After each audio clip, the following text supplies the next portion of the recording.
And they are going up. Sweet. Good morning, gamers, and welcome back to Streaming Story Saturdays. Come on. There we go.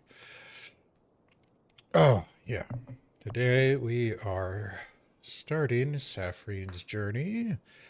It's a post A Realm Reborn, because last week we finally dealt with the ultimate weapon and got that out of the way. And dealt with Gaius and got rid of the Empire for the time being at least. So technically won the war and hopefully now can win the peace. So yeah, that's what we're going to be going with today. Starting into the post MSQ for ARR. Let's see what else we got going on. Next week we have the second live letter going on Friday, so that's going to be an early-ass morning. And that Saturday should finish out Saphrine's A Realm Reborn stuff, leaving her ready to go into Heaven's Ward the following week.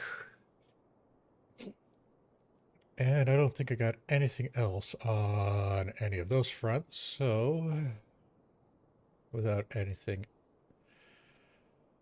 more to go off of, turn that on and start this up. That's not showing, right? Yeah, okay. And we should be expecting a lot of cutscenes around here. Saphrine, it pleases me to see you well.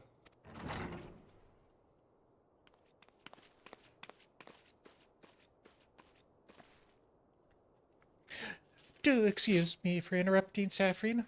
My lady, the gentleman from Ashgana Exports has just left.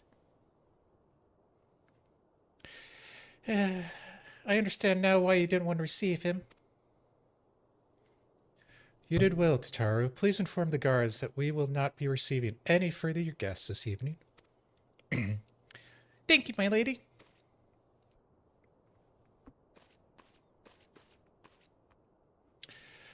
Ever since we defeated Gaius van Belzar and destroyed his ultimate weapon, the eyes of the world have followed our every move, scarce remembering to blink.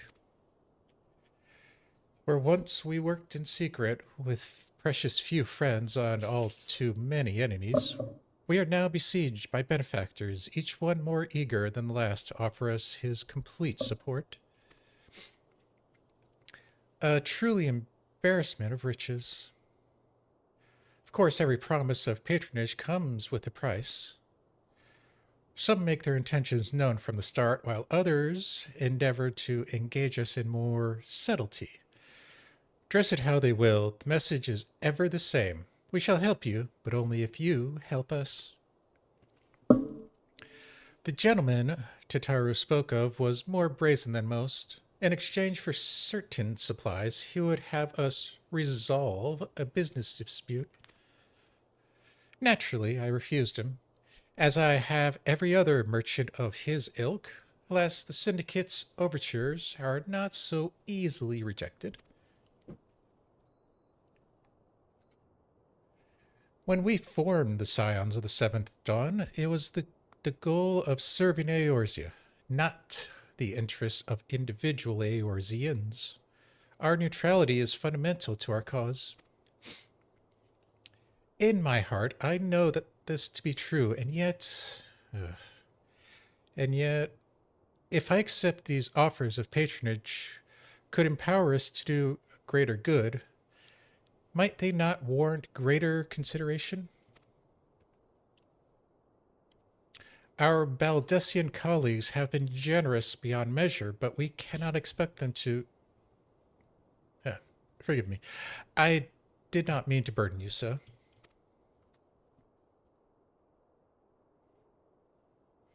Yet my urge to share this dilemma may not be wholly misguided. Might I impose you to consult the others? They are likely to have their own opinions on this matter.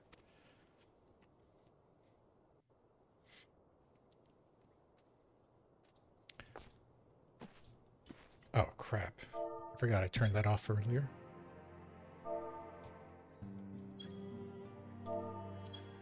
Yeah, let me make sure I have that turned off.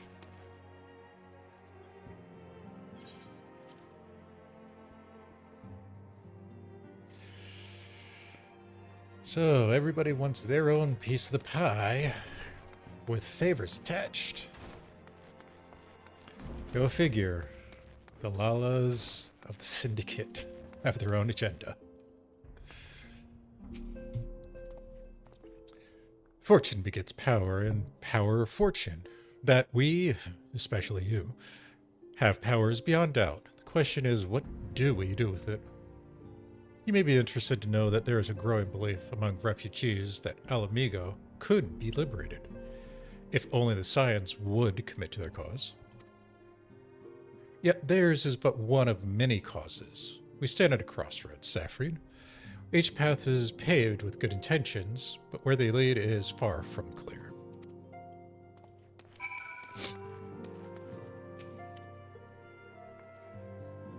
Recall you our meeting with the Admiral shortly after the Lomencians sent word of the summoning of Titan?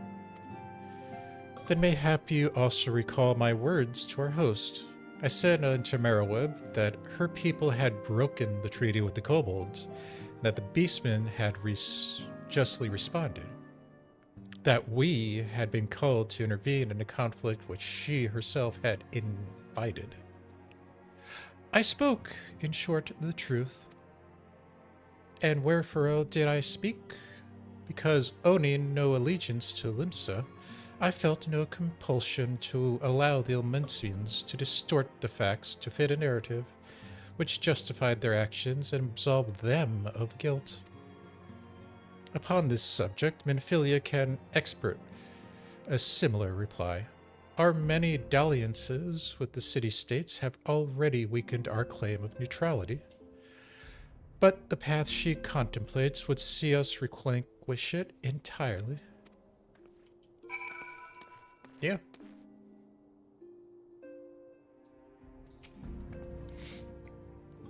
I've been receiving lots of gifts lately, but Papalimo keeps making me send them back. It wouldn't be so bad, but you know, some are really nice. I mean, very nearly abandon your principles nice, you know? Really? Really, Ida? None can deny that we would benefit from more support, but if it comes at the cost of our principles, neutrality was ever a delicate matter. I've lost count of the times I've had to explain to people that our alliances need not necessarily lie in the same place as our headquarters. Mind you, if we are to sell our services for Gil, we might as well declare our fealty Uldar now, and have it done with. I'm quite sure Ida would enjoy the bribes. Wow. No issue calling her out, huh? 'Tis the lot of the powerful to attract the covetous, as we well need. Thus doth prudence dictate that those with power proffer aid with one hand, whilst the other resisteth ever unto their hilt. Alas, we have not the luxury of time to decipher our petitioners' machinations. Nay, not while the beast tribes do labor unseen, defiant in defeat, to raise up their fallen primals once more. Doubt not that they shall return, stronger and bolder both, nor that we shall be the ones to meet them. This sacred charge shall ever be ours. 'Tis but a pity we are so few, and our fortune so finite.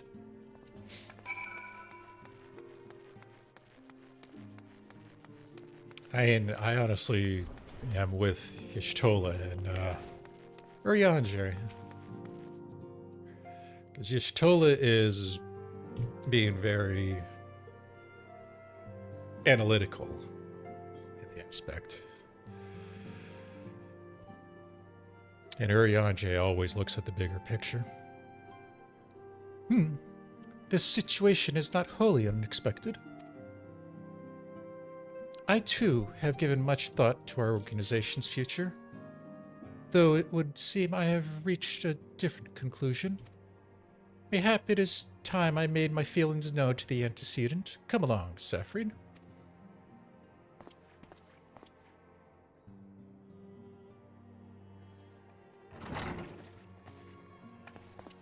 Alphino, Saphrine, is aught amiss? You desire counsel, and so you shall have it. Minfilia, the scions of the Seventh Dawn, must leave Ul'dah. We must do what?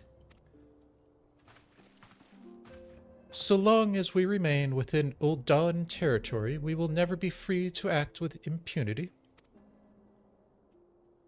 Moving our headquarters to Vesper Bay only delayed the inevitable.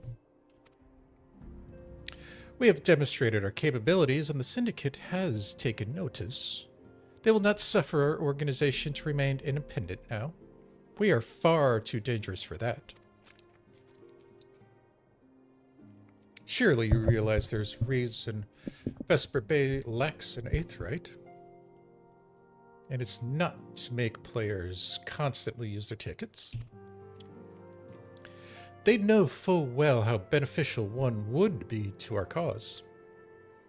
Which is why it and other favors will be denied to us unless we cooperate. If Ul'dah is no longer suitable, where would you have us go? Experience has taught us that the appearance of neutrality is as important as the reality. Accordingly, we must keep each of the great nations at arm's length, and plant our banner in a place which all agree is to be beyond their borders. Mordona. Revenant's Toll, to be precise. It lies within neutral territory and offers all the essential facilities we require. By the way of an additional benefit, it also frequented by a veritable legion of adventurers who may serve to supplement our ranks. I am, of course, conscious of the fact that we have developed a certain bond with Ul'dah and her people over the years. But I truly believe this to be the best course of our action. As you yourself observed, we have invaluable ties to the local community here. And forged through the years of concerted effort, Ul'dah is our home, Alphino. To cast aside everything we've built and start anew in that desolate wasteland would be beyond reckless. Oh, damn. The decision is yours to make, antecedent. I ask only that you recall the shared purpose which first moved us to found the Scions of the Seventh Dawn, and which moved you to found the Path of the 12 ere that.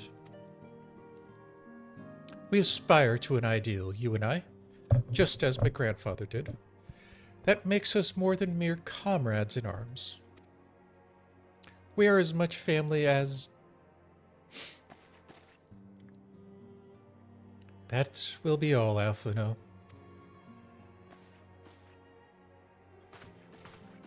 I am sure you have some familial affairs of yours to attend to. Your concern is most generous, but no, I have left them in the hands of men better suited to tasks than I. I could not very well allow my personal affairs to come before the needs of the others, after all. Yeah, we'll deal with her after Heaven's Ward.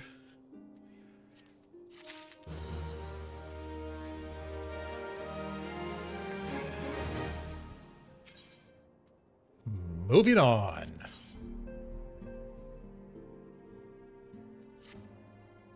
Leave Ul'dah.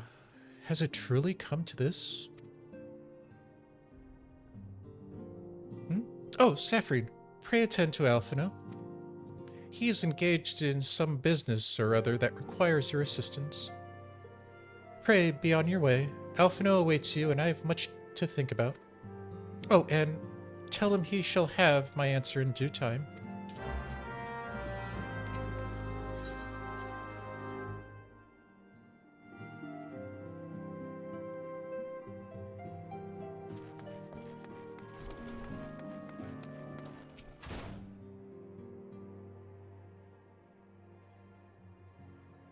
Confound it. She knows what must be done, and yet she still hesitates. All because of these fanciful rumors. I should explain. Minfilia's mother, well, adoptive mother, was among a great many who perished during the calamity. Philomen was her name, though you may know her better as the songstress of Ul'dah. She was a performer of singular talent and much beloved by the people of Eorzea, not to mention a certain Charlian minstrel. As you may imagine, the news of her passing was greeted with shock and disbelief by her adoring followers, many of whom refused to acknowledge what had happened. That her body was never found only to serve to encourage speculation.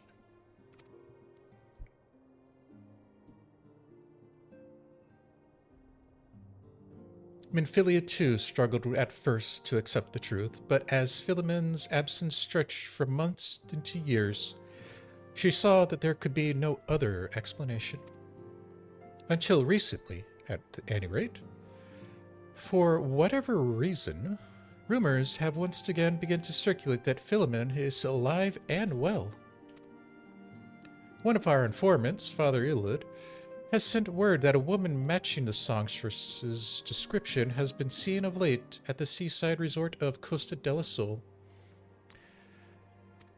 If we could succeed in tracking her down, I have no doubt that any worries that now plague Minfilia's heart might be assuaged. I mean to set forth for Lenoska at once. Let us reconvene there and inquire with Master Gigaruju as to the veracity of these rumors. Going to the beach? Sounds like a plan.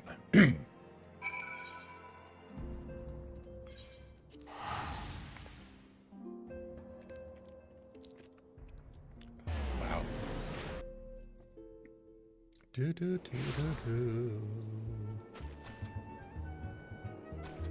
Where? Ah, over there. Okay.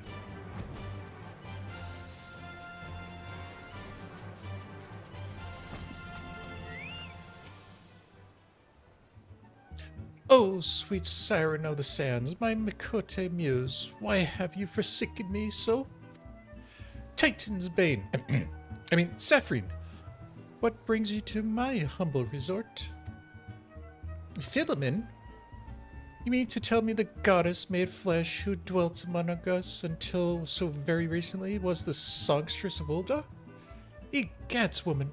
If I had known that, I would have changed her to my bedpost and never let her leave. This Lala. Oh, for shame, to think that she now plies her trade for the riffraff off to the west or wherever she said she was going. It is a tragedy, I say. A tragedy. West, is it? Thank you, Master Gigaruj. Your information will serve us well. That said, there are any number of places she could be. I shall begin my search by the docks and see if any of the witnesses might know of some knowledge to spare. I would be most appreciative if you could travel on to Wineport and do the same.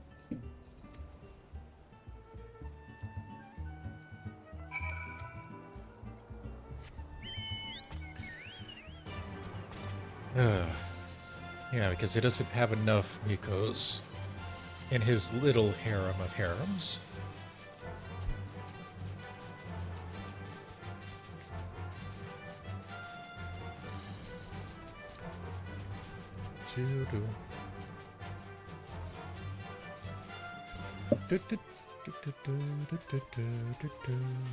Let's go check out our friends in Wineport.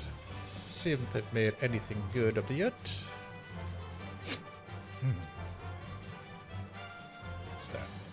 Yeah, levies. Nope.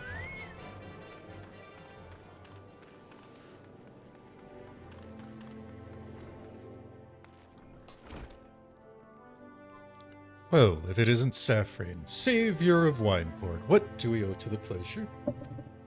Ah, yes, we did receive a customer matching that description. She was a delight to behold, to give the woman her due, but her perfume was so ghastly. I had no choice but to eject her from the premises, interfering with tasting, you know? If she is your quarry, why not consult your blind associate?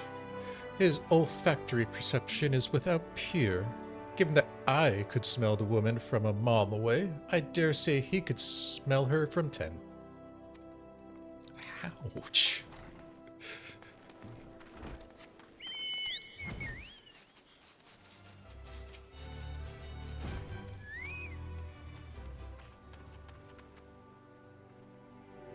Yeah? You want to know if I've seen a Mikote lass by the name of Philman? I wish. I haven't seen a lass of any description for far too bloody long. Excepting you, of course. Nice save, buddy. Nice save.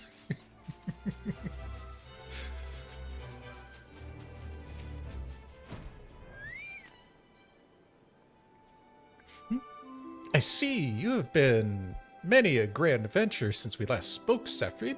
You must share them with me sometime. The girl from a little while ago? One does not forget a perfume like that. So robust and intoxicating, yet simultaneously familiar. Reminiscent of a bloom native to these parts, in fact. I said as much when we spoke. She complimented my powers of observation and asked me where she might find some of those flowers. So I told her to follow the road south of to Rankatch Gully, and then head east after crossing the second bridge. The flowers which grow in the shade of the cliffs have the strongest scent, you see. If you make haste, you may yet find her there. Over into Rankatch Gully, huh? Where the goobies are. And the choral play.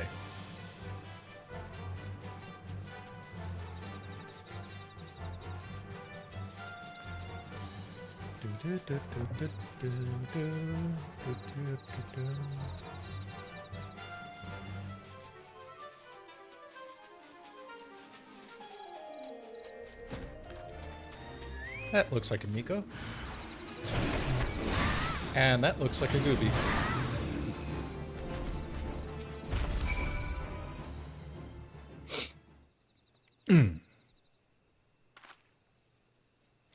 I am in your debt, stranger. I did not realize my activities had roused the Gooby's ire until it was too late. Their oils can be used to make a perfume, you see, and I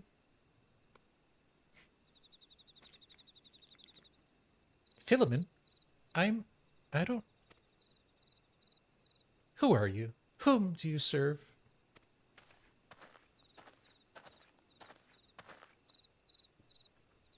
It appears you have already found our woman. Consider me impressed, my friend. The songstress of Ul'dah, I presume? Minfilia, or should I say Acilia, is looking for you. Acilia? You are the very picture of health, my lady, yet the world thinks you dead. I can only conclude that this was by design. The question is, why? Not everyone who endeavors to find me does so with the best intentions, child. You will be pleased to know that I am fully intent to reveal myself to Minfilia when the time is right. Oh, well, that does please me. More than you know, but tell me, sojourns in the forests of Lanosco aside, when exactly will be the time right? When I deem it so. Do you imagine I travel all this way on a whim? As I was telling your associate prior to your intrusion, I came here to harvest these flowers to use in a perfume. Does that satisfy your curiosity, or would you interrogate me further? My apologies for the interruption. Anyway, now that we're all have which we came for, might we continue our conversation as safer locale? Wineport say?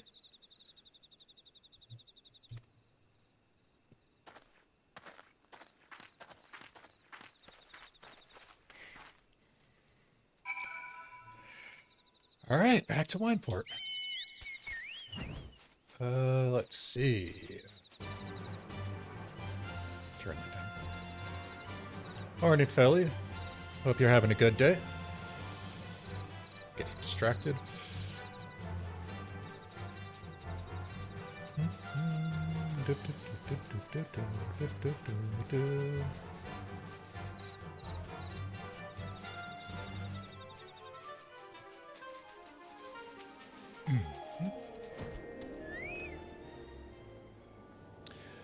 This is not at all how I envisioned it. I can scarce begin to imagine what emotions will go through Minfilia's heart when she reunites with her mother after all these years.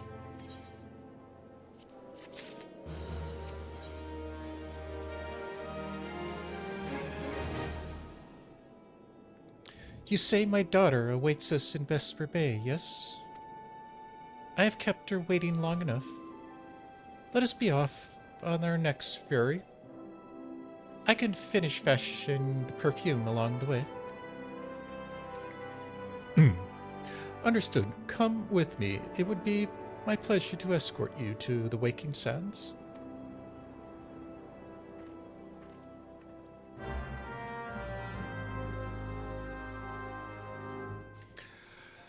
All right. Didn't have to use a ticket that time. Do-do-do-do-do.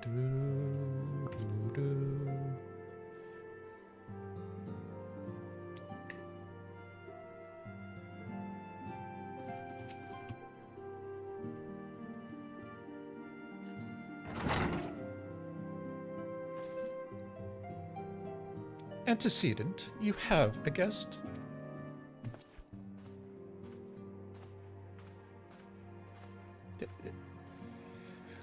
Lemanin? Acilia?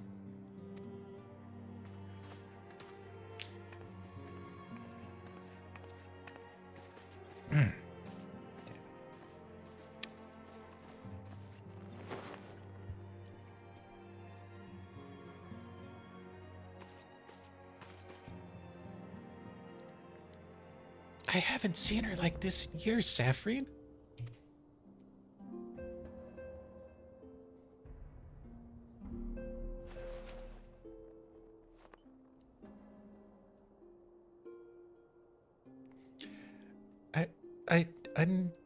Never truly believed it when they told me you were dead. But what kept you away for so long? She was getting milk. The Imperials came for me, as I always knew they would, and so I resolved to stay away, as far away from you as I could, lest their pursuit of me endangered you and our cause. I could think of no better way to grant you the freedom to continue your work. And continue it you did, achieving things I would not have imagined possible. I followed your every success and celebrated in secret. I'm so proud of you, Acilia.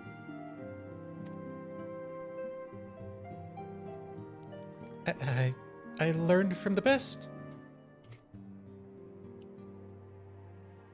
I have a gift for you.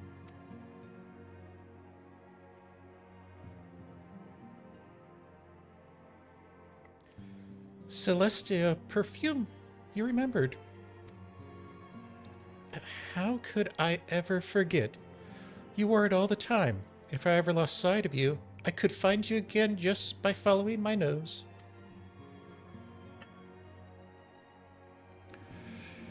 I did not think it was made anymore. You must have gone through such trouble.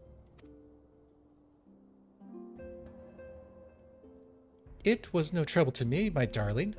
I fear I cannot say the same for Saphrine, however. I could not have made it without her.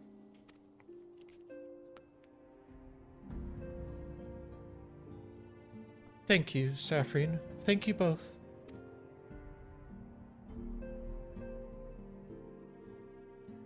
There is something else.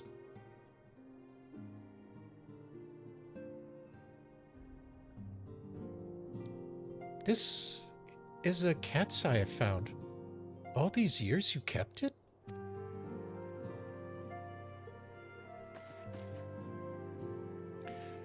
My father was the member of the Alamegan resistance. When I was yet a child, he brought me here to Ul'dah. The accident which claimed his life happened shortly after our arrival. It was Limin who took care of me then. She raised me as though her own, taught me everything I need to know to survive. I am no stranger to the fact that your history, yet I fear I've failed to grasp their implications. It is clear that there is much I do not know about you and your mother both.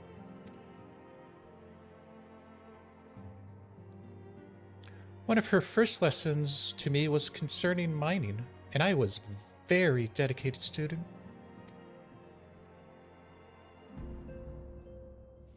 This cat's eye was the first stone I unearthed. It wasn't much, of course, but I was exceedingly proud to have found it nonetheless.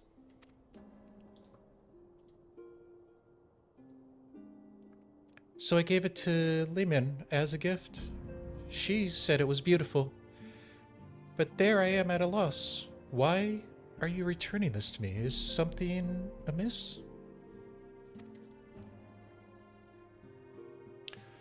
No, Asilia, nothing is amiss. Quite to the opposite.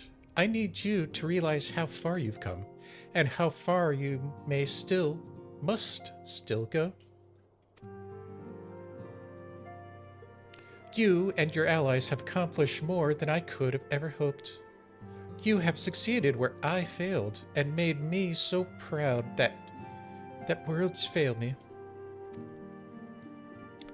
But even as I marvel at the woman you've become, and all the many things you've done, I cannot help but think that which you have yet to know, and of which it may entail. Asilia, daughter, you cannot stay here anymore. You and the Scions must leave Ul'dah. Damn it. Limin. You built it once, Cecilia. You can build it again. And this time, we'll do it together.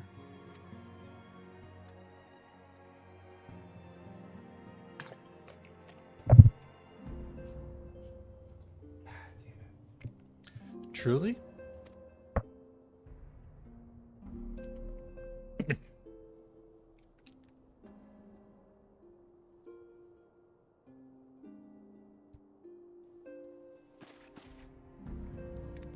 Alphino, the time has come for the Scions to leave Vesper Bay. We shall establish a new headquarters in Revenant's Toll, as you proposed. Much work lies ahead of us. Inform our fellow Scions, send words to the students of Baldessian. Preparations begin at once. And all those Vesper tickets you have are now going to be useless.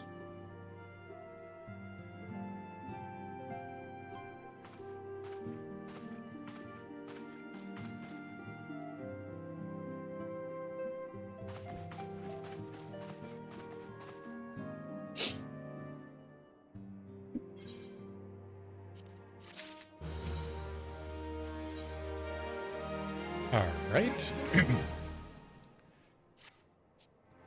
Is it time to say goodbye to the bay?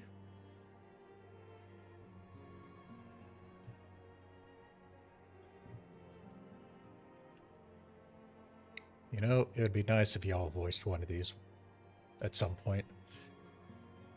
It is all good and well that we have found ourselves a new home in Revenant's Toll, but there's so much to be done, and in so little time. Our first step will be to secure the cooperation of the Adventurers Guild representatives there. Were it not for the Guild's considerable efforts, the original Camp Revenant's Toll would have never been established, much less its more heavily fortified successor. However, with construction still ongoing and resources in short supply, it seems certain that the Guild will require something in return for their support, sympathetic to our cause though they may be. Whatever they ask, I shall not begrudge it. To be plain, we need them more than they need us. Without their assistance, such essential tasks as securing new facilities, cultivating relationships with local merchants, and recruiting adventurers would prove difficult, if not impossible.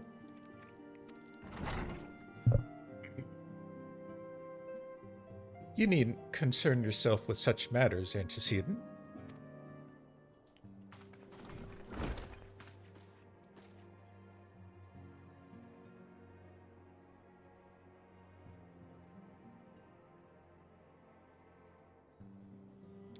Really, Alphino, if I need not concern myself with anything, it is surely matters as such as these. Indirectly, perhaps, but I submit that you might instead concern yourself with a different matter, namely to whom the resolution of such matters might best be entrusted. And here I am. Nor do I come alone. May I present the esteemed emissaries of the Adventurers Guild at Revenant's Toll.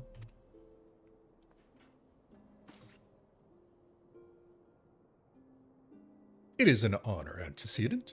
Upon receiving word of your intentions from Master Alphino, we thought it best to begin talks in earnest available opportunity. Know that my associates at Revenant's Toll hold the Scions of the Seventh Dawn in the highest regard. We should be honored to welcome your organization. There are, of course, certain provisions which must need be negotiated. If you would please, I would do so. It does. Madam, unless I'm much mistaken, you are the one known as Saphrine, are you not? May I say what a pleasure it is to make your acquaintance. Slafborn spoke of you in the most glowing terms. To steal an Imperial Reaper and then use it to infiltrate a Garlean castrum is an undertaking few would contemplate, and few still survive. You shall always be welcome at Revenant's Toll. We hope you will favor us with your presence again ere long.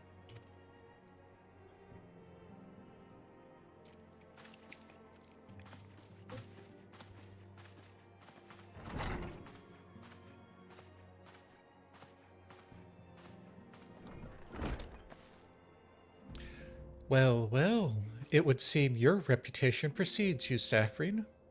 Mayhap I should dispatch you to Revenant's Toll with all haste, as first intended. But before that, I dare say you have earned yourself a rest. After all, you have traveled so far, and there is already so much you have done for us, and for me. We will speak again anon. Till then, take care. Okay.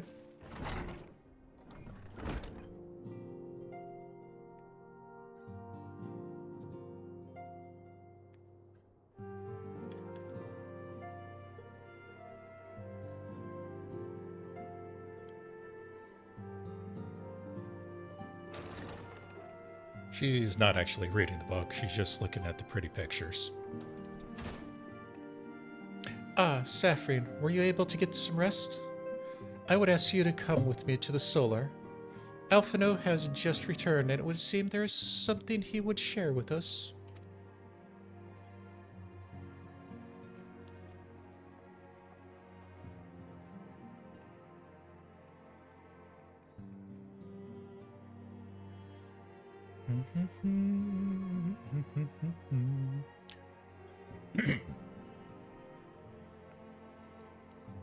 You're here. Good. I come bearing news. The negotiations are complete. And Our friends at the Adventurers Guild have agreed to furnish us with the new facilities and material support in exchange for assistance in the ongoing defense and development of Revenant's Toll. The Scions of the Seventh Dawn shall have a new home in Mordona, the Rising Stones.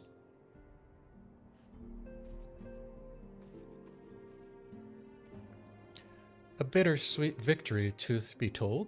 I cannot deny that I had come to look forward to Tataru's tales of our many guests and their many, many demands.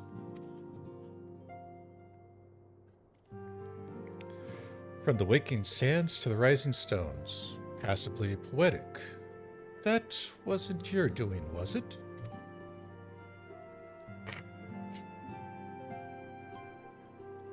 I, too, have news to share.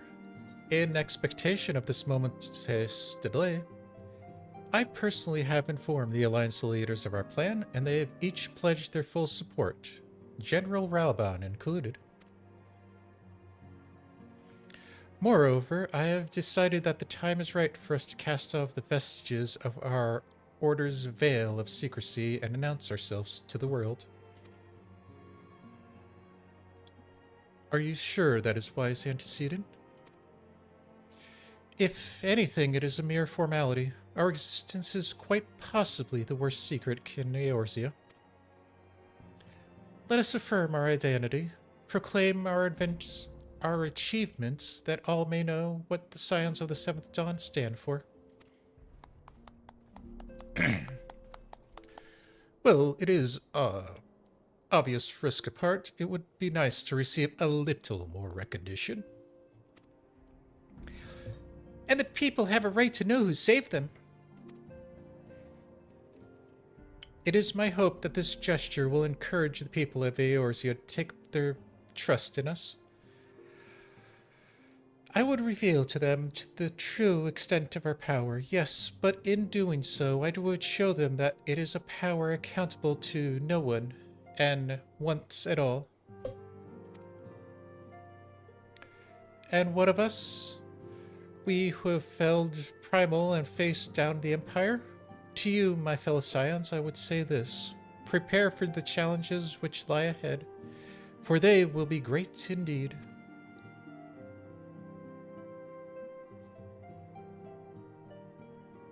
Great, I say, yet no greater than us. And we will rise to them, as we have time and time again, united as one.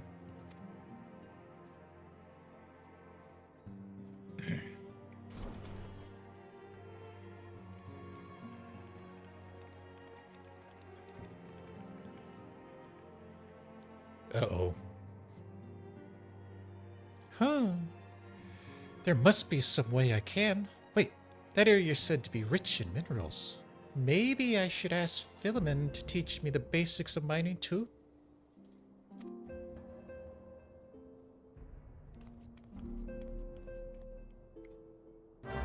Always beware of a Lala that is plotting.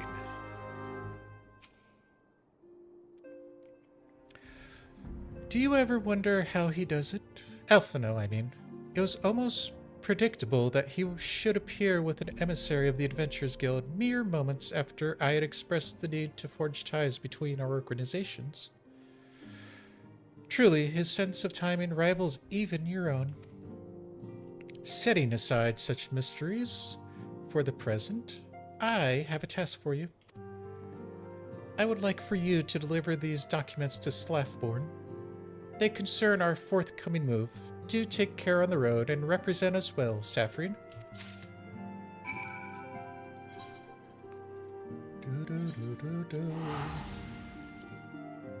Yay! New headquarters.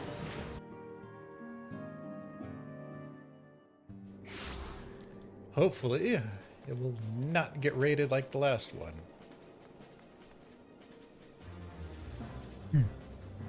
I was told to be expecting a Scion, but I didn't expect it to be you. It has been far too long, Saphrine. You have something for me, yes? Let's see now. Yes, everything appears to be in order. You'll be staying with us for a while, yes? With that, we had a dozen more like you. Since we don't, though, we'll just give you the work of a dozen men. I jest.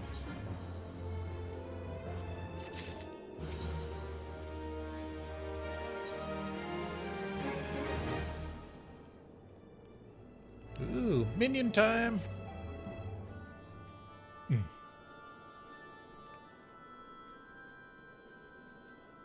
Back to do the work of a dozen men, I see. Ha! But I jest.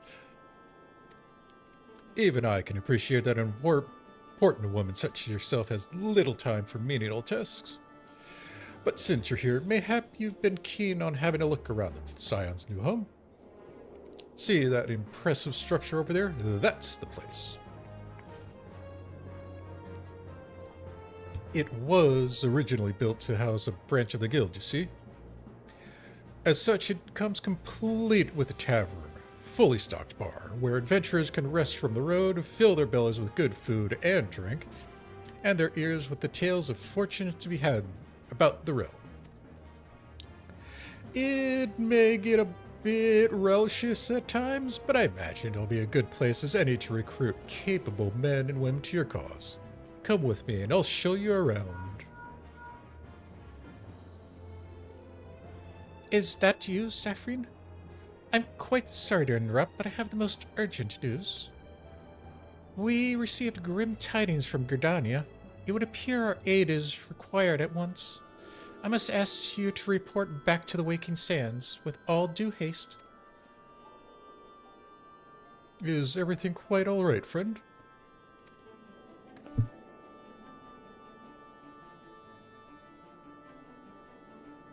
I can't say I'm privy to the details, but it would appear that this is no time for a leisurely tour. But no worries. You can rest assured that I'll see to all the necessary arrangements. Pray return any time you've seen to your more pressing matters.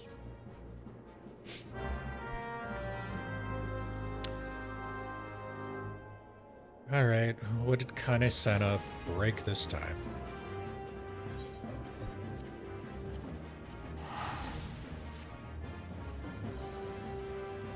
And I'll talk to you later.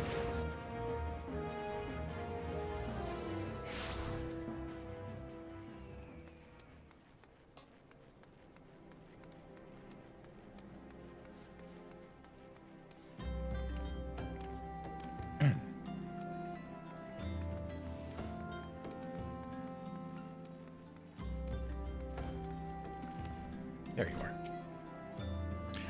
A messenger from the Twin Adders came to the Waking Sands while you were in Mordona. I wasn't privy to his conversation with the antecedent, but I did see the look on her face after he took his leave. Something is definitely amiss. Could it be that the Ixils have summoned Garuda again?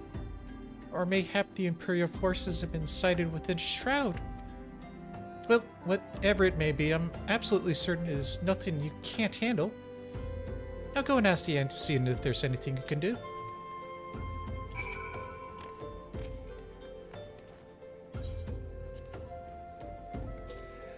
I guess she learned her lesson from the last time of listening in on the door.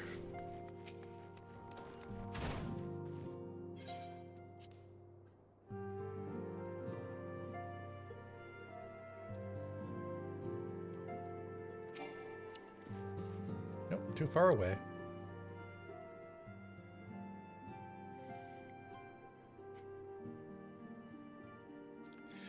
I knew this day would come, yet I prayed it would not come so soon. We have reason to believe that another primal, or an entity resembling one, has been summoned in Gridania.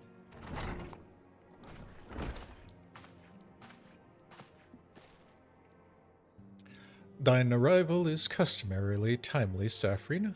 The etheric waves leave little room for doubt that thy talents will be needed ere long. If there be truth in my suspicions, 'tis a familiar foe we face, the one unlike the Lady of the Vortex. We dare not draw any conclusions without evidence, but as Urianger says, The readings bear a strong resemblance to ones observed more than 5 years ago. Though I had hoped the Mughal guard beyond such follies. Suffice it to say, this disturbance warrants a full investigation. Thy presence hath been requested by Commander Hillux. He awaiteth thee at the Adder's Nest. Pray hasten to Gridania, Saphrine. Ida and Papalimo will rendezvous with you there. May you walk in the light of the crystal. Damn it. Alright. What do those floating puffballs do this time?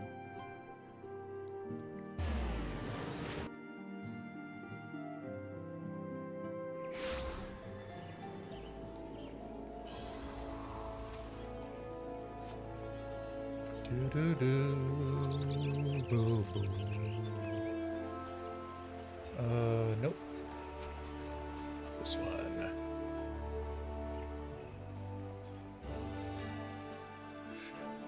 A pleasure to see you always, Saphrine.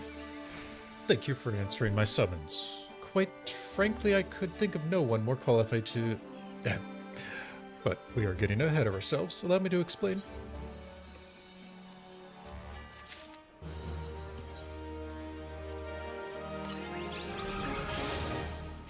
There we go. Most important part of the mission. Not long ago, the Mughal Kuplu Kop visited the Adder's Nest and requested an audience with the Elder Seed Seer. He spoke of an imminent threat to all Mughal kind, one which would imperil the entire Twelveswood if left unchecked. You were to provide able ambassador to the Sylphs, and we would have you reprise the role in our dealings with the Mughals. The rest you should hear from Kupla Kop himself. He awaits you within the Elder Seats here at the Lotus Stand. Oh, that's really hurting today.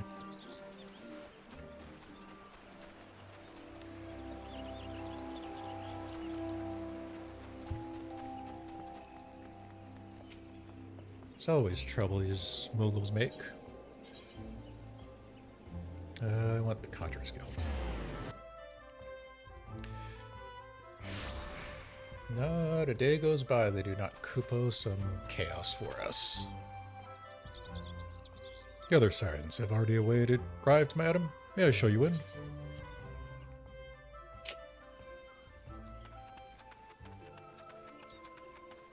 Couldn't just bring me closer. No. Have to be all the way out here.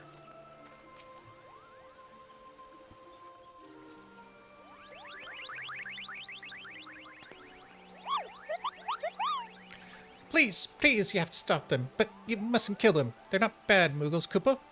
They're just misguided. A gentle, no, firm thrashing is in order, yes, but no. Wrong button. Calm yourself, Kuplo Cop. Can't you see that she has the faintest idea what you're talking about? Be quiet this instant. Pray forgive his witless outburst, sister. Most grateful am I that you have come, Saphrine. And upon such short notice, truly Gridania could not wish for a more stalwart ally. But you are doubtlessly eager to know wherefore we summoned you. Our friend Kuplokop has brought us news of the most unsettling development. It would seem that good King Mugomag the 12th has returned to Eorzea. A curious thing to hear, I know. Truth to tell, I myself cannot say for sure if he is a genuine figure from history or some manifestation of Mughal mythology. Kuplo here would have me believe the former.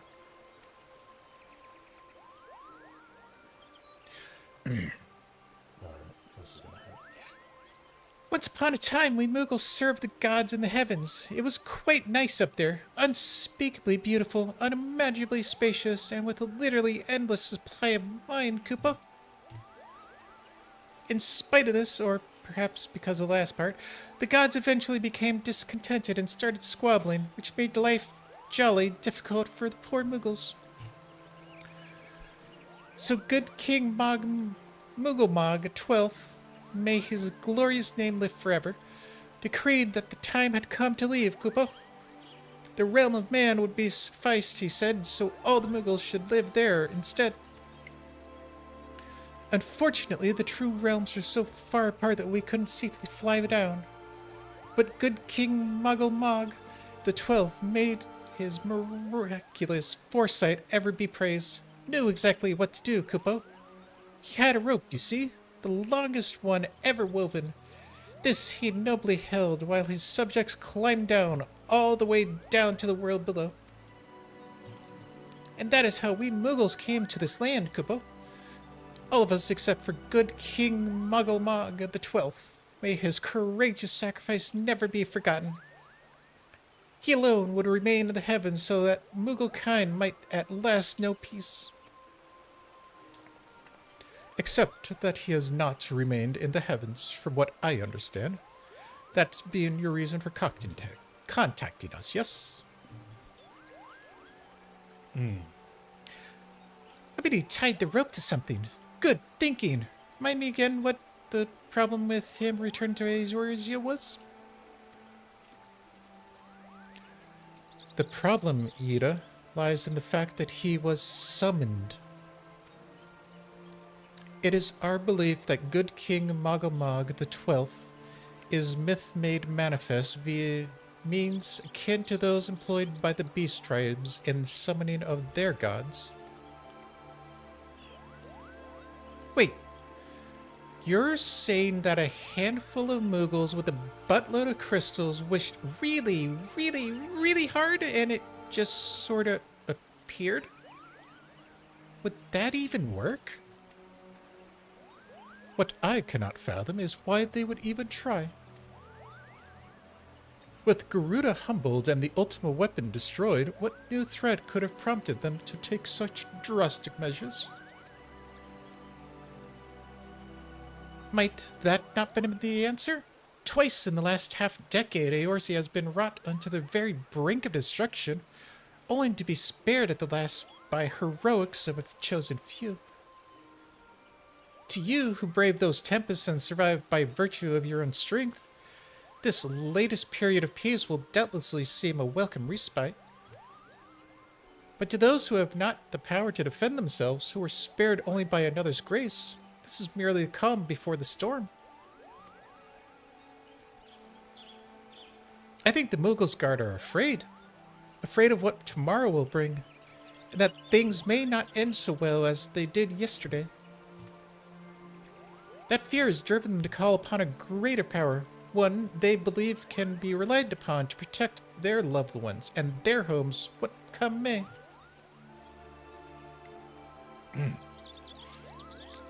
I assure you, the Muggles Guard only wanted to protect the forest from the outsiders. But ever since the return of good King Mugglemog the 12th, may his boundless grace fill our hearts with love, they've started to get a little carried away, Kupo. Verging a lot, in fact. Like the sylphs who summoned Ramun, you mean? We cannot discount the possibility that this entity is influencing the Muggles in a manner similar to that of a primal. We share the same concern. Whoever or whatever the king may be, it is our belief that he poses a threat not only to Mugglekind, but to Gridania as a whole. Thus do we beseech you, Saphrine, confront good King Mugglemog the 12th and drive him from our midst.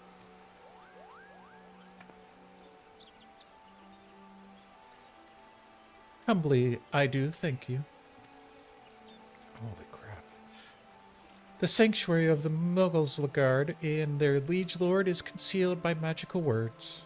Brother Isumiyan of the Conjurers Guild will doubtlessly be able to offer insight on how they might be dispelled. Pray seek his counsel ere you proceed any further.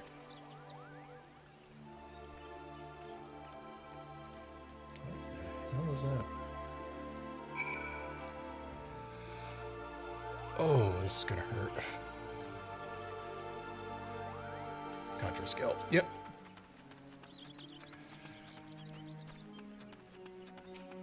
Morning, Guardy. Hope everything's going well for yous.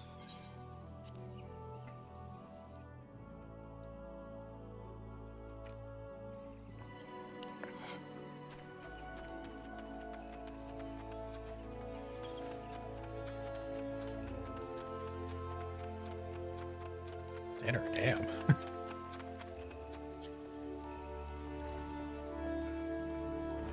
Well, I hope it's delicious.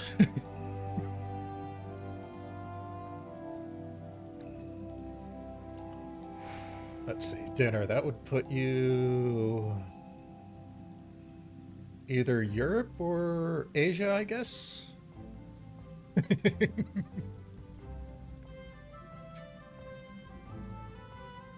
Welcome, Saphrine.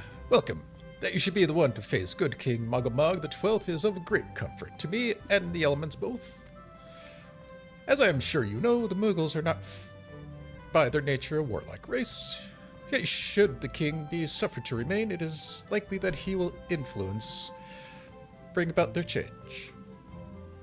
Thus it does behoove us to defeat him quickly before any lasting damage is done. Make what preparations you deem necessary and inform me when you are ready to see the king. Oh.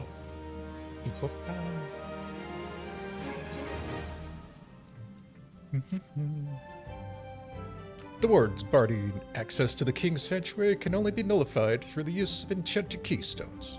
The self-same method employed 5 years ago when the first king was summoned to Eorzea. It was with great regret that we were forced to sanction the slaying of the guardians who then held the keystones, for none were in our possession at the time. By the grace of the elements, however, we have been spared that burden on this occasion. Kupalokop confided in me that he is entrusted with a set of keystones by the Mughals guard themselves. Yet, wishing not to betray their confidence, he begged me to find some other means to gain entry to the king's sanctum. Alas, I have been unable to do so, and dare not labor any longer, for fear that the Mughals might succumb to the corruption influence of their liege lord. We must need Kupalokop's keystone, Saphrine. Pray go to him, and beg his assistance. He awaits you at West Shore Pier. Press upon him our great need. I am certain he will yield. Let's see, the pier should be next to the Lancers Guild. Because we're going to Mughals, that'll be the East Shroud.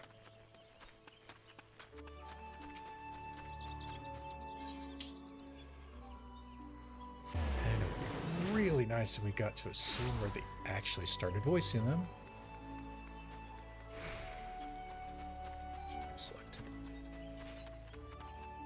Regicide. There we go. So, how will you do it, Kupo? Oh, he told you about that. Well, if there's truly no other way, I'll do it, Kupo. Take the ferry to Sweet Bloom Pier. I'll go on ahead.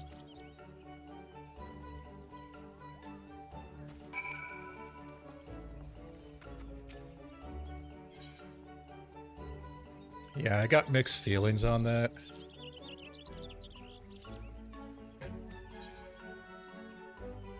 Because of the whole voice actor change and the conflict that went on during the switch from ARR to Heaven's Ward.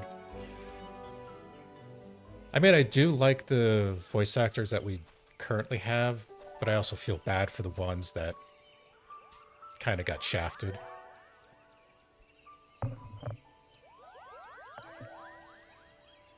Don't you dare lie to me, Kupo. I know what you're planning. I won't allow it. Open your eyes, Kupo. The king will never be satisfied, no matter how many crystals we bring him.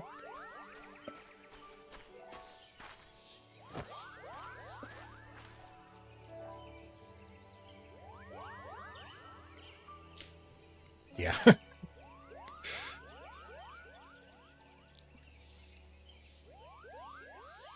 I mean, they were trying to find the way to make the story, since 1.0 didn't work, so they tried something else with ARR, and it worked for a bit. It wasn't until the other expansions that they finally found their footing.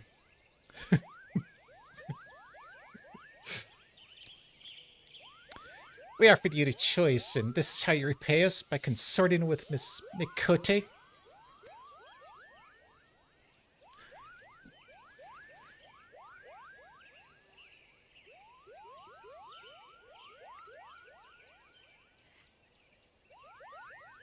Yeah, I mean, they have reworked stuff slowly, but there's a lot more that they need to redo.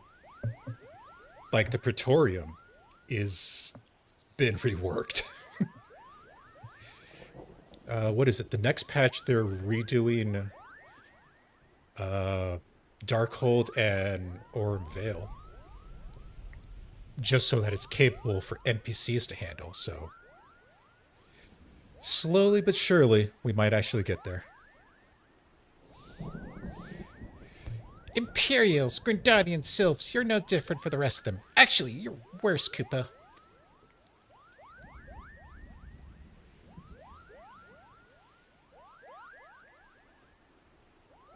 Oof.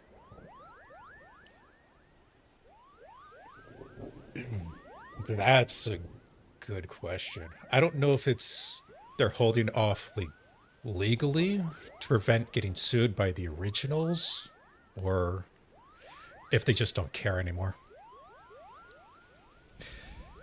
Traitor to his king mules, he plots against treason against the crown.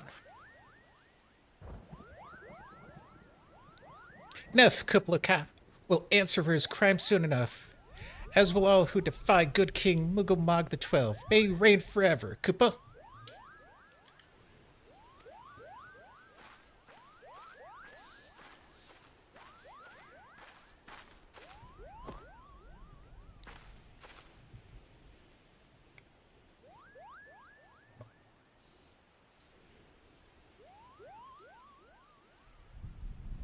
Yeah, that's what I'd think, but I don't know. Sometimes SAG, they try to do their own thing.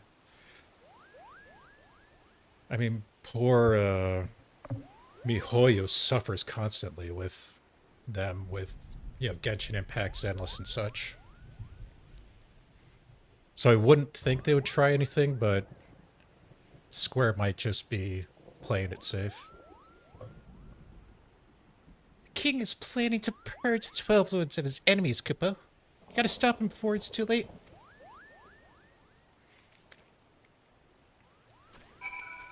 Either that or it's just, not even a priority.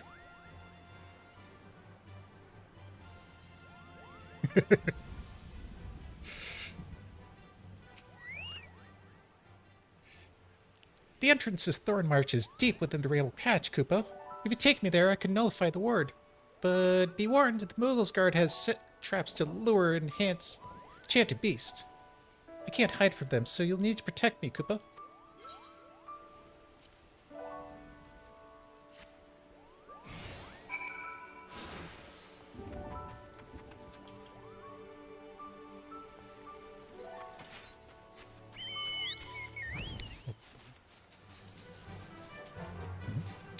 Oh, crap.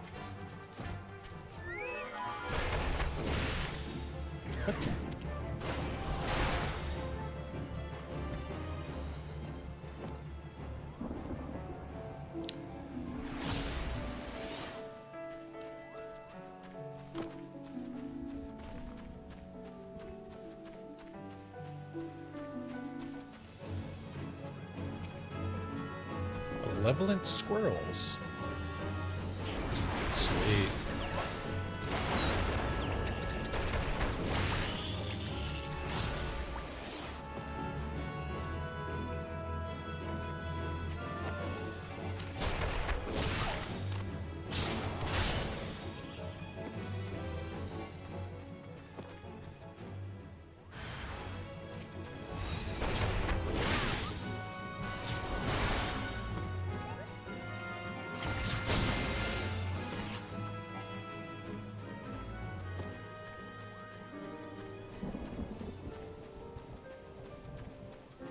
Yeah.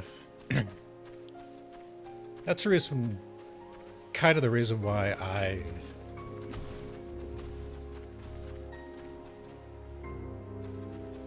yeah, that is true.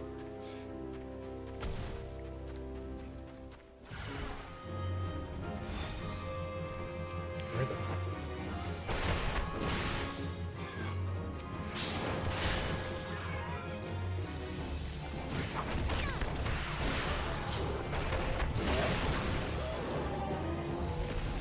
It is unfortunate. Because...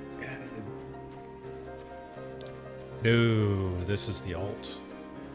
I honestly made it just because I wanted to re-enjoy all of the storylines again. And New Game Plus really... It was an attempt, but I just don't like the way it feels.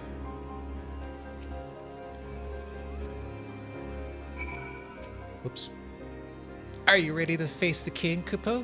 A step closer to the ward. Raise your hand and focus. Like when you attune to an aetheryte, Kupo. I'll open the way for you.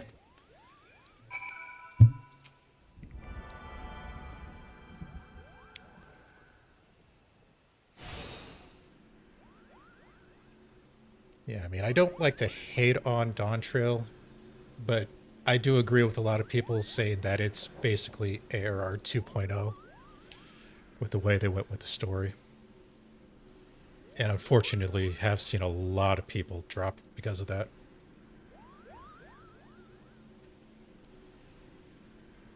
The rest is up to you, Kupo. Now go teach those foolish Mughals a lesson and send the king back whence he came.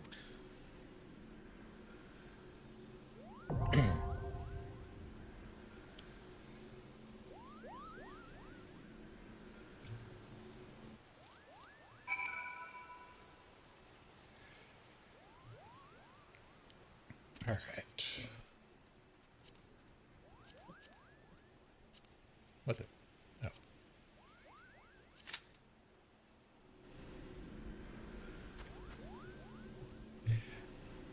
Yeah, for me, the first 2 acts in Dawn Trail were kind of slow. But once you got past the train,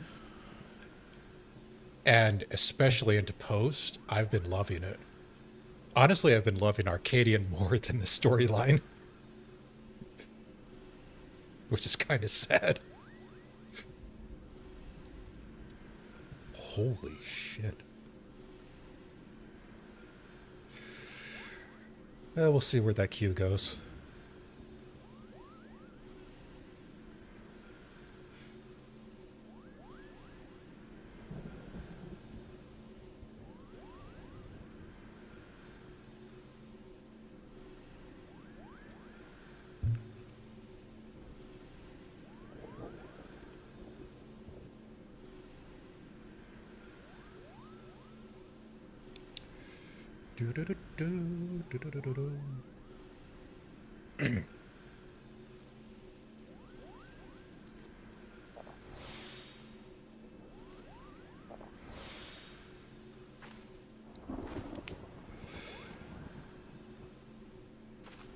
Alright, well, we'll do that. So, and I'm doing anything now. Yeah.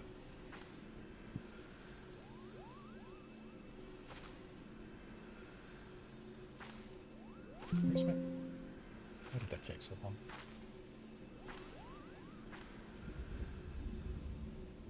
Let's... No, I want it all to... Oh, yeah.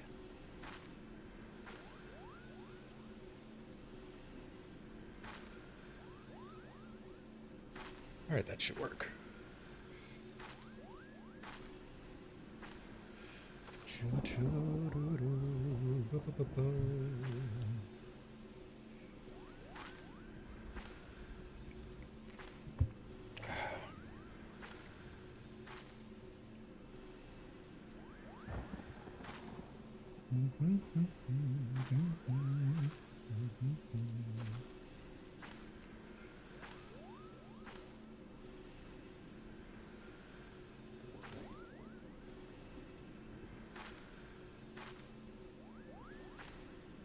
We have one.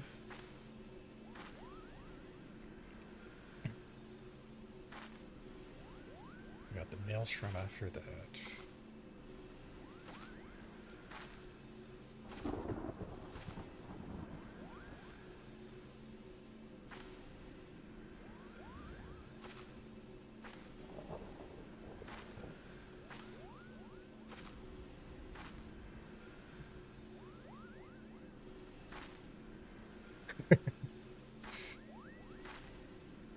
If you don't mind me asking, what do you got?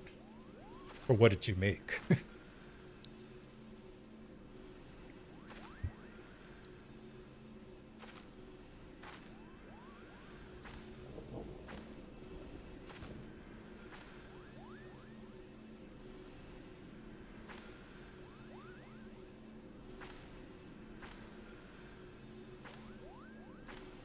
Nice.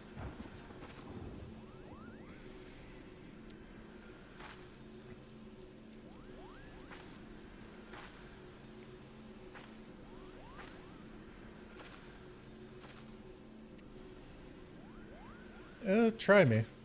I've been around the world a bit. Might have heard of it.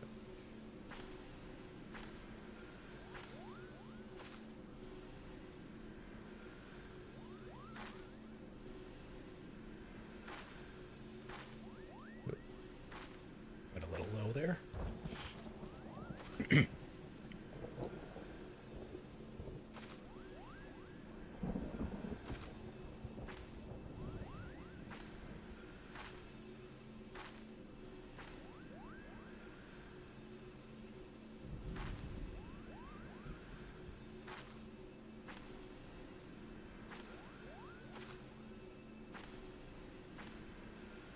Krautverstetteling.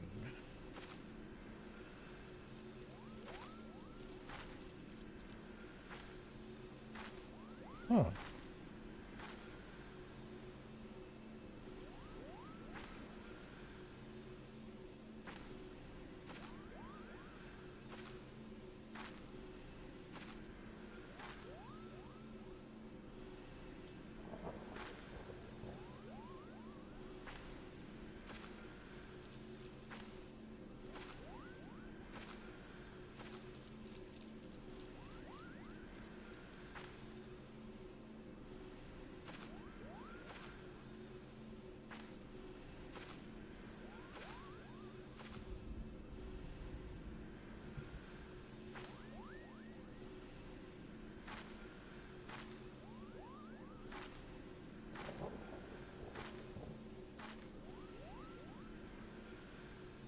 Yep, I've never seen those before. I will admit to that. Well, as long as it's good, that's what truly matters.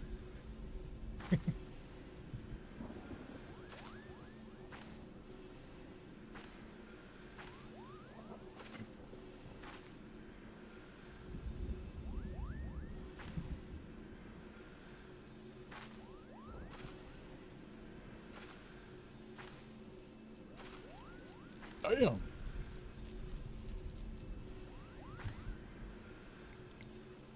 Okay, now that sounds delicious.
Yeah, that is always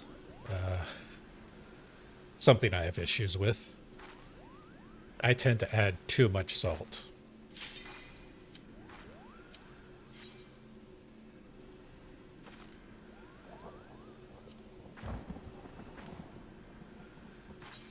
I do have background on, right? Yeah, okay. Alright, let's go beat up some puffballs. Or the queue will reset.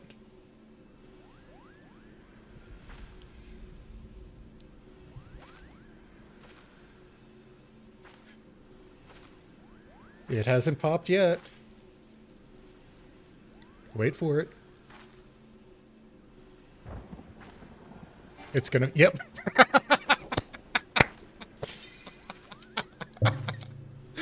Always happens.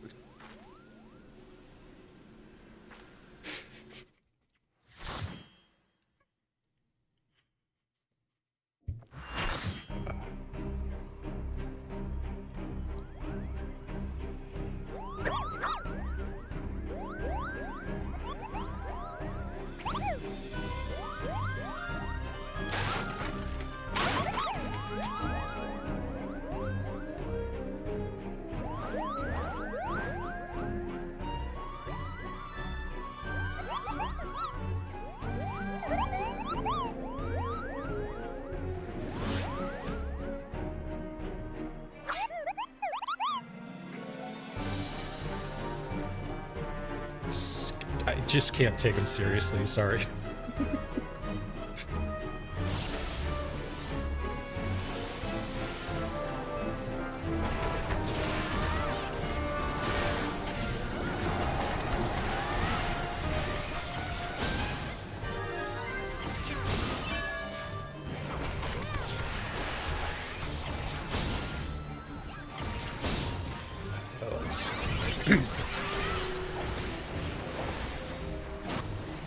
That was quick. There we go.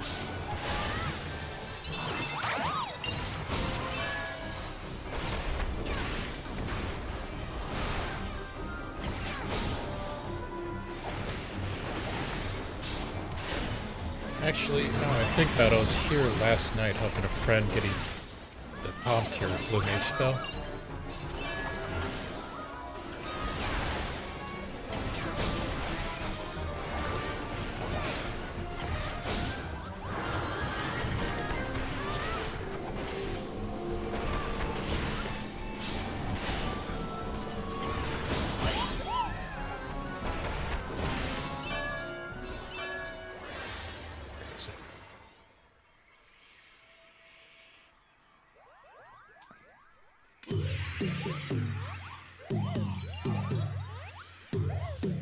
This one right here is my spirit animal. Always awkward.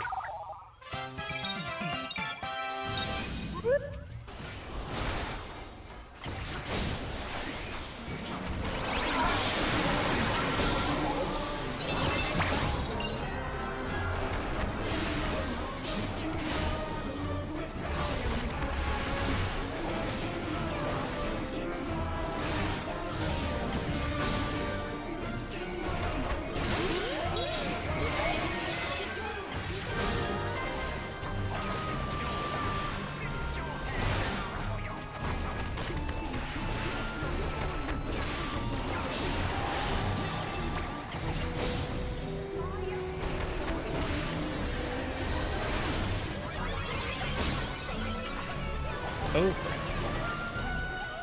No, don't follow me! I hate when people do that.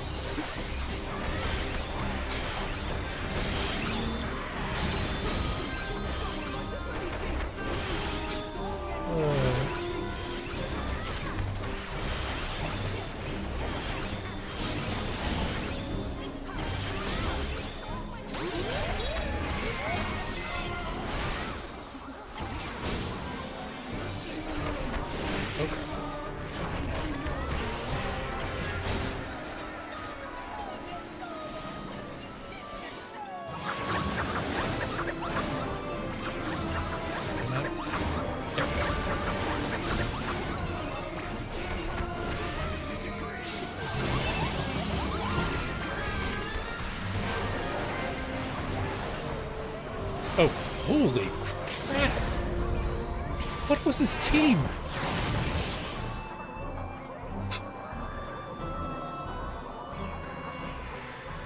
That was synced, right?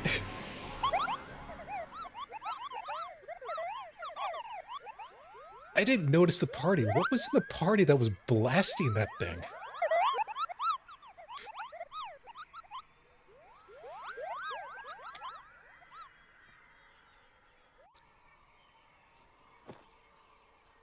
Crap.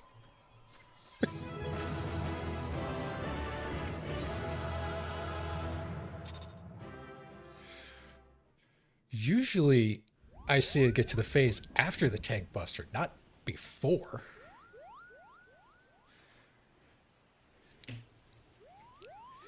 You did it, Kupo. You did it. Good King Mog 12 has may his soul rest in peace. Is no more. I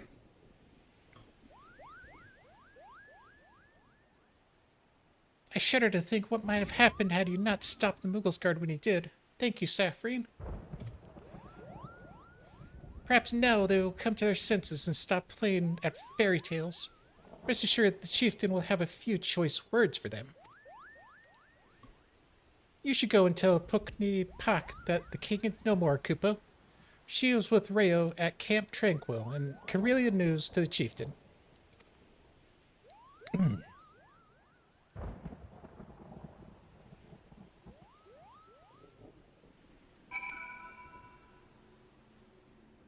Okay, it's just a thunderstorm.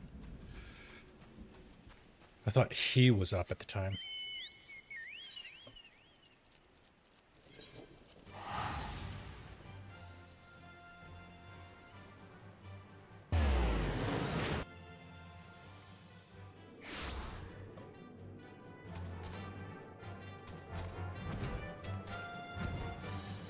Yeah, okay, it's not Dread.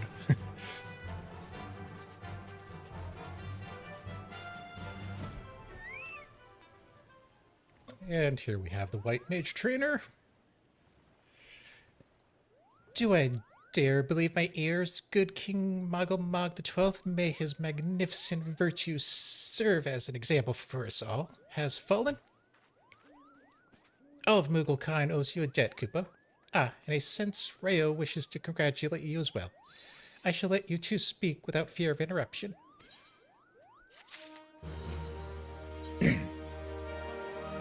Oh, this was...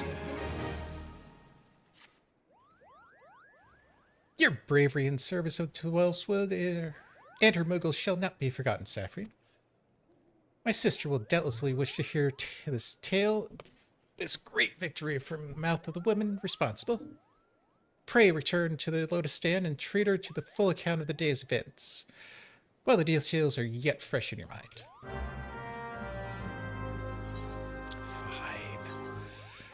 We'll go back here.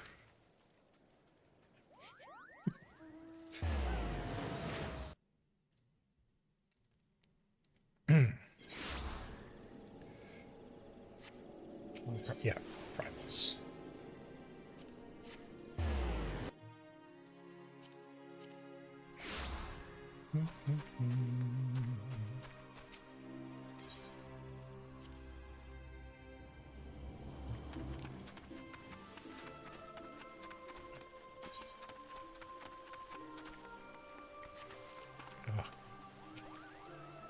I need to put that to a different thing.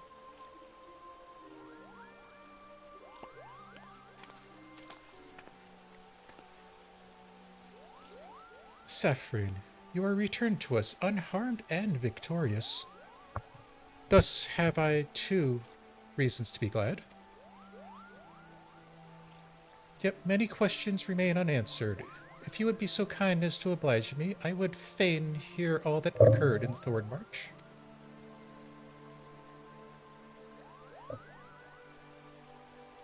Then it is as we feared. The king really is a primal? But he really isn't, is he? I mean, the Mughals don't worship him for one thing. And he's not even a god to them. That doesn't sound like any primal I've ever heard. Then mayhap the fault lies with the definition. The fact remains that through a combination of power contained in crystals and the force of their collective faith, the Mughals called forth a being that by right should not exist. Moreover, when slain, said being left no corpse, the aether which comprised him instead being scattered to the four winds.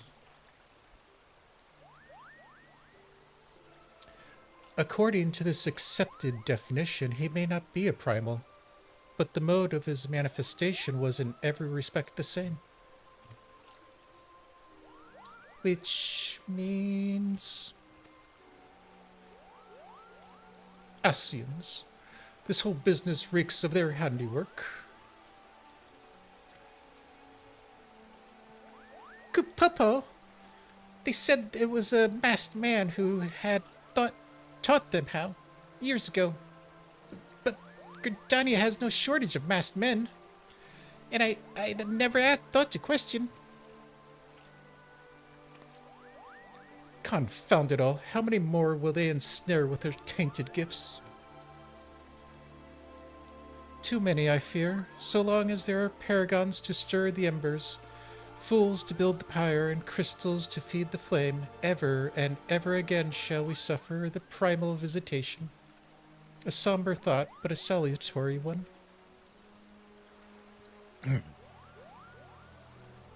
My heartfelt thanks, Saphrine. Already the information you have provided has proven invaluable. The Grand Serpent Marshal and I have much to discuss. Easy on the guy. Oh, and before you do, my lady, I was hoping we might finish discussing that other matter. The matter of which you speak has been now settled. The Scions shall not want for support. We shall be glad to send additional supplies to Revenant's Toll. We knew we could count on you, milady. While Ida and I remain to discuss the particulars of our arrangement with the Elder Seer, mayhap you should return to the Waking Suns and apprise the antecedent of all that has transpired.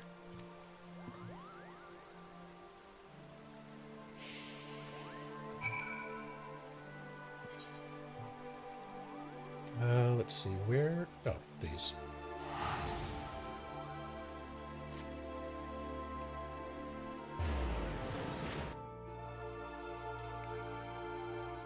Just can't get her to leave this office, can we?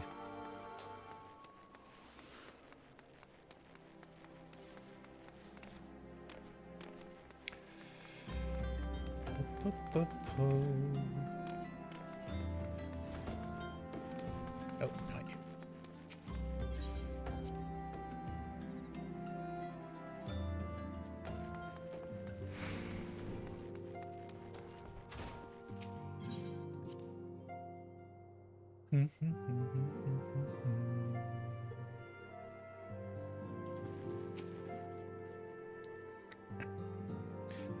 It is good to see you healthy and hale, Saphrine. I received word from Ida and Papalimo that you had felled good King Moggle Mog the 12th, but I had hoped to hear your version of the tale.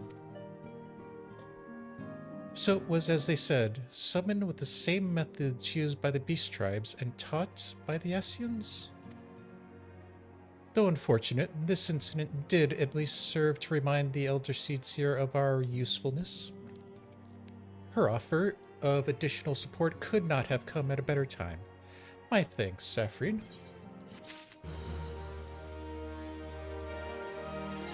What a way to take advantage of their plight.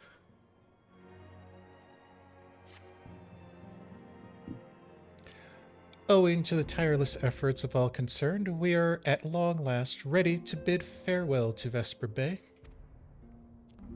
So as to avoid drawing undue attention, we shall make the journey to Revenant's Toll in small groups, departing at irregular intervals. Lest you doubt, it is still my intention to conduct future operations openly, but on this particular occasion, the need for caution overrides all other concerns.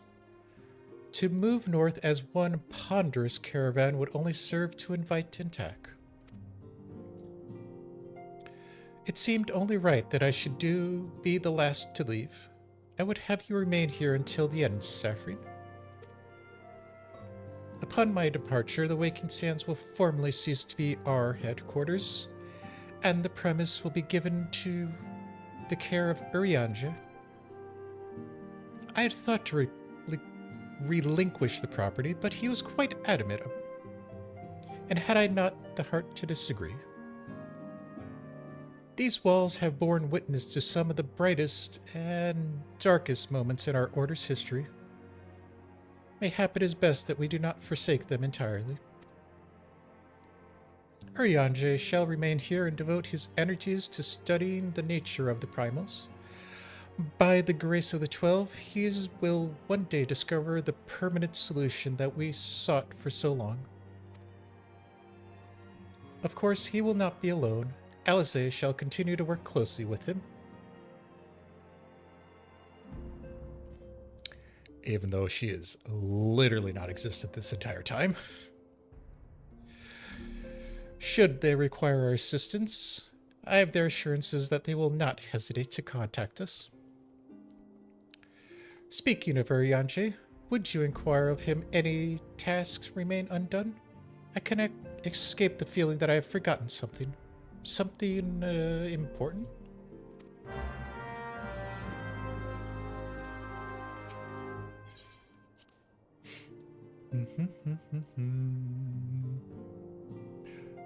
Doo-doo.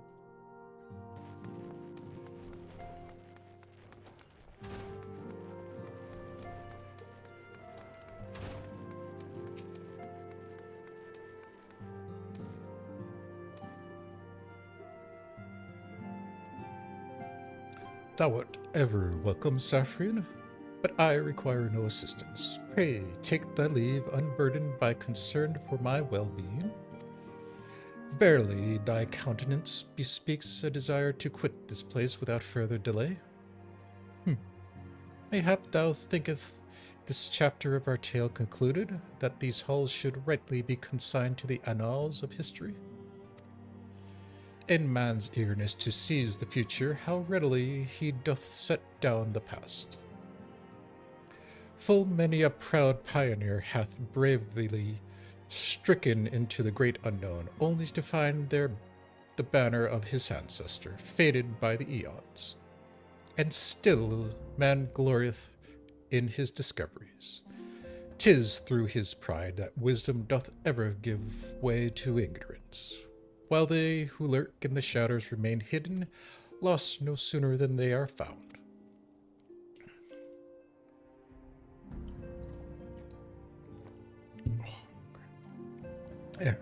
Be not offended, Saphrine. Thy conduct hath ever been beyond reproach. Despite thy surpassing strength and all thy many victories, thou hast never been so convinced of thine own greatness as to imagine thyself above the failing of thy forebears. Mayhap it is the echo which hath opened thine eyes to the lessons of the history. Would that the same could be said of...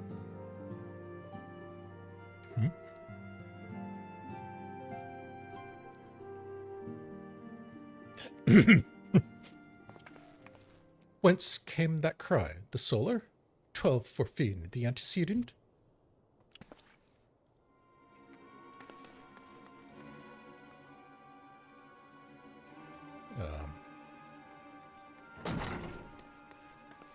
Not good.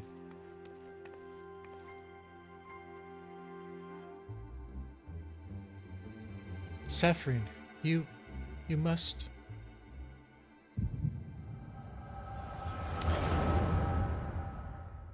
This one.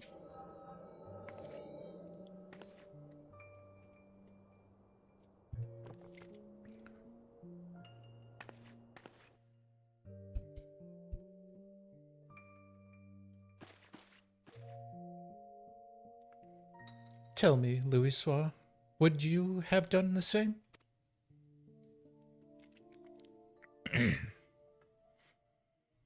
Louisoix Levier was a remarkable man, wise beyond mortal measure. Would that I had met him prior to his passing.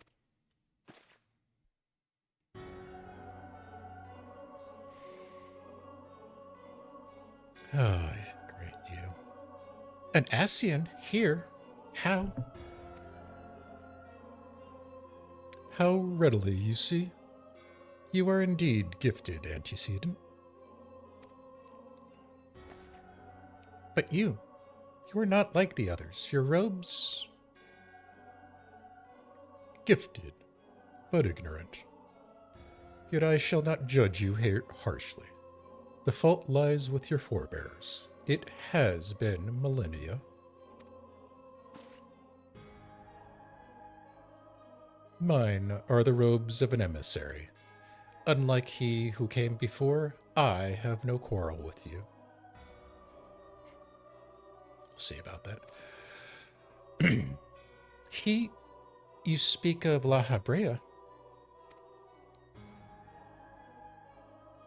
La Habrea is a warrior. He fought, he fell.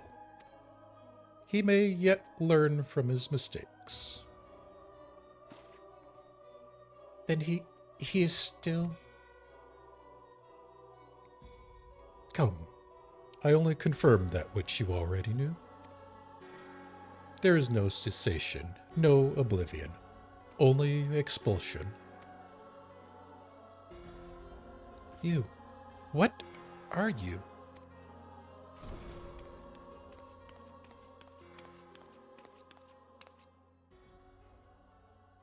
We're ready when you are, milady, if there's nothing else. Is something the matter?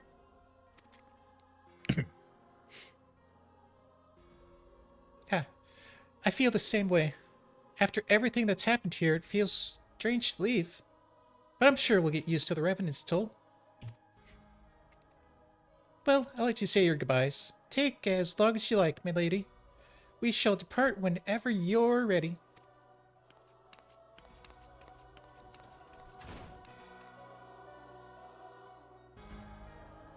It is only to be expected. She lacks the gift and knowledge of both.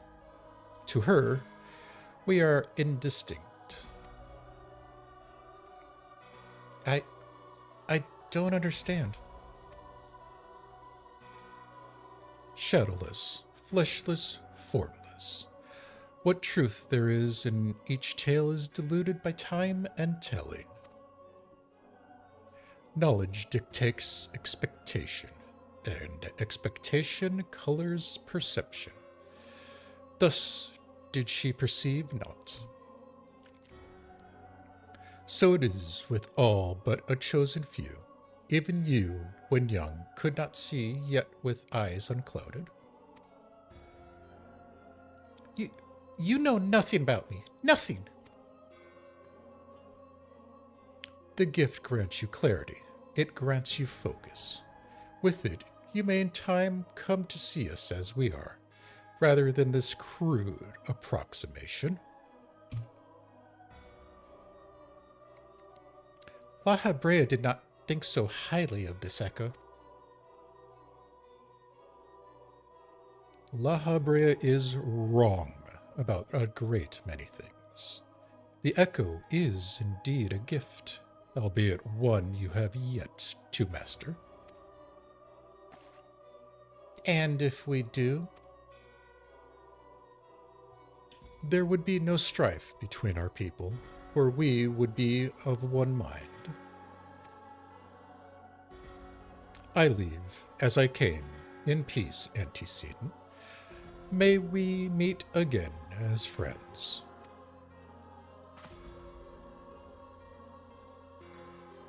Wait! Stay where you are!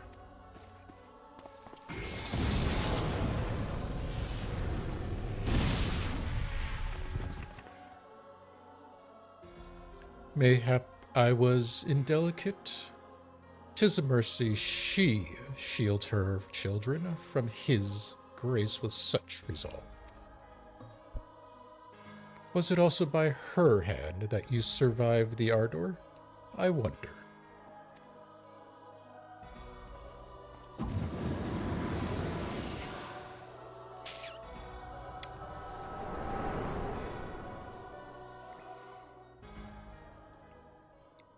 You know, she should really have some guards on hand from now on.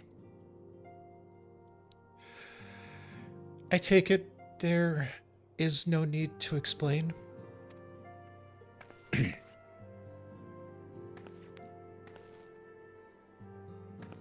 Save your concern. He did me no lasting harm. Whatever his intention was, it was not to kill.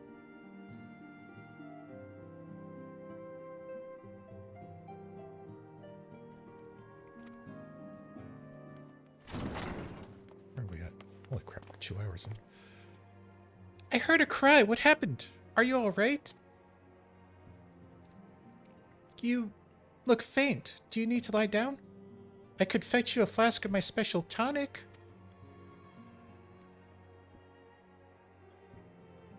Ariange, send word to the students of Baldessian. Tell them to scour the archives, the forbidden tomes in particular. If there is any reference to an Ascian robed in white, however oblique, I would know of it. An Ascian, my lady? Was that what gave you cause to cry out?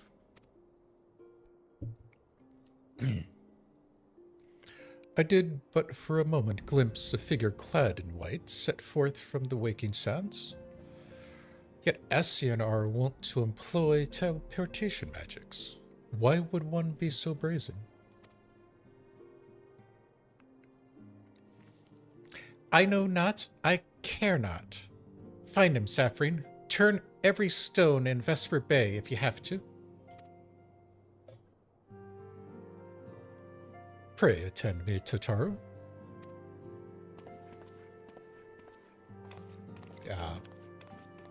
That could have been phrased better.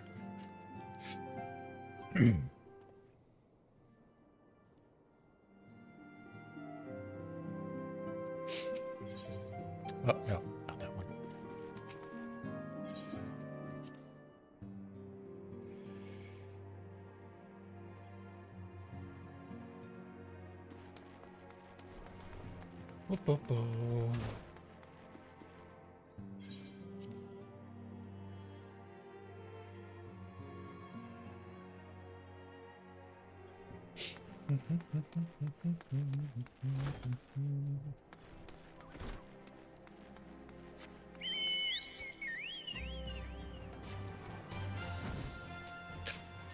Oh, that works.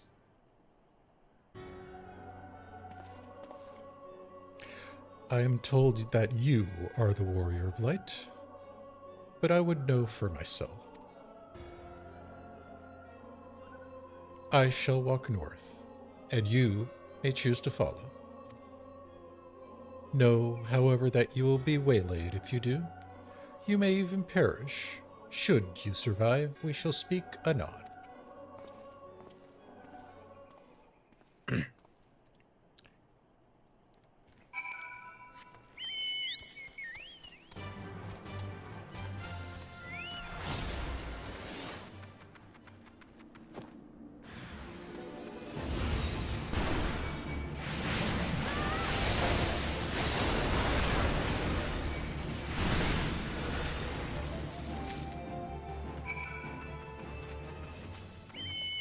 Really?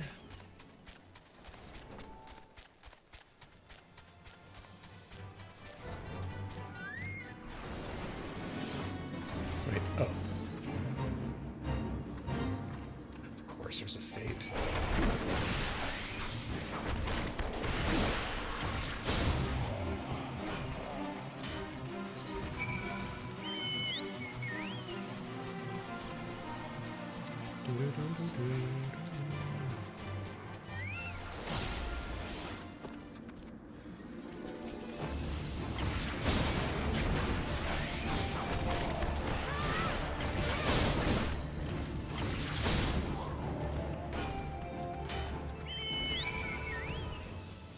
Is this? Oh, I think this is the one. Yeah.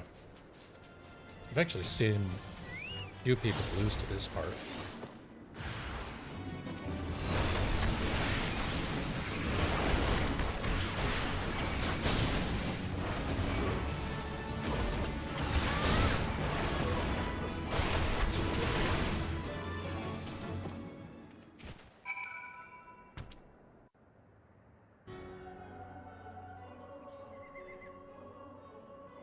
Remarkably, truly remarkably.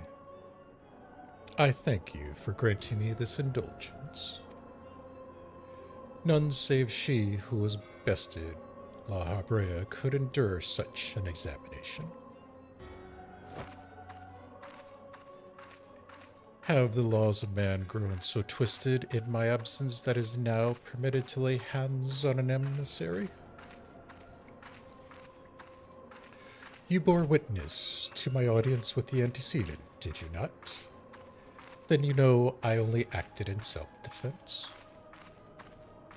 I realize the same cannot be said of La Habrea. Even among his brethren, he is considered unique. Nevertheless, I cannot wholly condemn his misdeeds, for though we discovered you, one so strong in the gift that she could cast us out.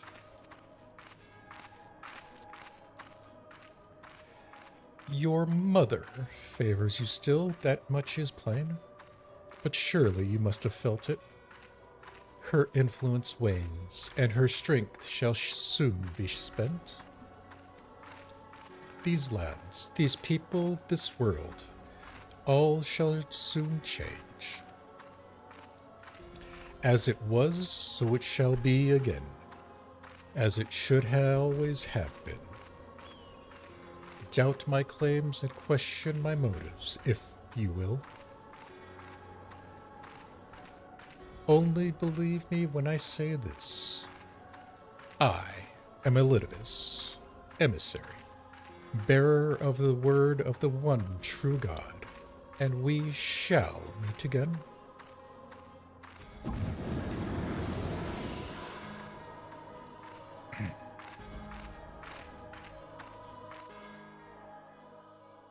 Off the screen, thank you. Well, he's going to be an annoying thorn in the side for quite some time.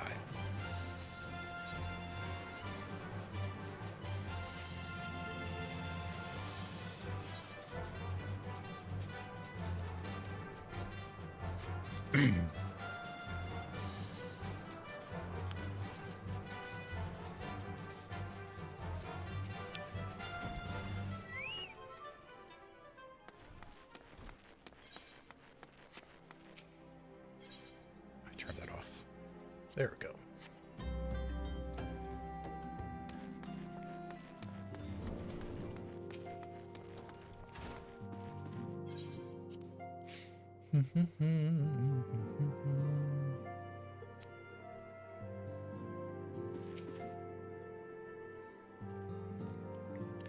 Thank the gods you have returned, Saphrine. After you left, I began to worry that I might have to that I have sent you to your doom. I take it our visitor provided elusive? Beg pardon, he was waiting for you? What did you do? What did he say? As it was, so it shall be again. Of when does he speak? And of what exactly? The words of this Elidibus portend much but reveal nothing, save perhaps a measure of his disdain for La Habrea. I had hoped for answers, but it seems I shall have to be content with a wealth of additional questions. Is that? Whatever. Let us set aside the matter of this Ascian until after we have completed our move to the Rising Stones. There is but one final favor I would ask before you depart. I believe I have mentioned before that my father was a member of the Alamegan Resistance. The truth, however, is more complicated than that. As far as the Empire knew, he was their spy. He maintained the deception for nigh on half a decade, furnishing the Resistance with vital Imperial secrets while feeding his paymasters subtly conceived misinformation. When he died some 15 years ago, my father left behind his journal, which I have closely guarded ever since. It contains every shred of information he and his agents could steal on what they believe to be the single greatest threat to Eorzea, the Primals. Its wisdom has guided me through the years, though there is much within I still do not understand. It is my hope that Urianger will fare better. Tell him to treat it with care. It is all I have left of my father. The Book of the Primals.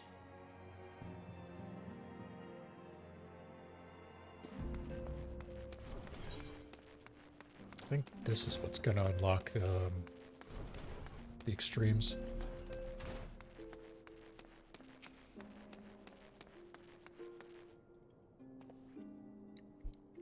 I thought thee departed. To what's end dost thou linger? The father's final bequest, the daughter's lifelong labor? 'Tis no small thing to surrender such a cherished memento. Well, I can imagine the antecedent's pain. Upon mine honor, I swear to spare no effort in the study of these materials, lest my lady's sacrifice be in vain.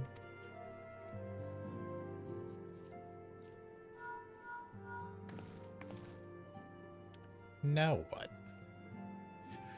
Saphrine, this has been Philia.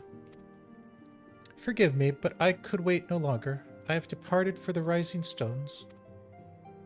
If you have yet to... Once you have given the journal to Urianger, I bid you come to the 7th heaven in Revenant's Toll. Tataro will be there to show you inside our new headquarters. Assuming you have already attuned to it, you may wish to make use of the new Aetheryte in Revenant's Toll. After all, it is right on our doorstep.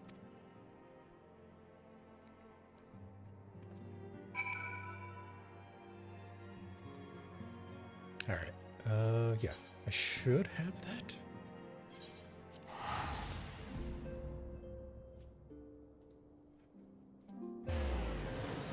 Alright, 2-1 completed. In 2 hours, holy crap.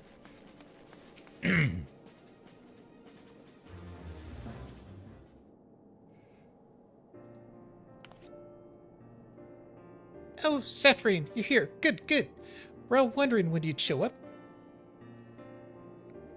As I was just telling your receptionist here, I am pleased to inform you that all the documents have been prepared and all signatures signed. The Rising Stones is officially yours.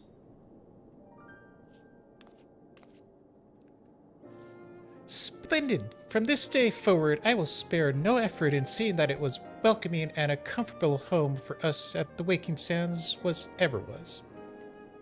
Holy crap. That said, this is all somewhat intimidating, is it not? So many unfamiliar places, so many unfamiliar faces. Take that odd-looking fellow over there, for example. He's been eyeing us most suspiciously ever since we arrived. I cannot help but wonder if we are truly safe here.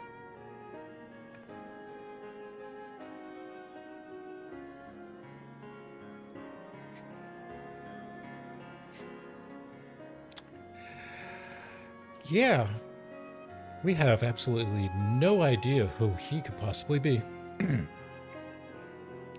Oh, that man. I can't say I've spoken to him myself, but rumor has it that he come to hunt for ancient treasures in the Crystal Tower. You've seen the structure I speak of, no? It'd be hard to miss it, that massive pillar of shining crystal that looms high over the land just to the southeast of here. If the tales are to be believed, it is a remnant of some ancient civilization. The details remain a mystery, and that is no doubt why it has drawn adventurers and scholars from all over looking to unearth its secrets. That man over there is no exception, and if my instincts are true, he knows more than most. If you are curious about the tower yourself, you could do worse than to talk to him and see what he knows.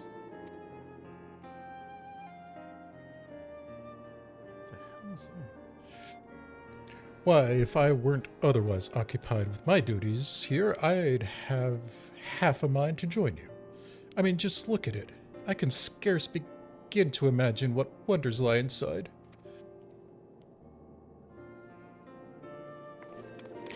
Why, that's wonderful to hear. Rest assured that this receptionist will work just as hard to see if that our effort do not skip a beat despite the relocation. And with that, Saphrine, I do believe it is time to officially announce your presence here to everyone inside. The antecedent and the others will surely be overjoyed to see you.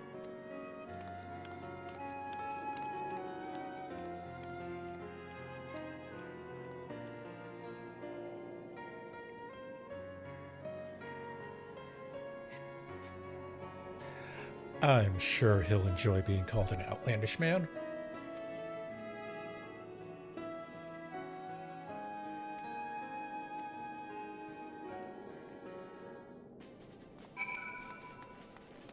But we'll deal with him later.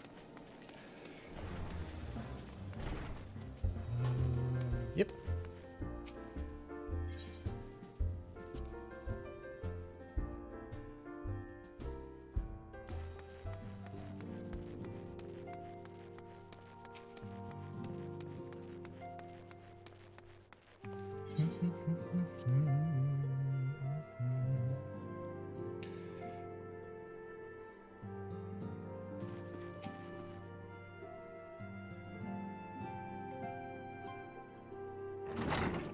Come on.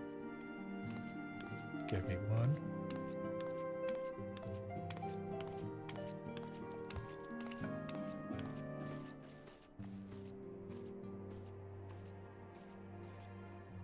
Damn it.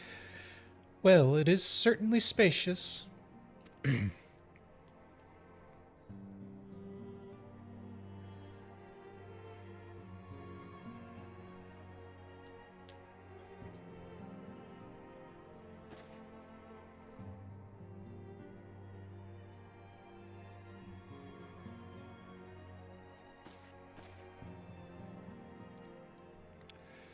Today marks the new beginning for the Scions of the Seventh Dawn, for today we declare our independence.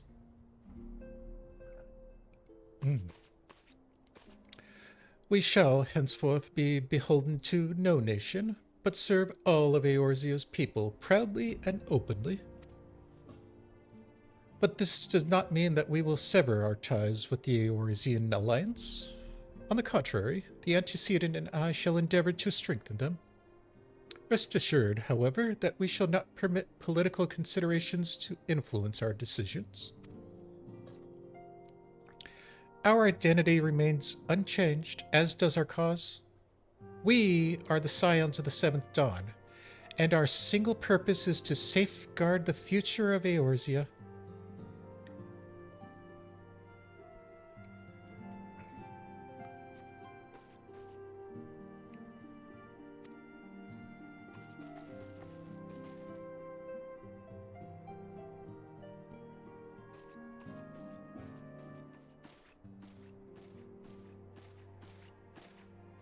A moment of your time, Saphrine?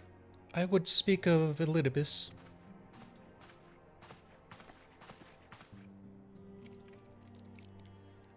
Pardon the intrusion, my lady, but the matter which bringeth me will admit no delay.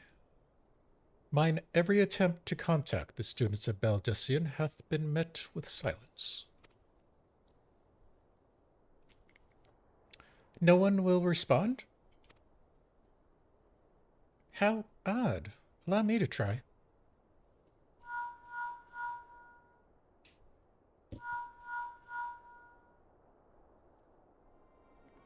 No response. Surely they would not ignore us. They have never yet, my lady. I fear we must assume the worst. No. No, I will not believe it. An outpost, perhaps, but not their headquarters. Their wards are beyond circumvention. Had they come under attack, they would most certainly have raised the alarm. None could perpetrate the sanctum unnoticed. But for those who lack the gift and the knowledge of both, oh no. Contact their agents in the field at once. If aught has befallen the students of Baldician, they may know of it. Though the thought of it pains me, until such time as we have evidence to the contrary, we can assume but the worst. Accordingly, we must needs seek another source of information on Elidibus. 'Tis possible that the others in the homeland are possessed of such knowledge. Be fairly warned, however, they are unlikely to yield it unconditionally. Do what you must.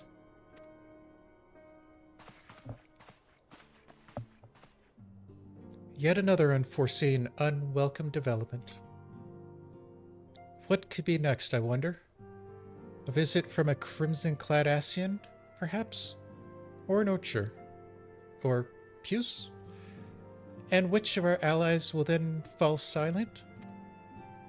For a time, I thought we had gained the upper hand. When you shattered the crystal of darkness and cast out La Habrea, I dared to hope that we had found a way to rid ourselves of Asian menace. But I was wrong. He endures and may yet return. Upon that point, I have no doubt that Elidibus spoke true. Yet there must be a way to destroy them utterly, a way to spare this world of their unholy machinations. I dare not consider the alternative. There are forces at work we do not understand, Saphrine. I discern them all around, in disturbances too great and too numerous to be dismissed as mere coincidence. Doubtless the Paragons are involved, but how and to what end is far from clear. I know not of what will come, but I do know that we will rise and meet it as one. Ah, my stalwart hero, your face is the picture of resolve. Sure. I know that you will be ready when the time comes. With luck, however, that will not be for a while yet. Pray return to your private affairs with my blessing. Should anything arise, you will be informed. In the next batch. Kryl, where are you?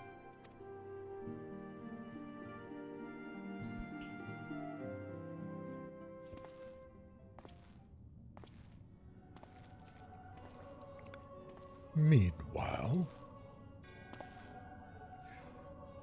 your intercession, it was not foretold.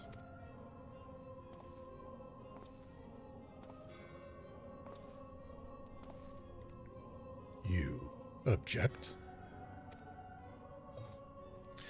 We question. Our plans are in motion. Your intentions, unclear. They survived the seventh ardor and are stronger now in the gift. Does that not intrigue you?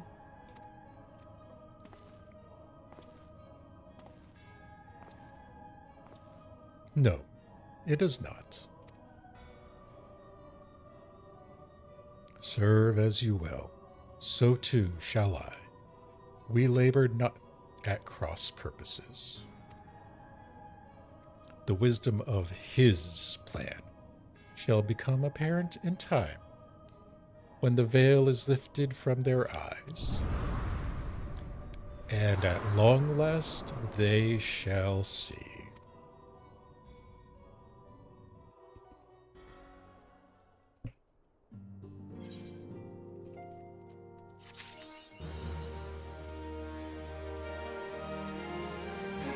All right. Holy crap.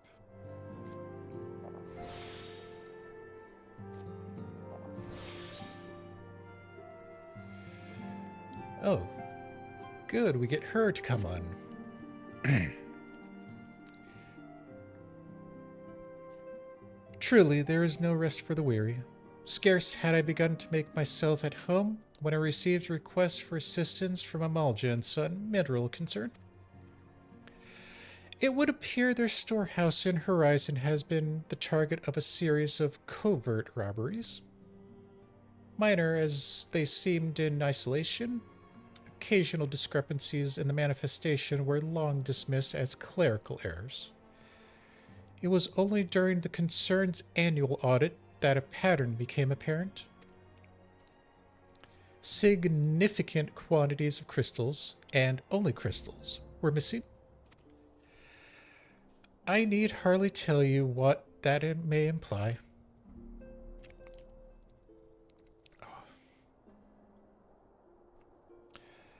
The Brass Blades charged with investigating the thefts believe that someone within the concern is selling the crystals for profit. Alas, they have as yet been able to identify a likely suspect, and the concern's proprietors have grown frustrated by their lack of progress. Needless to say, I would not have agreed to intervene had the stolen goods been of merely monetary value.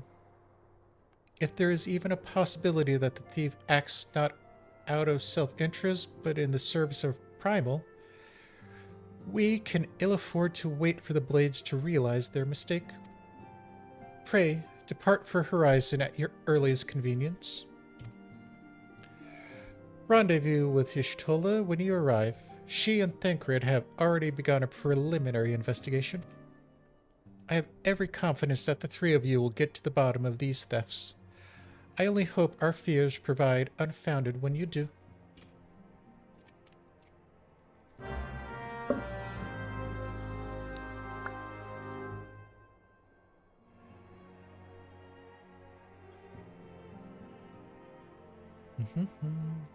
All right. Off to Horizon.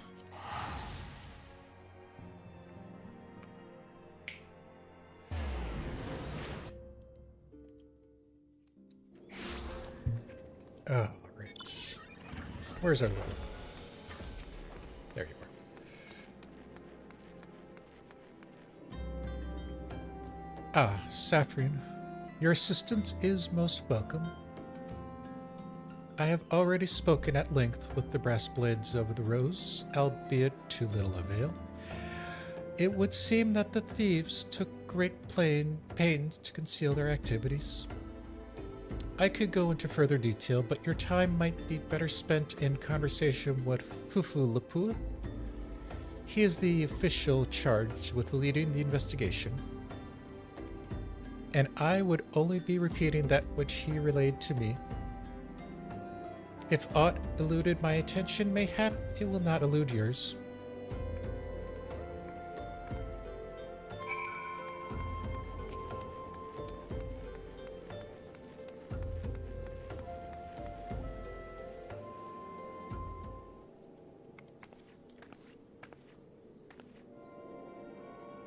Saphrine, what a pleasure it is to see you again. Y'shtola said to expect you. Terrible business, these thefts. We have yet to confirm the quantity of crystals stolen, but I dare say it may be greater than... but never mind that. I have news to share. A short while ago, the driver of one of the heaviest laden carriages refused to halt for inspection and broke through one of our checkpoints on the Royal Allegan Sunway. The cart bolted off towards eastern Thanalan, where, thank the gods, I heard that our colleagues were able to apprehend them without further incident. A speeding carriage? That would seem a curious choice for the thieves, such proven cunning. And yet, the Amalja do have a foothold in eastern Thanalan. And what of their cargo? Did they carry the crystals we seek? We should be receiving a report any now, but I fail to see what else it could... Did you miss me, friends? I'm back. but I fear I come bearing disappointing news. Or, on second thought, perhaps it is good news after all.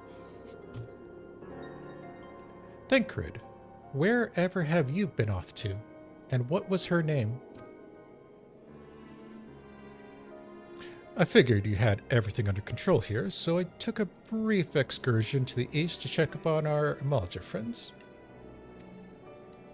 And wouldn't you believe it, I happened to run on a runaway carriage on the way, and even was able to do my small part to help our friends in the Brass Blades intercept it. In all my years, I had never seen such a prodigious quantity of summoners. The Blades were calling it one of the greatest hauls they had ever seen. The stolen crystals, on the other hand, were nowhere to be found. Is that so? Alas, I suppose we have no choice but to resume our search elsewhere. We should reassess our options as well. Come with us, Saphrine.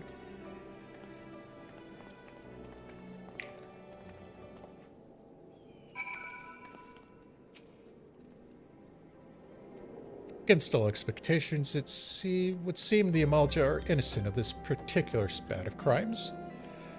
By all indicators, they have yet to replenish the stores of crystals exhausted during their last attempt to summon Ifrit. What I can't fathom is why anyone else would go to such lengths to obtain crystals, and in such quantities. It cannot be that we are dealing with simple thieves. If their motives were profit, why would they limit their trade to crystals alone? Plainly, we are missing something. While you think about what it might be, I shall inform Urianger of our progress, or lack thereof.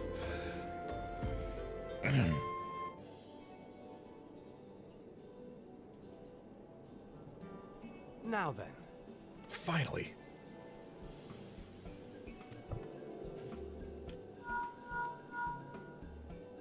Tis I. The situation may be more complicated than we anticipated.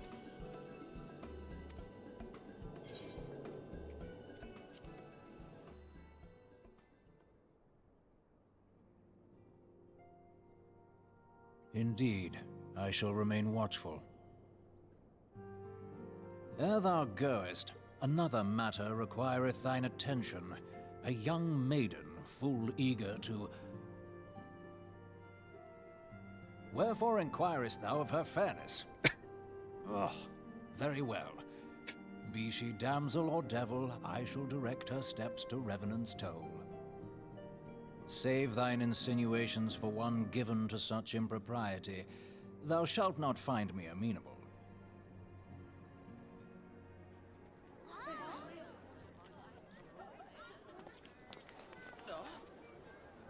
Hmm?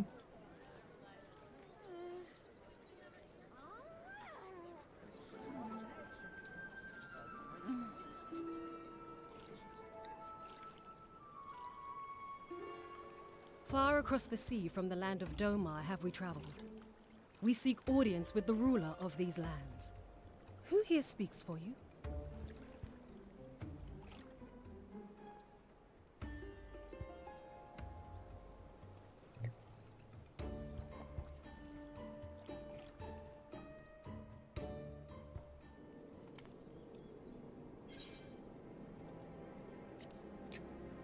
Well, it was short-lived, but we finally got a voice scene.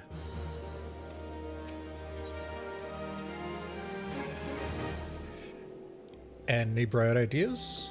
A solitary flash of insight? No?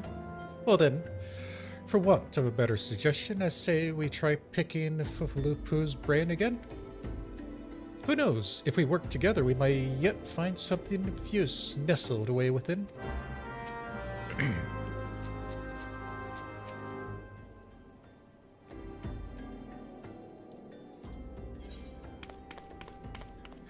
Oh, but it's good to see you returned.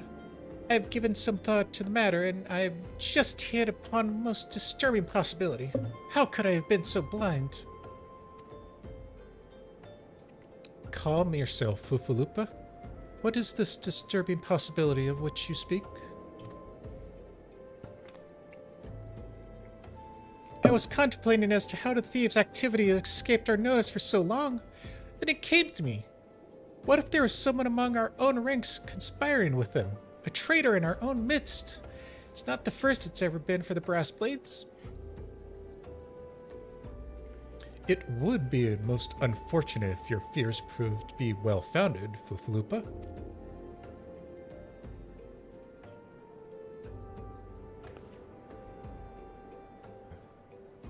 Indeed. For if the reason of security, the concern decided to transfer the remaining crystals stored in Horizon to another location, their plans would be discovered the moment the Brass Blades were informed. Ah, but a shipment would surely be well guarded. Would thieves as wily as ours risk open confrontation? Mayhap not, but neither would the concern be eager to present them with such an obvious target. Nay, they might instead elect to carry out a transfer in secret, to entrust the goods to, let's say, a lone Mikote miner, traveling without escort as to not attract undue attention. But who? Ah, yeah, I see. Yes, the concern may well elect to do that. But to travel with so much cargo would be a strenuous task indeed. This miner would certainly need to rest upon the way. Mayhap north of the bridge to Hammerlea? A fine spot to rest. Would you not agree, Saphrine? Alas, the role of the Mikote miner is taken, so you will lie in wait to the north, and I will do the same to the south. And forgive me, my friends, but I have received new orders. I must inform my men at once.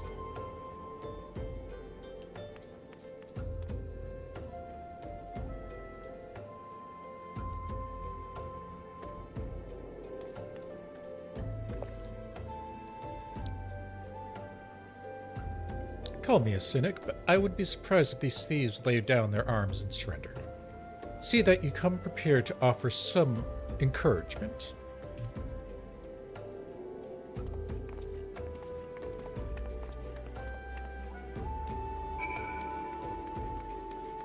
All right.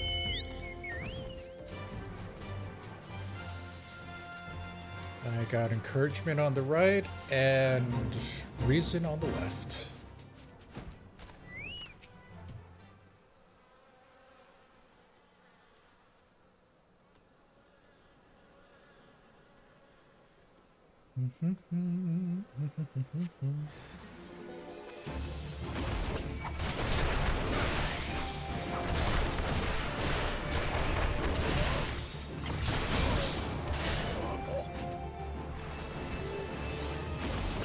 Shoot.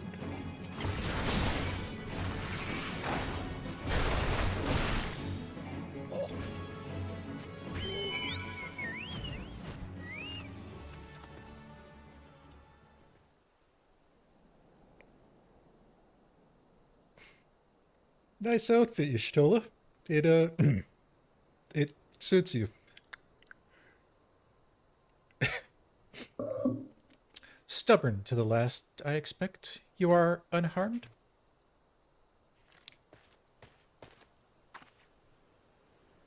A gang of wolf thieves. And in Thanalan, no less.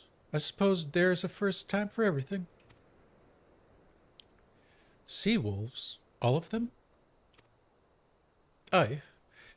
And all with the same taste in facial tattoos. Blue, in case you were wondering. Our thieves come a long way from home.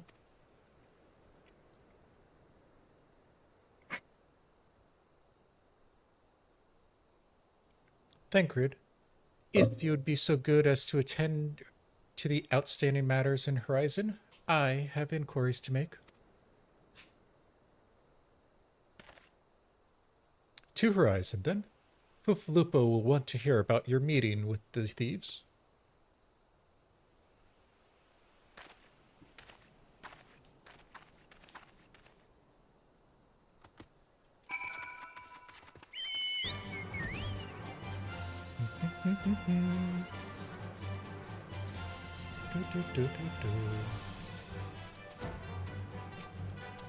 Actually, no, I think that I should switch the mounts.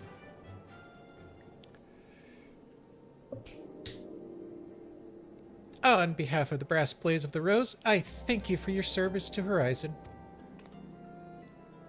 But we have not been idle. While you were afield, we succeeded in identifying the traitor within our ranks. Is that so? Then, by your leave, I should very much like to have a word with this fellow in private. No, I'm afraid that will not be possible. Regrettably, he, managed to subdue the unit of Brass Blades to detain him and made his escape. Oh, for the love of... How did he manage that exactly? Your men haven't been sampling that Somas was confiscated, have they? Or was he a giant in disguise? No, but he was quite strong. A sea wolf. Lomincia born and raised, I believe. But do not worry, we will find him. You have my word on that. I see. Pray keep me apprised of any developments.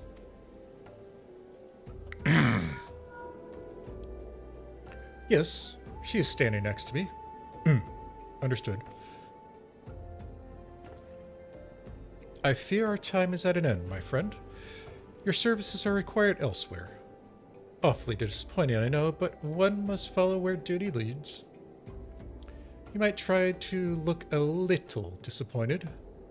Or do you mean to give me another one of your stoic nods? You do, don't you? Really? Really? Oh, awesome.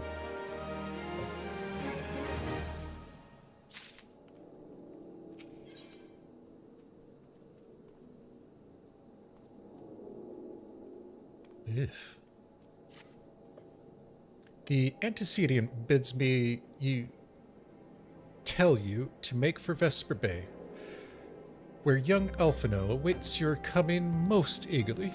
He was he who requested your assistance. Some commotion or incident. I am not privy to the details. While you do whatever it is Alphino has planned for you, I shall endeavor to track down our traitorous Brassblade. And when I do, you may be rest assured that he will have our answers.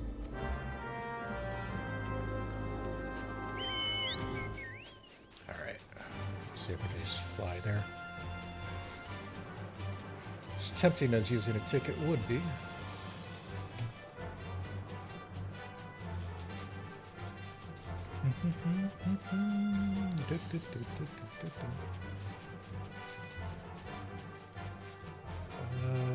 What do I want to check? That's working.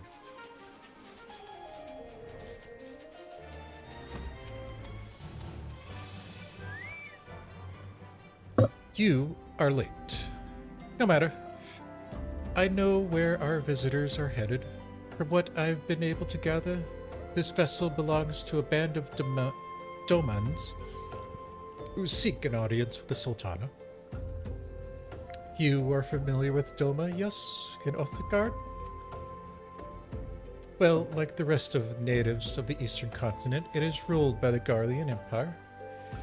Given our visitors' unannounced arrival as well as the state of their ship, I suspect they did not leave their homeland under the best of circumstances. Needless to say, I should be very interested to hear their tale and, more importantly, what they know of the current state of affairs in the Empire. Such information could prove most useful. We would be fools not to pursue this opportunity, do you not think? Come with me to Uldal, Saphrine. Unless I'm mistaken, I am rarely mistaken. We will find the Domans bickering with the Sultan sworn on the royal promenade. You are uncertain of your role in the proceedings? Insurance. If our guests are not themselves Imperial agents, It seems fair to assume that they may be pursued by some. And if not, who better than you to have on hand in the event of an unforeseen diplomatic incident? Besides, I do so enjoy your sparkling repertoire. Satisfied? Good. I shall see to you in Ulda.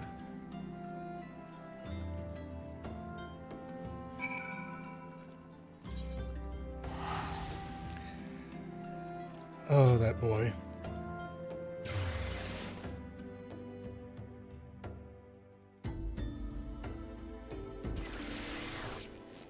Let's see. We said the promenade.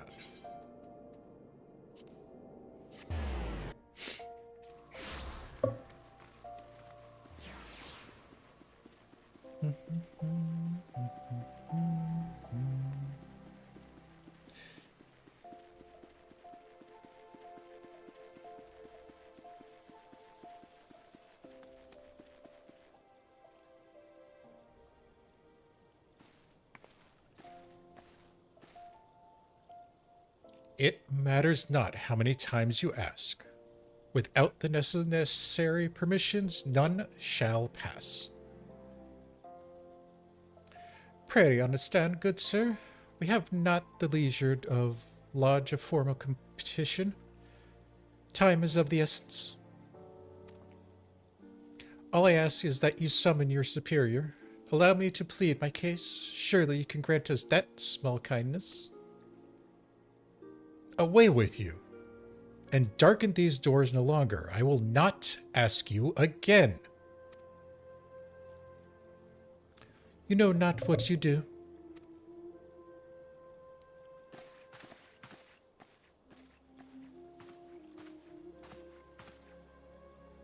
I gather your pleas fell upon deaf ears? A loyal man with a cold heart. I know his kind well. I hope that you will find me more to your liking. Alphino Levieur at your service, a friend. Which I believe make me very nearly unique, in this part of the world at least. Few, indeed, are your allies in Elda, yet you will need someone if you wish to endeavor yourselves to the wealthy and the powerful. Pray join me and my associate at the quicksand. There you may explain your situation to us, and we shall see if there is aught we can do to help.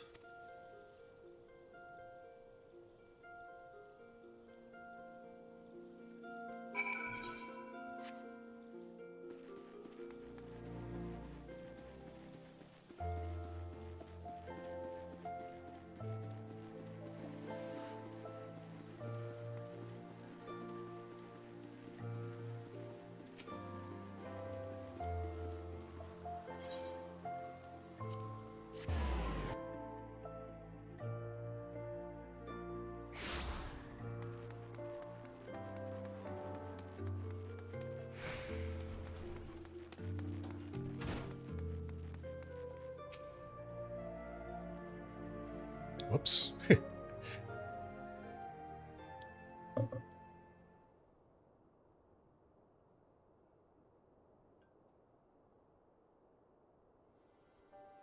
We have traveled some several thousand miles across the sea from the nation of Doma, in hopes that we might find sanctuary in these lands.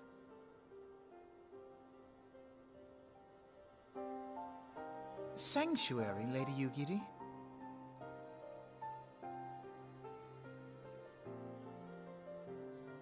Aye. Lying within Othard, Doma was under the dominion of the Garlean Empire, as I'm sure you are aware.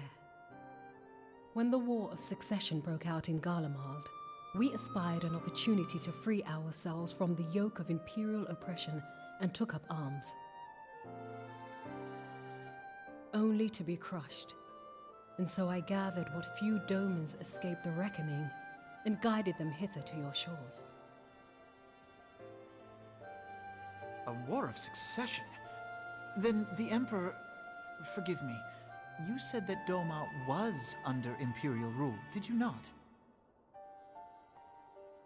Doma is gone, razed to the ground as an example to the other provinces. 12 have mercy. And your people? Or On a fortunately, ship anchored in Vesper Bay, flying borrowed colors. Many were complicit in the rebellion, or akin to those who were. They will not come ashore until I send word that it is safe to do so. I sought an audience with your rulers, but was summarily refused. The lords of Ul'dah are not wont to entertain foreign refugees without suitable encouragement. Mayhap I was foolish to expect otherwise, but our supplies run low and we have young ones in urgent need of care. I have seen the tents outside the gates, however. We are not the first to seek asylum, nor will we be the last. yeah, Alamigo has a lot of Be that as refugees. it may, Ul'dah is no friend to Garlemald. Your tale would stir the hearts of many men and women here. The Sultana and the Syndicate will not be so easily swayed, but I shall see that you are granted an opportunity to plead your case. This is within your power? He believes so. Well, far be it from me to boast, but I do have the ear of certain influential individuals. I am in your debt. Lady Yugiri, forgive me for observing, but your choice of attire seems like to evoke feelings of mistrust. Men are wont to fear the unfamiliar. We know this from experience. We seek only to spare the people of Ul'dah unnecessary disquiet. I shall defer to your experience, then. I thank you for your understanding. It seems I have urgent business with the Flame General. I leave our guests in your capable hands.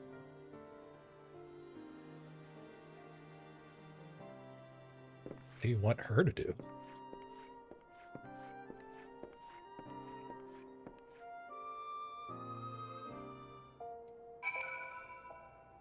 There she is. Oops. If I may, madam. As I said earlier, we have been at sea for some several moons, and our supplies are all but spent. I have not the heart to repeat the tales of our tribulation, nor would it please you to listen to them, I think. Suffice it to say, however, sacrifices have been made. Though it shames me to beg for more when you have already offered so much, desperation compels me. Good madame, if you or your associates could spare any provisions, anything at all, it would go a long way to lessen the suffering of my people.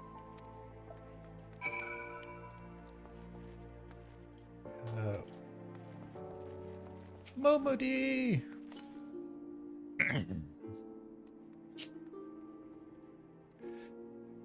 Hells, why didn't you say so in a Saphrine? Of course I'll help. You couldn't have picked a better day to tell the truth. A wealthy merchant and his entourage were due to have a banquet here on the morrow. See, but just sent word they can't come, meaning I've got a boatload of foodstuff and no one to feed. Best of all, they paid for it a lot in advance. Ha ha! Go and call on Fridulia and Catherine at the Sapphire Avenue Exchange. Tell them I said to ship a little prince's order to the Wakened Sands. Oh, and if they argue, just show them those letters. That should set them straight. Always has an angle, that one. Probably knows more folk than the Syndicate and the Sultanate put together.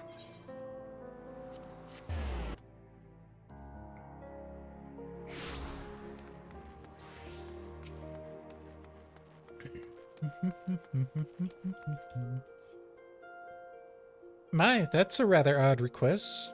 Mayhap you misheard her instruction?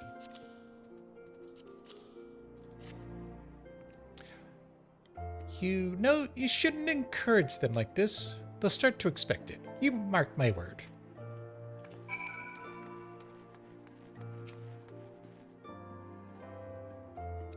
She's in the business of feeding refugees now? I ain't normally one to question Mistress Momedy's judgment. That doesn't seem wise to me. I'll not speak for the children, but if you ask me, any man what can't earn a crust deserves to go hungry. Harsh, but fair, I guess.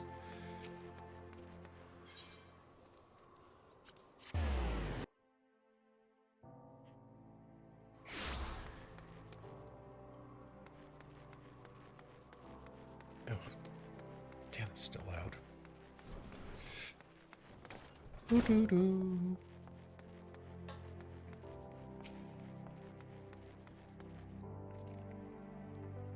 They didn't give you any trouble, did they?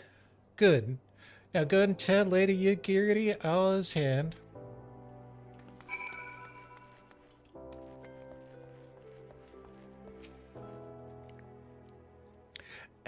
I dare not hope for such magnanimity, much less expect it. Mistress Momedy is generously indeed. I should be sure to thank her most humbly. Damn it.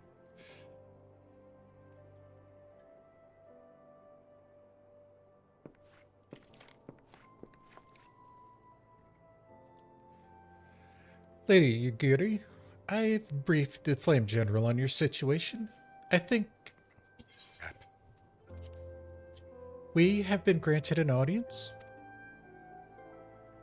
Before the Sultana and Syndicate both, we should return to the Royal Promenade at once. You have done much for us, Master Alphino. I swear we shall return the favor. Naught is owed, Lady Yugiri, for naught has been given. This small favor ye fairly won with your words. And it is with words that you must win the favor of the Syndicate. Then I shall choose them with care. You will be accompanying us, yes? Good. Your presence may serve to remind the Syndicate of the true meaning of philanthropy. And that nothing so unpalatable will be required of them, assuming the Domans are willing to earn their keep. Come, the Flame General awaits us on the Royal Promenade.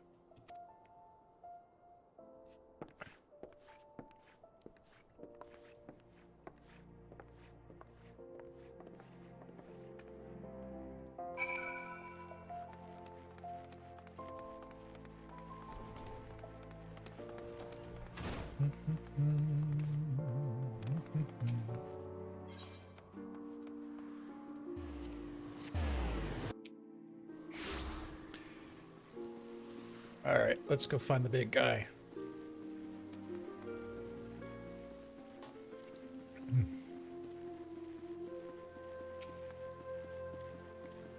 Oh, it's you. A pleasure, Saphrine. Sergeant Kanekuro. The others are already inside. Let's not keep them waiting.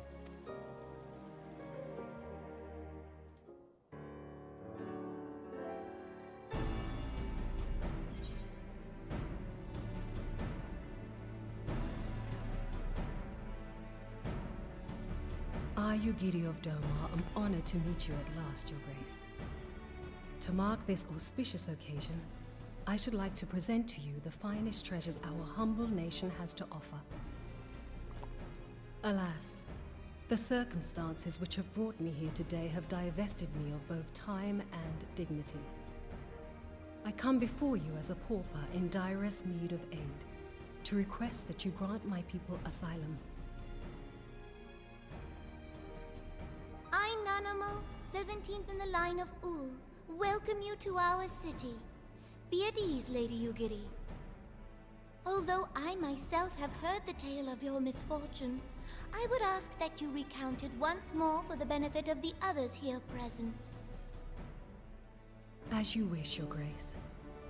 For many years, my nation, Doma, suffered under the yoke of imperial rule, and my people yearned to be free.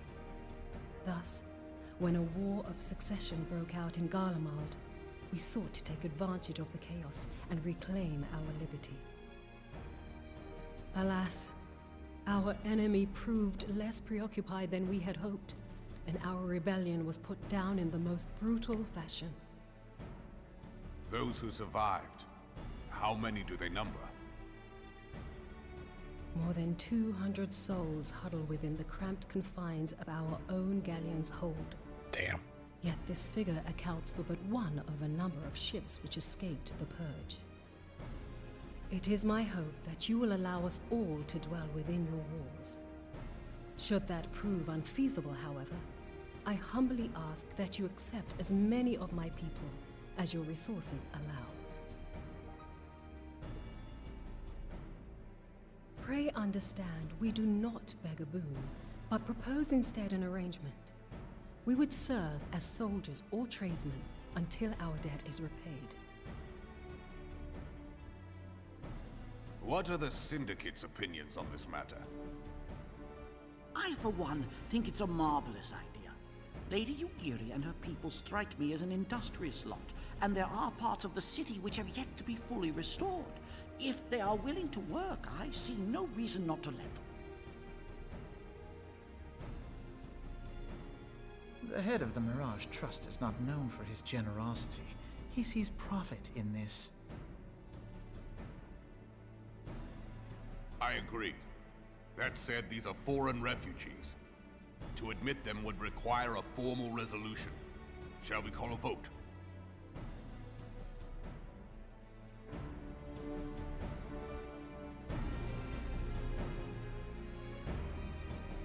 The law is the law.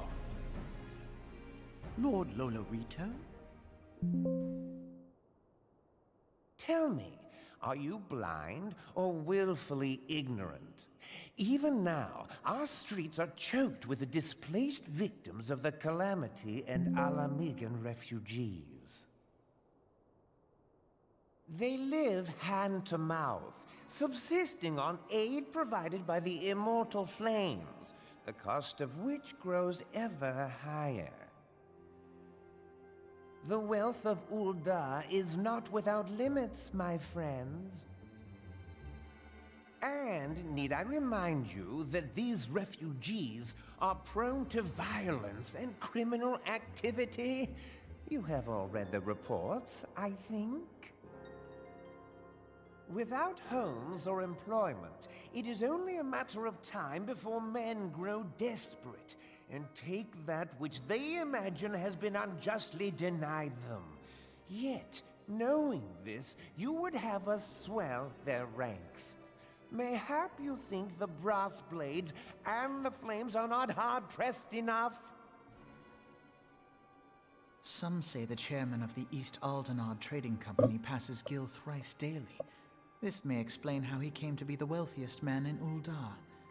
Or it may simply be that he's ruthless beyond reckoning. Surely the Sultanate can support the few hundred domins Lady Yugiri represents. That our resources have been taxed, I do not deny. But we are hardly in danger of financial collapse. I move that an exception be made. An exception, Your Grace? I am suddenly reminded of a similar debate some years ago regarding a number of Alamigan refugees, if memory serves. Ouch. What were your words that day? Ah, yes. The law is the law. And so our visitors remained in Little Alamigo. Mayhap our wise and benevolent Sultana would be so good as to enlighten us as to which other of our laws should not be upheld. Mind your tongue, Lolorito. My lord, I share your concern for the welfare of our great nation, but we must endeavor to take a longer view. You know as well as I that people can be a resource still more precious than gil. Precious or not, they were never yet so reliable. And unlike those who frequent your establishment, I have no desire to gamble with my future. Uldar's greatest asset is, and has ever been, her material wealth. We risk this at our peril. One need only look to Teleji Adeleji's example for evidence of the danger in allowing sentiment to dictate policy. How far the vaunted Mirage have fallen, both in repute and profitability, since he began employing refugees. How I choose to conduct my affairs is not your concern, my lord. A proposal has been tabled. Given its urgency, I move we forego further debate and call a vote. To accept the Doman refugees or not.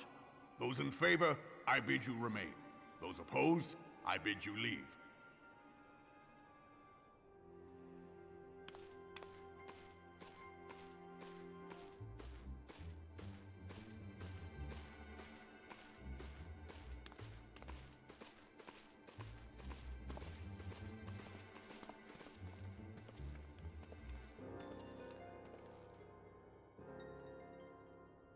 Ouch.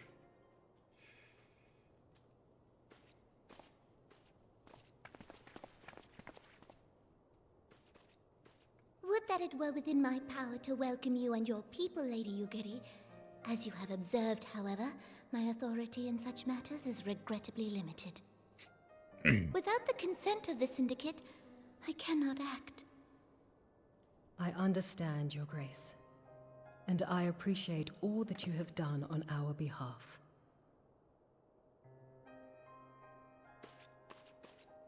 The nerve of the man! If that bastard had not forsaken the eastern trade route, little Alamigo would now be thriving. Oh, that you should have traveled so far under such dire circumstances, only to be refused in this manner is utterly unconscionable. Pray, accept my sincerest apologies.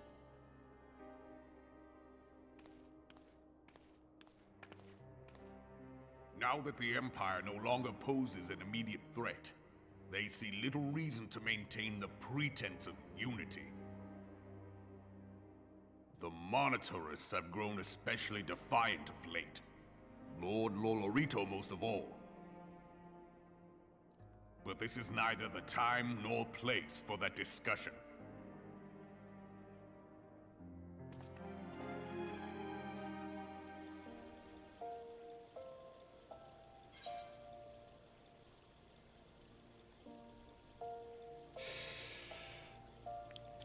You know, with all of its faults, with ARR and post-ARR, I really, really love the way they built up Teleji and Lolorito.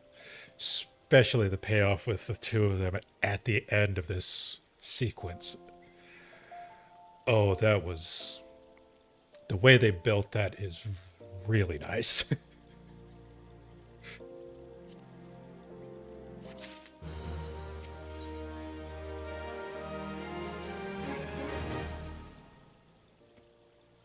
How many? 5 stops, alright. As you've observed, Lolorito is not afraid to speak his mind, nor is he like to change it. Oft have I wondered how a man so skilled at weighing the worth of things could so be incapable of seeing the value in people. Bah, I will waste no words on him. Not when the Domans are yet in need of aid. Everyone follow me to the Hall of Flames.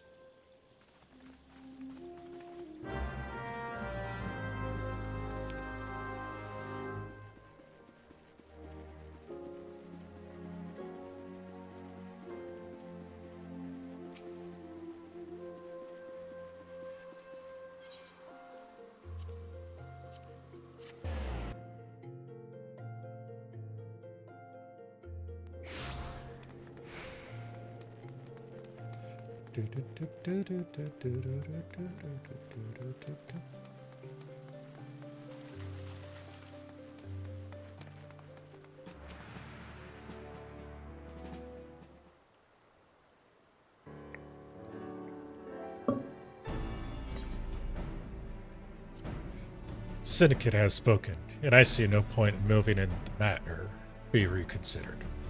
The monitorists have made their position clear. Agreed. Ulda is not an option. Nor are Limsalumens, nor Gridania, I judge, given the state of their internal affairs. Which leaves our Doman friends confined to a ship. Gods, the thought of them huddled in the airless hold with no hope for better treatment. Would that I have more time to find an alternative, place not bound by the concerns of great nations.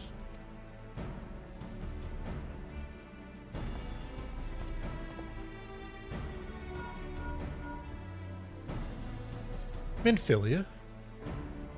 That is what I wish to discuss. I understand the Syndicate's decision to do. We all wish to preserve that which is ours, especially when we believe it is to be under siege. But I cannot meekly accept this judgment, not while my people suffer. Would it be out of question for the Sultanate to accept us for a limited time? A week, mayhap, or just a few days? Excellent. I shall keep you informed. Lady Yugiri, I have a proposal, if you would hear. Out with it, Master Alphinaud. The headquarters of my order, the Scions of the Seventh Dawn, stands at a place called Revenant's Toll, an outpost in Mordona. Like most outposts, it is frequented by mercenaries and other men of action, and lacks the comforts of more well-established settlements. However, the leaders of Revenant's Toll have been doing their utmost to change that. To that end, they have need of able-bodied individuals working as frontier hands. Hard labor, less you doubt, with not save food and shelter by the way of reward. Terms not unlike those which you yourself propose, Lady Yugiri. Though I will not hear a word said against the beloved Ulda, Revenant's Toll would offer certain advantages, the absence of unhelpful bureaucracy being the most obvious. If they can accommodate us all, we shall gladly accept. Master Alphinaud, once again I find myself in your debt. Pray do not thank me, my lady.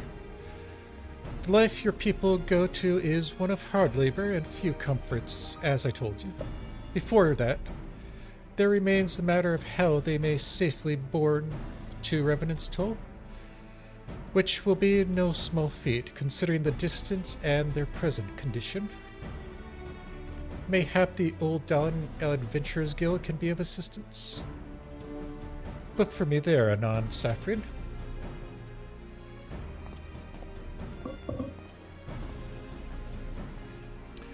Lady Yugiri, if you and your people would accompany me, we may discuss what aid the Immortal Flames can provide.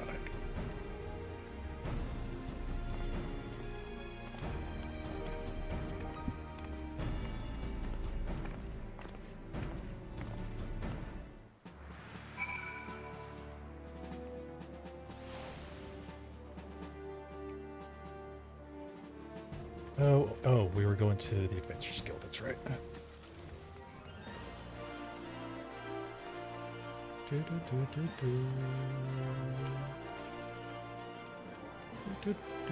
Nope, I wanted this.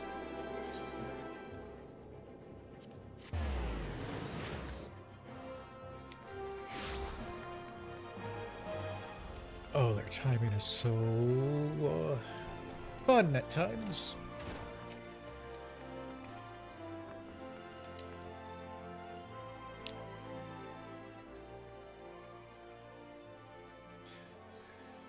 We are concerned that the Doman refugees may find the journey to Revenant's Toll too much to bear.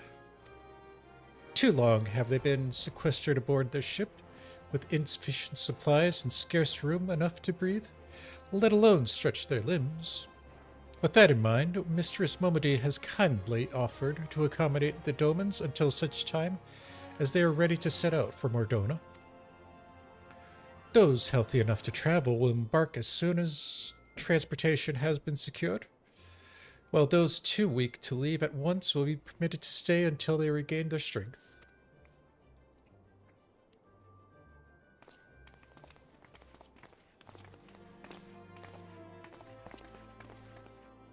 What news? Transportation remains our greatest obstacle, General. Is there aught the Immortal Flames can do?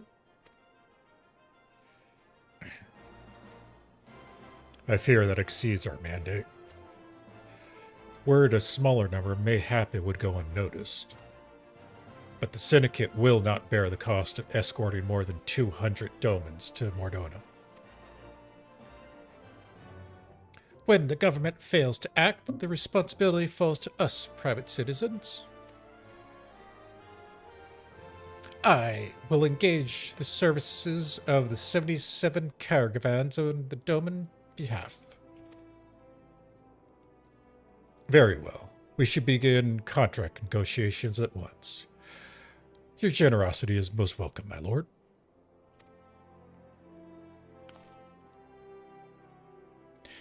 After all it has befallen these good people, it is the least I can do. Come what may, you shall ever have a friend in Ul'dah, Lady Yugiri. And you in Revenant's Toll, my lord.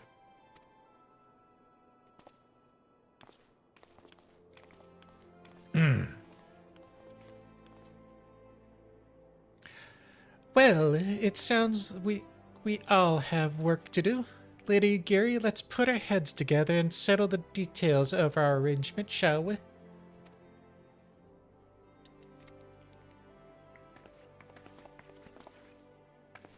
I would entrust the task of escorting the Doman friends to you. After you've rested your own road-weary legs, of course. What do you say? All right.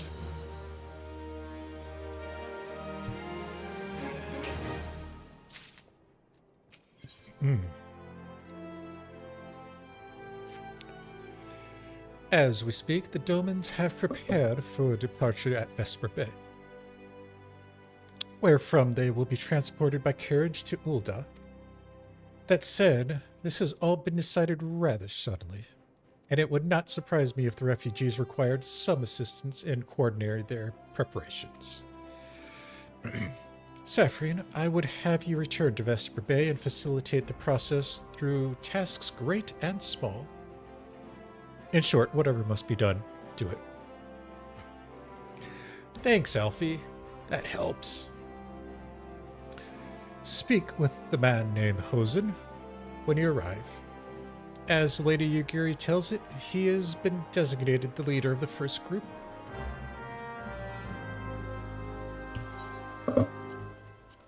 Alright. Back to the bay!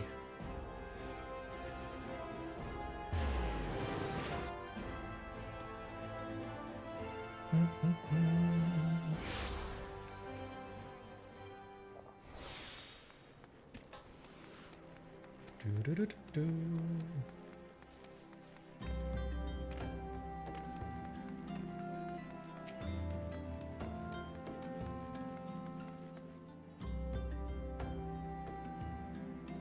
Greetings. Alphino informed me that a scion would be arriving to help with her preparations. I am honored to meet you, though shamed as well. A great warrior should not be tasked with such trivialities. I knew from a glance what manner of woman you were. I too have some skill at arm, as do many of our people. Pray forgive this trifle, but might I trouble you to help round up the children that have been given into my care? They are most adept at staying hidden from my sight. Perhaps your keen eyes will succeed where I failed. You have my thanks, friend. Pray seek out my son, Yozan. He can tell you more.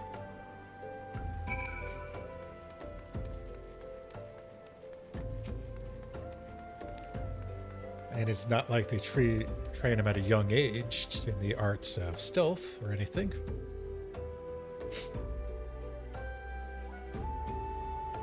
Oh, hello there. I'm Yozan, son of Hozan. Will you be coming with us to Ul'dah? I hear we're traveling by a horse-bird-drawn carriage. But don't you think they're queer? Giant birds that people ride like horses? I still want to try riding one, but... What's that? You're looking for the others? Don't worry. I already told them to get ready for the carriages. I'll need your help, though. You were just finishing a game of hide-and-seek. 3 players are still hiding. And since Lady Yugiri told us to take it really seriously, they won't move until they're found. But Vesper Bay isn't that big, so I bet you can find them in no time.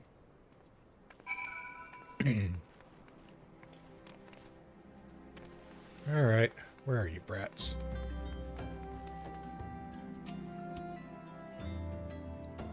Hey, you're not Hosen. Who are you? I'm Koharu.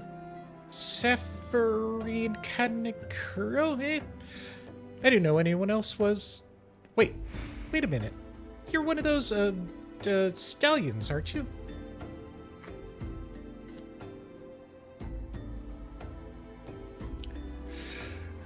Close enough.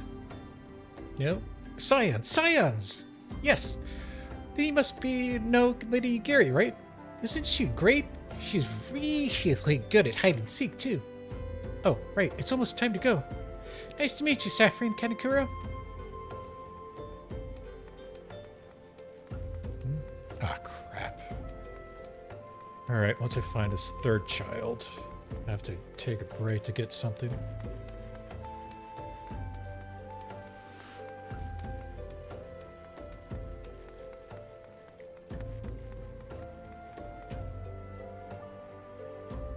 How'd you find me?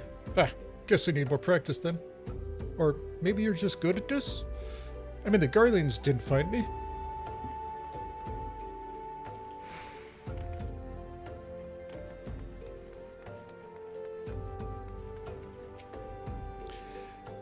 Are you playing? Ah, no fair. Yosin didn't say anything about adults. Huh? We get to ride in a horse-bird carriage? I don't know. It sounds kind of scary, but if Yozan says it's safe, I'll go.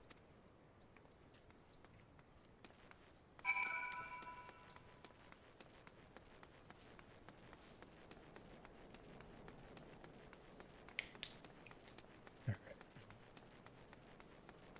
Yeah, I gotta go get that. So I am gonna need a 5-minute break while I go get something outside. Just a moment, we'll be right back.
Sorry about that. To make sure that didn't get ruined.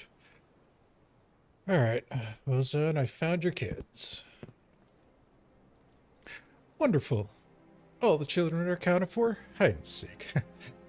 I see that you are curious. It is quite simple, really. Lady Yugiri taught it best that the children know what to do in case the Garleans found us. I should hope that those days are behind us, but nevertheless, I take comfort in knowing that we are prepared.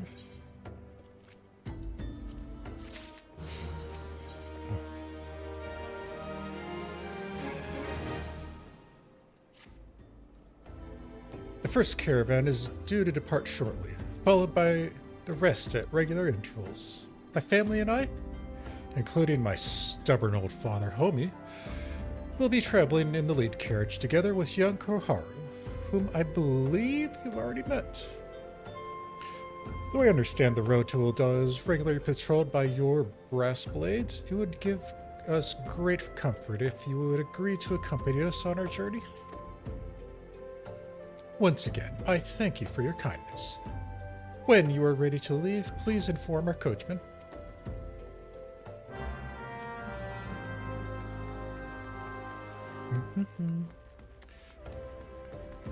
Alright. Let's go see these horse birds.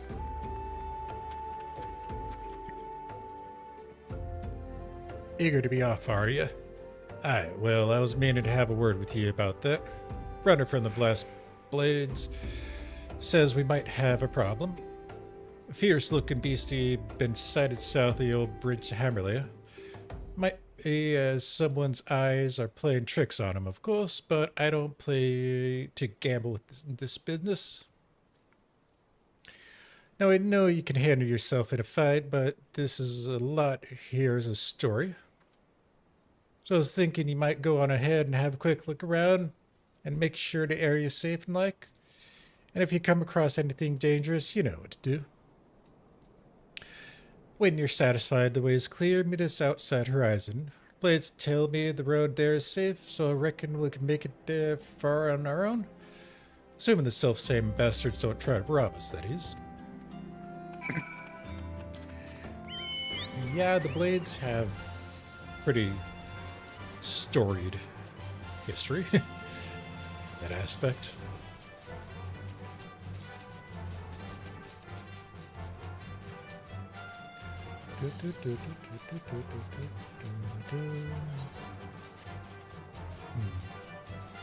Why we'd venture. And we're at 3.5. Yeah, I might have to end that early. I wasn't planning on that.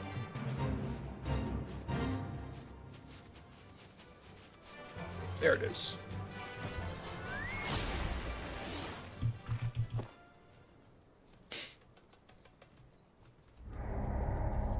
Uh-oh. It's the Great Eye.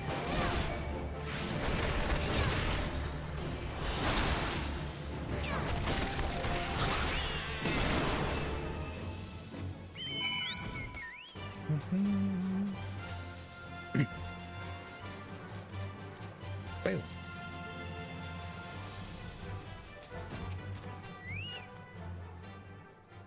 So, there was a beastie? Was being the operative word, eh?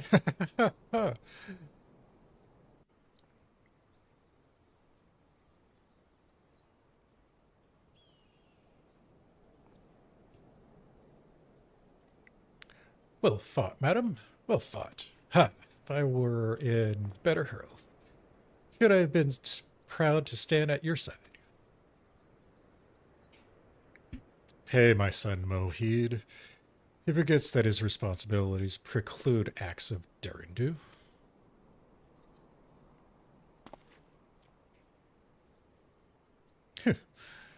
Be that it as may, I cannot help but envy you. Had we been able to call upon heroes of your strength and skill in Doma, things would have been very different. But we cannot change the past. Those who fought and fell are forever to us lost. Lost, but not forgotten. Lady Yugiri's kinsmen least of all.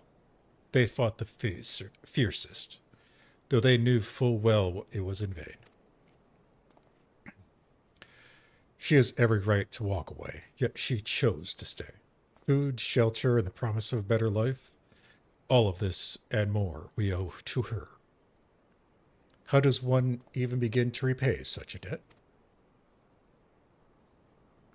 In kind, Father. To she who has given everything, we shall give our all. Whatever work there is to be done, we shall do without question. Ditch digging, bricklaying, it matters not. Revenant's toll will grow and prosper by our hands.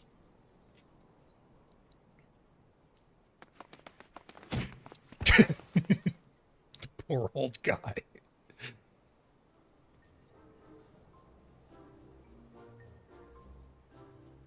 Hey, Mrs. Saphrine. Koharu and I wanted to know why you became an adventurer.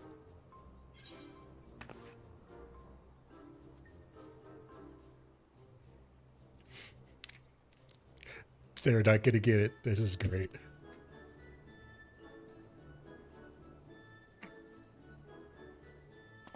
So, you like roses? I think I understand.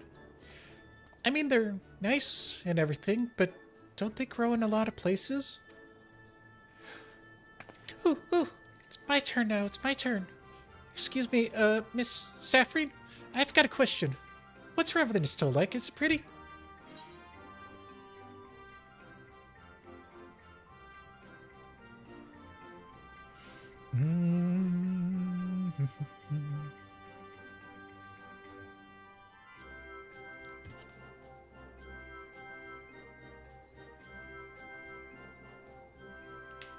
So there's lots of rocks and things. Sounds a bit scary.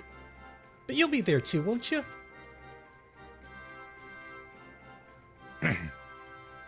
Enough, Koharu. It's my turn again. Miss Saphrine. When I'm older, I want to be strong like you. What do I have to do?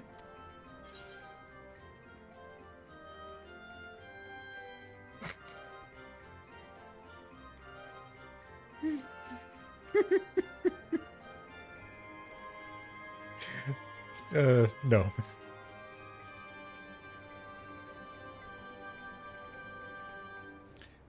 Like that thing you fought earlier, you mean? Right? All right. That's enough questions for Miss Saphrine. That's not fair. Why does Yozan get asked 2 questions? I want to know about Vestry just as much as he does.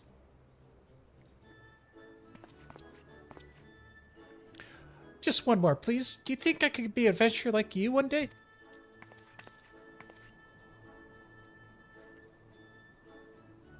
Really? Then I will. Thanks for the advice, Miss Saphrine. I won't forget it.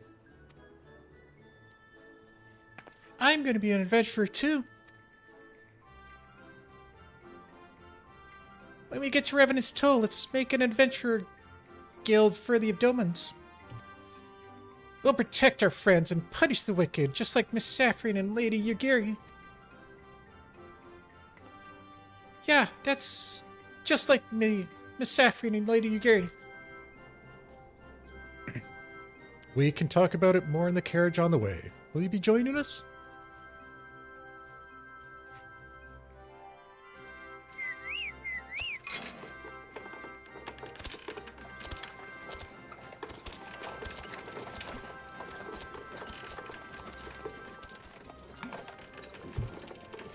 It's almost like the carriage ride when we first arrived in Ul'dah. Except the 2 children on board with that ride didn't say a damn word.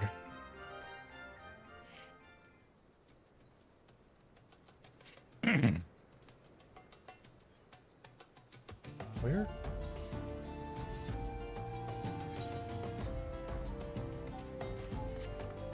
Nah, screw it.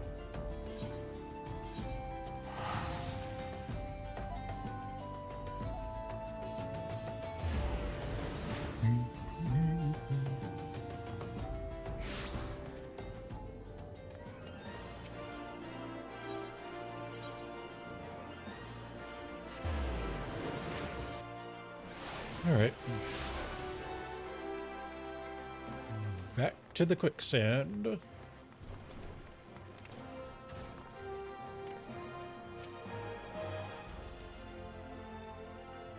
Ah, Saphrine. I take it the first group has arrived? Excellent. Is there aught else?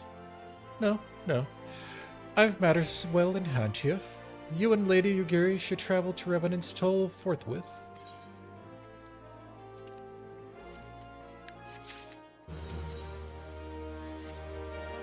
It is past time Lady Yugiri met with the guild representatives in Revenant's Toll. Since I do not foresee any further matters arising here in Thanalan, which might require your personal attention, I would instead have you serve as an escort to the Doman Refuge delegation for the duration of the journey. Speak first with Slaffborn upon your arrival.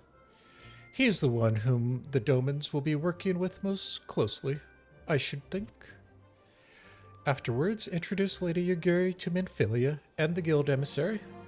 If both meetings go well, the resulting ties should stand the Domans in good stead for that which is to come. Safe travels, Saphrine. Boom, boom, boom.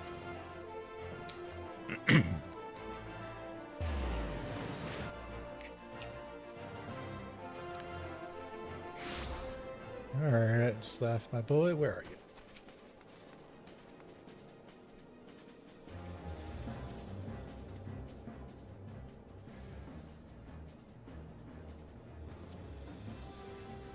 And this must be your esteemed Lady Yugiri and her associates.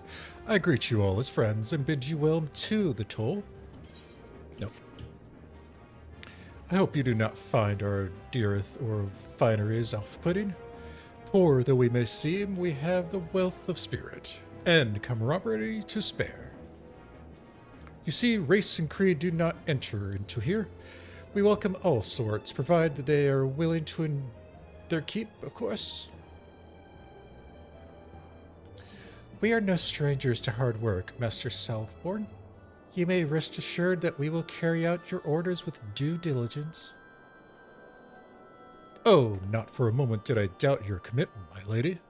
Pray understand I give the same speech to all new arrivals, and you needn't bow your head nor call me master either. We are both frontier hands, and as far as I am concerned, as you wish, Slaffborn. May this meeting mark the beginning of a long and fruitful relationship.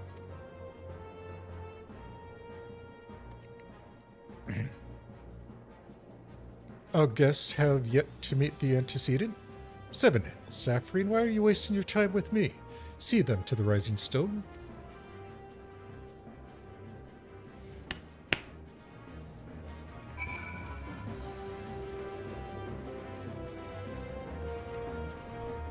Wait, did I? Oh. Whoopsie. To who is given, much is expected. Forgive me. I require a moment to compose my thoughts before meeting with your leader. We shall join you in the Rising Stones anon. Do-do-do. Nope. Here.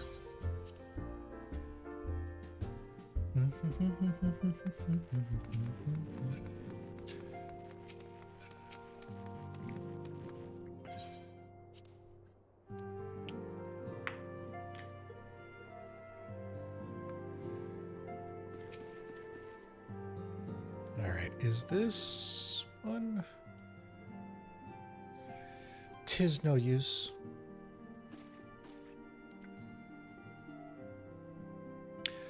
Our attempts to reach the students of Baldessian continue to meet with failure. Ariange has explored other avenues of inquiry, but they too have yielded naught. We will persevere, of course, yet within our hearts the truth is clear. We are but awaiting confirmation of that which we already know.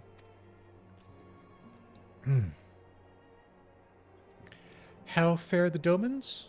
I am given to understand you were kept quite busy in Vesper Bay. Mayhap you question the wisdom of aiding refugees when the primal threat remains unresolved? I should not blame you if you did, nor would I deny that this matter falls outside our normal purview. Be that as it may, I could not ignore the plight of these refugees, not when it was within our power to help them.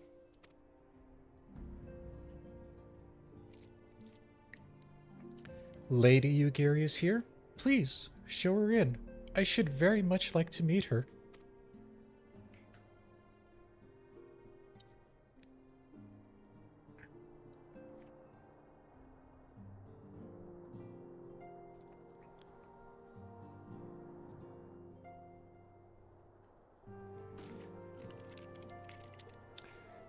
We have no objections. Pray do so with our blessing.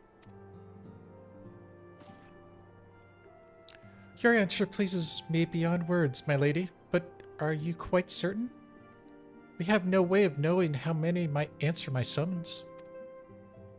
In the event that Revenant's Toll could not accommodate us all, we would need to find an alternative solution.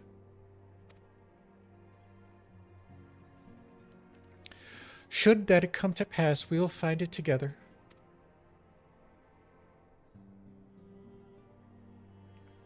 As ever, it has been a pleasure, Antecedent. Alas, we must take our leave, as the first carriages are due to arrive at any moment. Should you require aught else, pray speak with Slaffborn, Lady Yugiri, Saphrine.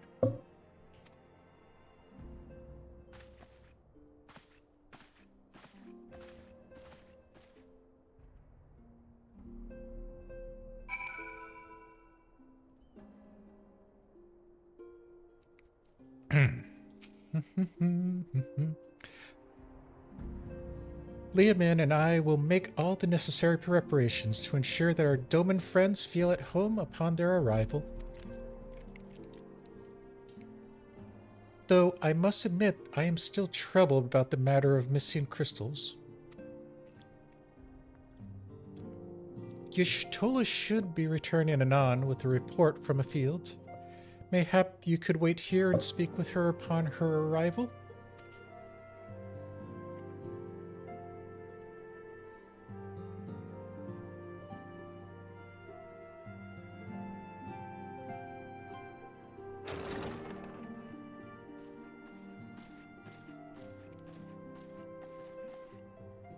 How goes the fishing?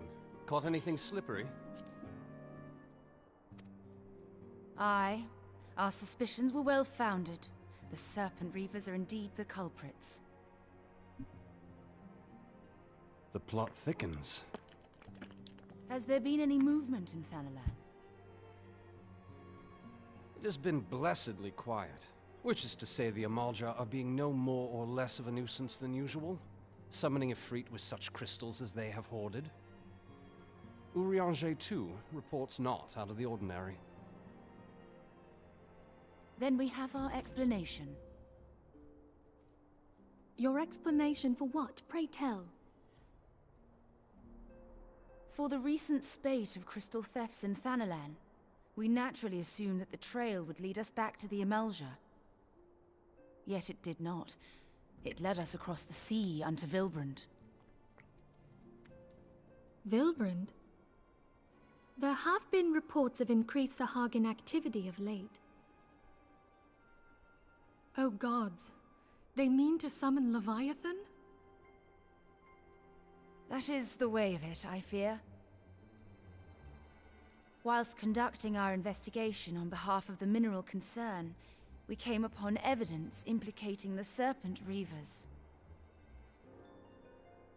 With the aid of the Maelstrom, I was able to verify our suspicions.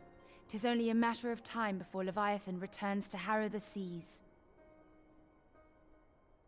But there is more.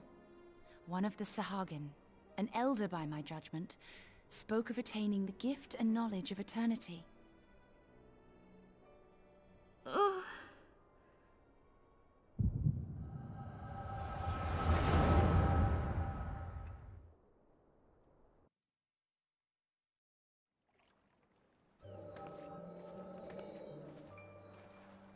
such a disturbance in the ether.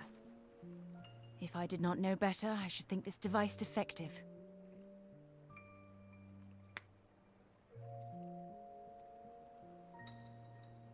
And there is the explanation.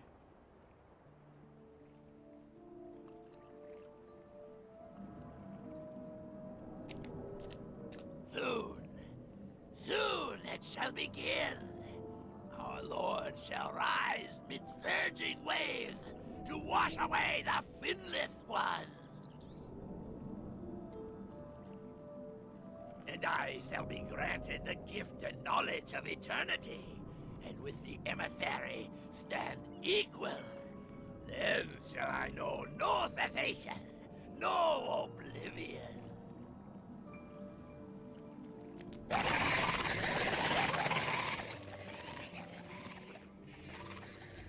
Whence comes this promise of immortality? The emissary? We have outstayed our welcome.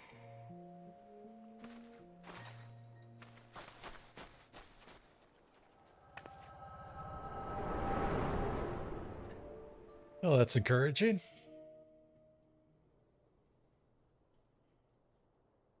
The gift and knowledge. Are the two of you quite well? You shared that vision, did you not? Even before the Sahagin made mention of the emissary, I recognized Elidibus's words. He is behind this. But surely it is not within his power to grant the echo. My lady, unless we act swiftly, Leviathan will rise again. The Admiral has already requested that we intervene to prevent this. Failing that, we are to attend to the Primal's extermination. She will have our full cooperation. Let us make haste to Limsa Lominsa. I mean to play a part in this mission. Tataru, pray, take charge in my absence. My lady, are you sure this is wise? I am aware of the risks, but there is something I must see with mine own eyes. The true nature of the echo. Hmm?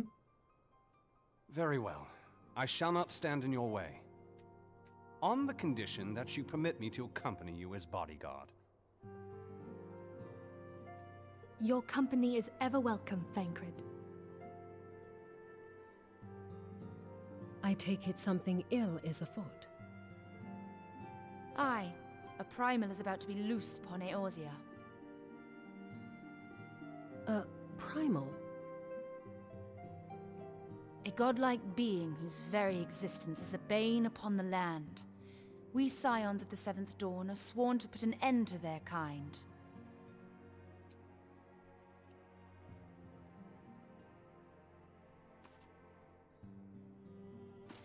I see. Know then that I am learned in the arts of war. In return for the kindness you have shown my people, I would lend you my blade. Sweet. It would be most welcome.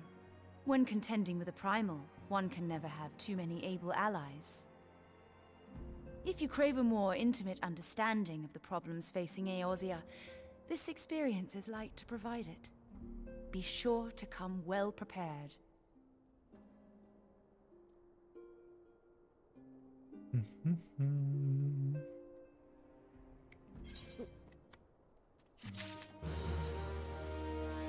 All right. Off to Limsa, aren't we?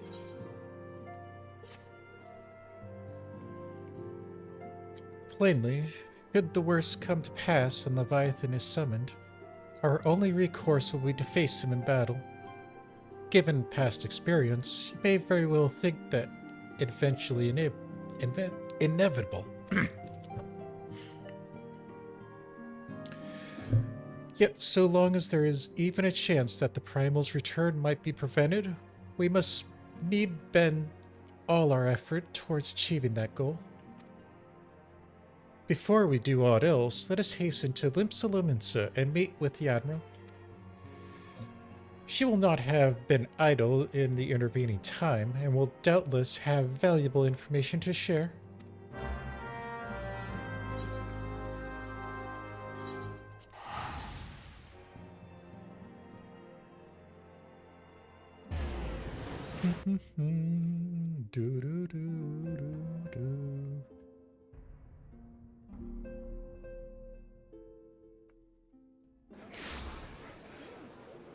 Alright, holy crap. Limsa is... that's pretty normal for this time of day.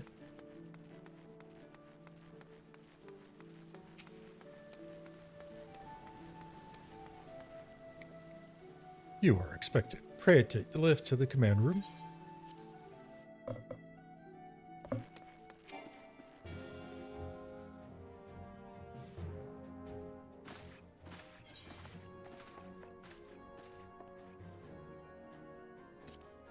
Welcome, friends. I take it Y'shtola has apprised you of the situation? Let us waste no time, then. According to our best intelligence, the Sahagin have not crystals enough to summon their god. Alas, we did not count on the Serpent Reavers venturing as far as Thanalan to supplement their cache.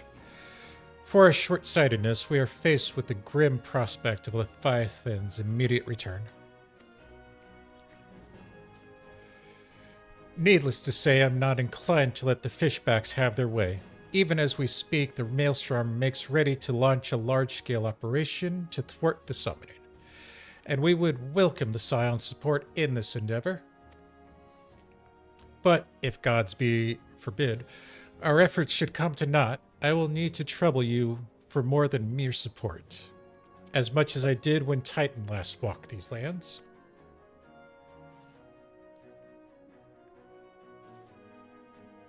Lady Minfilia, I am given to understand that you mean to accompany our soldiers to the front line. I can only assume that you have sound reasoning for doing so. I do, Admiral, but I would rather not be drawn on their nature. I will only say that there is something I would like to see with mine own eyes. Is that so? Well, I am not stubborn as to delay the wishes of one whose aid I require, but precautions must be taken. I shall require that you remain by my sides at all time. With that settled, let us speak of the operation. Saphrine, Maelstrom scouts are currently reconnoitering Sahagin movements with the Sapsa spawning grounds. Upon completing their mission, they will return to the operating staging point at Camp Skull Valley. I want you to make way for their forthwith. They might be appraised of the latest intelligence. Commander Falk Breda has charge of the garrison.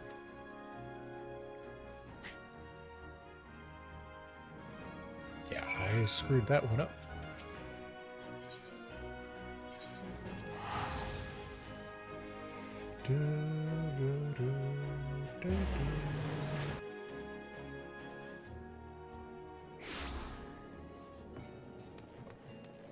Yep.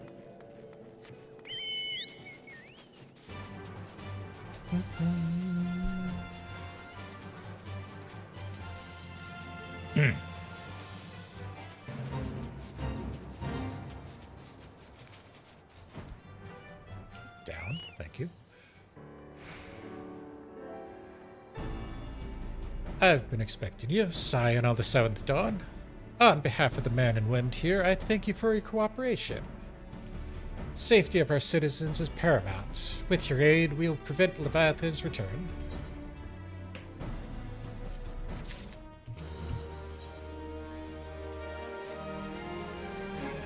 As you may already know, Maelstrom scouts have been dispatched to the Recondia, the Sap's spawning grounds. Though it pains me to admit it, the Maelstrom have never faced a foe the likes of this before. We must proceed with all due caution. Among other things, they have ordered to determine whether Leviathan might emerge. Assuming it comes to that. And yet, their return is long overdue. I fear that ill may have befallen them. For better or worse, we must ascertain their fate. If it is not too much to ask, I would have you aid us in that search. 5 scouts ventured into Sapsa, all told. Here, take this flask of restorative to tend to those who may have been wounded. Though it pains me to even consider the notion, if they have perished, circumstances permitting, I ask that you recover their bodies. By no means venture too deep into enemy territory. However, we could ill afford to lose you at this juncture. Boom, boom, boom.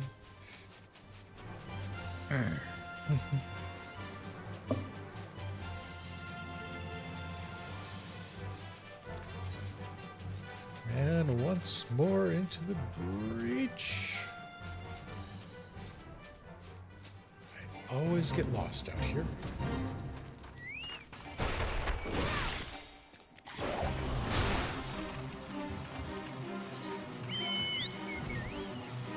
That's one.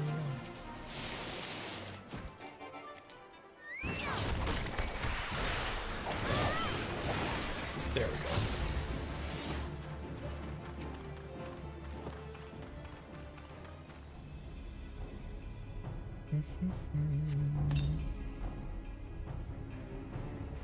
Thank you. I owe ye my life.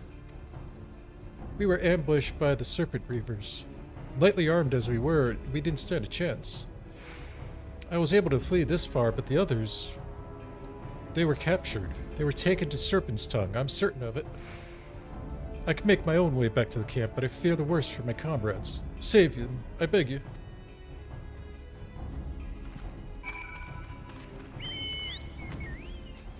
Reps.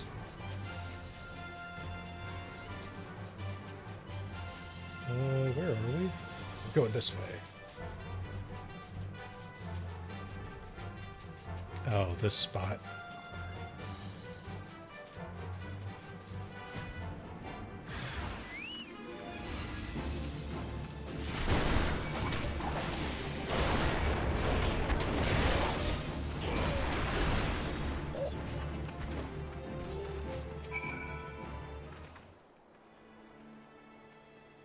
Well, a little too late on that one.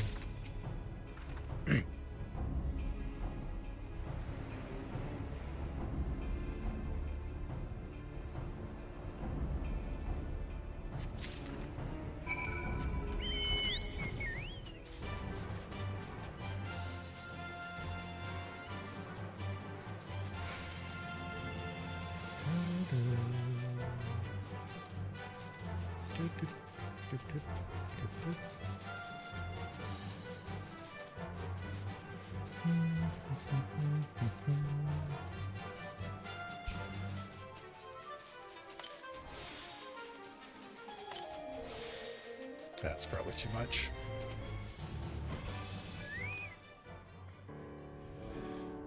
You've returned. Thank the Navigator. When I learned that you were to the Serpent's Tongue by yourself, I feared that you wouldn't meet an untimely demise. Tell me, what became of the others? Yeah. Dear gods, these wounds were not intended to kill, but to torture and maim. Does their savagery know no bounds?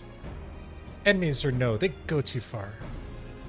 I dread to think what may have become of the 2 who remain unaccounted for.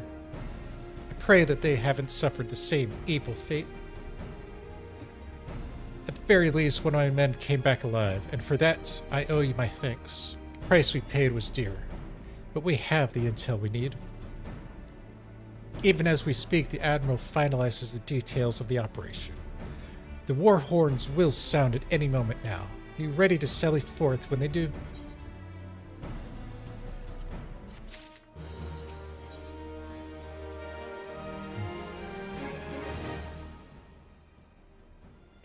Cho.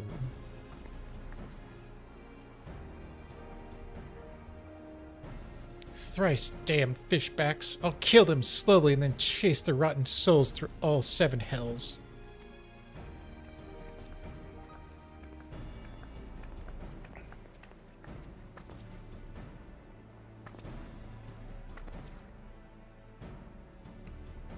pace, Commander. We are here for a purpose, and vengeance is not it. I want you to mind on the task at hand, savvy? My apologies, Admiral. You may count on me to keep a clear head. Good.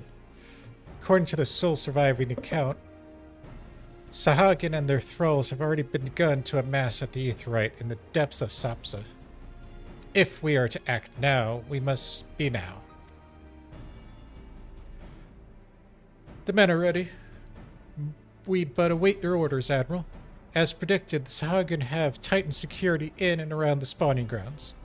A frontal assault is likely to be met with fierce resistance. Ah, but we are not so artless as that, Commander. We shall divide our forces and strike them hard and fast at key locations. Remember, our ultimate goal is to take the Sapsa Aetheryte and eliminate the Sahagin priests presiding over the summoning. We are not here to kill them all.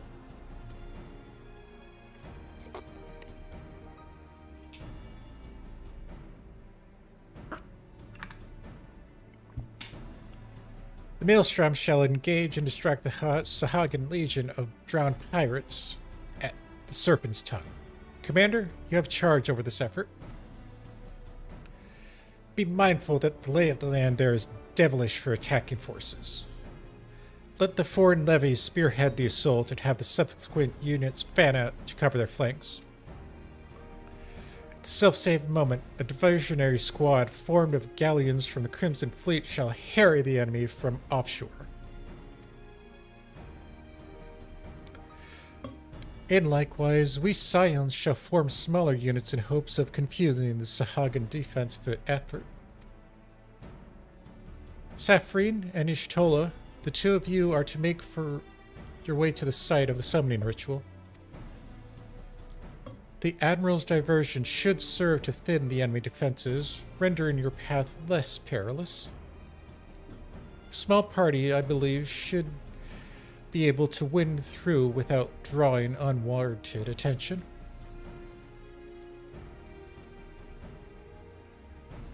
Thancred and Ugiri, your mission is to lure out as many Sahagin as possible out of the spawning grounds.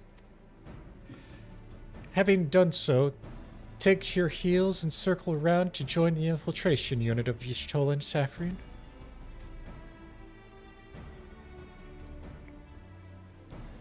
When all has been set in motion, I myself shall cut a path to the Aetheryte, accompanied by Lady Menphilia, as was agreed. Well, don't let me keep you waiting, friends. To battle!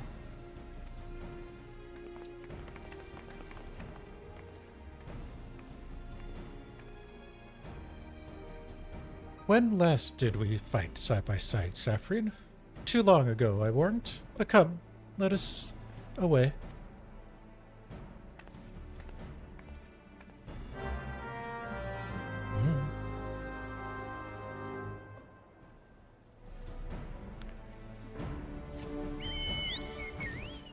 To the spawning grounds.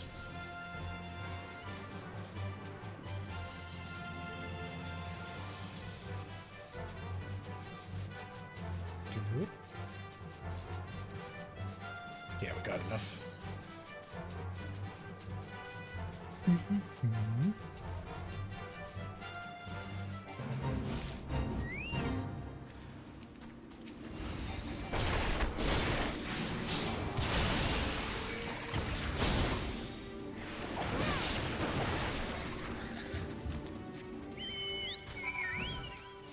That checkpoint's done.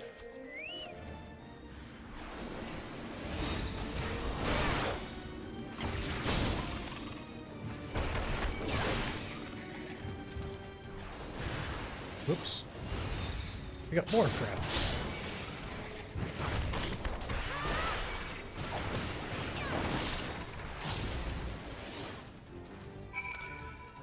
Checkpoint 2 clear.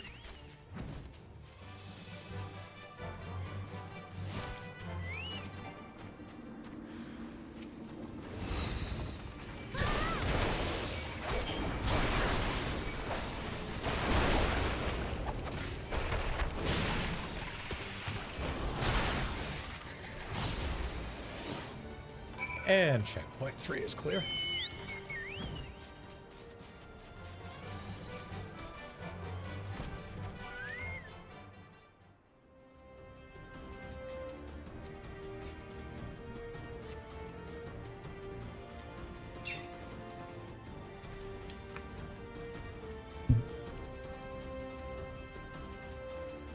Pray, do not concern yourself. 'Twas but a glancing blow.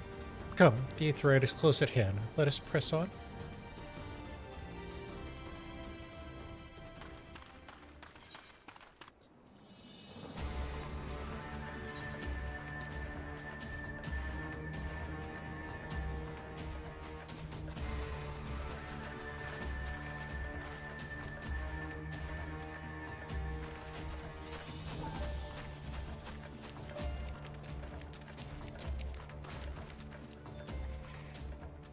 Uh-oh. Damn them. They have made thralls of soldiers and civilians both.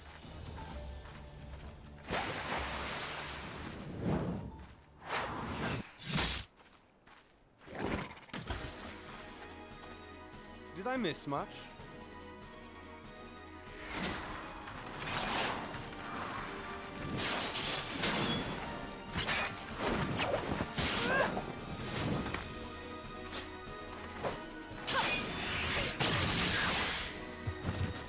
She's got a little skill.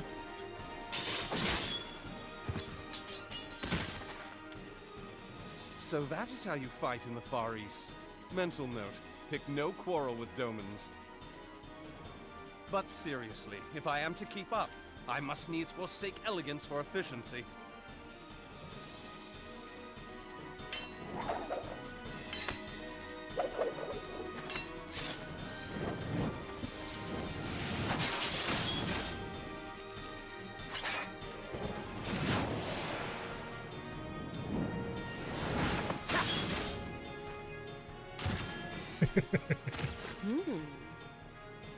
Someone's turned on.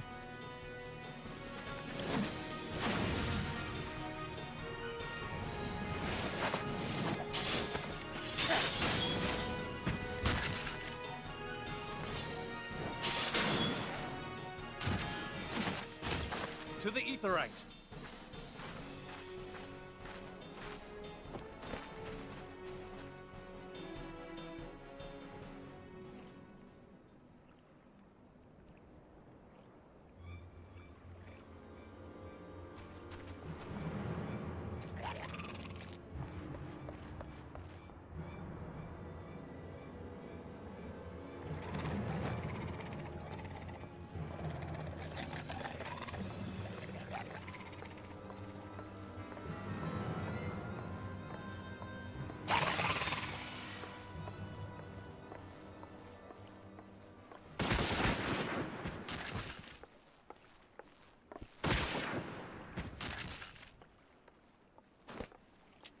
You'll forgive me my lateness.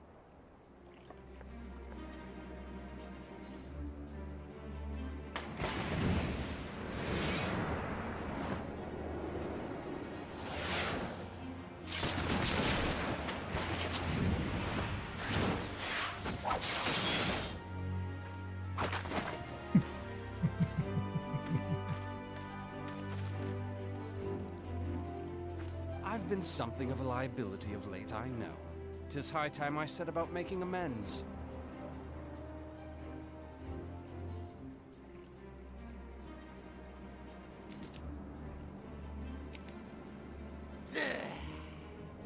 Long have you shriveled Sorwalkers, tormented our kind. But no more! Your time is at an end! You shall perish with salt in your wounds and sea in your lungs.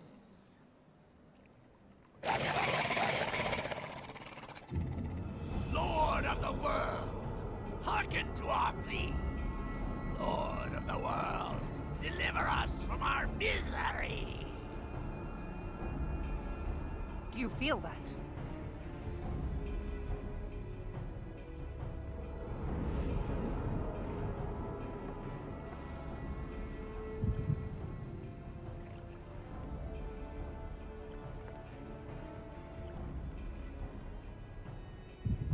I know this sensation.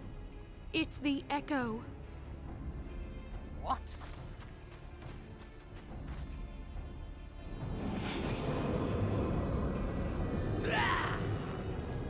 Such power! It is transcendent!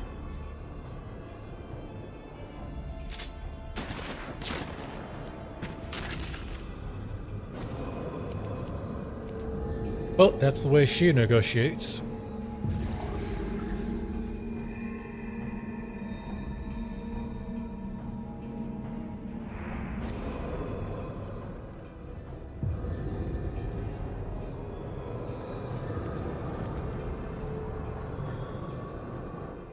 Seven hells. Strike me down if you will. It is futile! I have mastered the gift. I am eternal!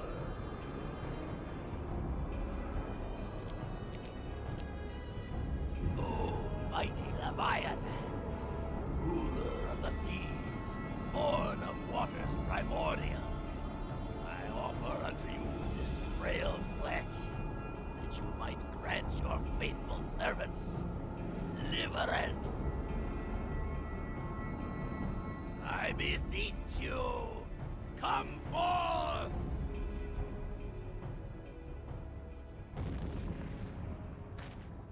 Die, damn you!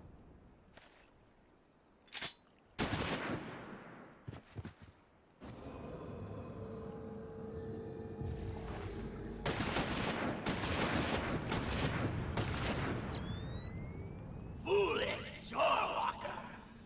You cannot kill that which is eternal!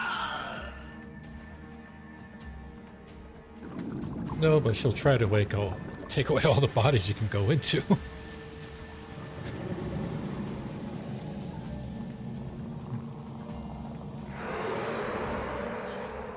Heavens forfend. Damn it all!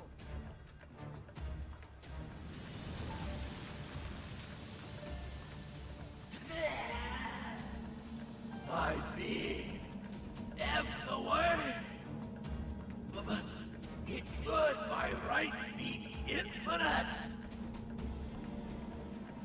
Am I not immortal? Curse you, emissary! You promised me everlasting.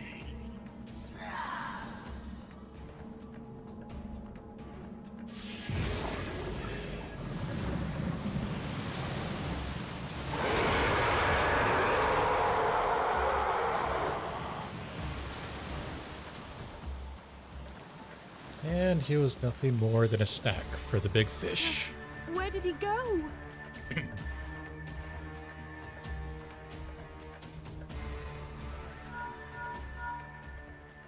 What say you? Nary a single ship? Hells take that sea demon! Gather the survivors and get to shore. Leave the wrecks for the pirates.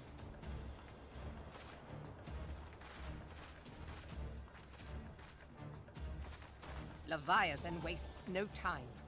The diversionary squadron is lost. For a mercy, 'twould seem the Primal now makes for open sea. But why does he not press his advantage? Unless... God save us. He means to unleash a tidal wave.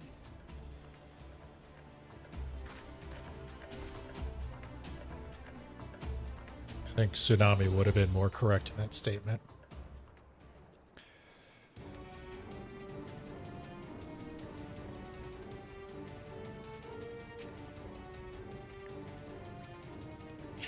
Understand, I speak of no normal wall of water.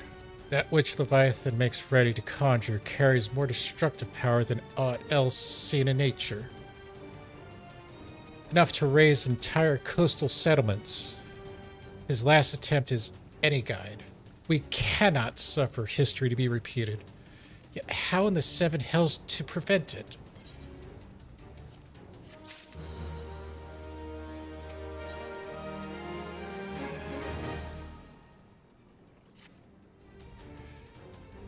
Though our plight cries out for action, we must take thought.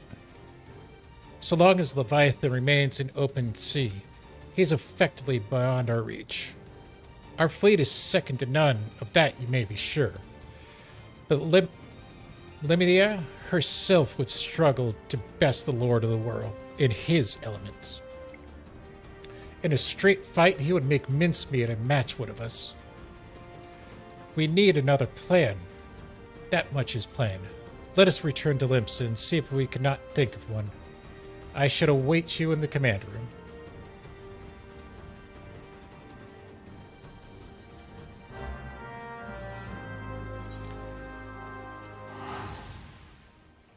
Let's see, what's the world?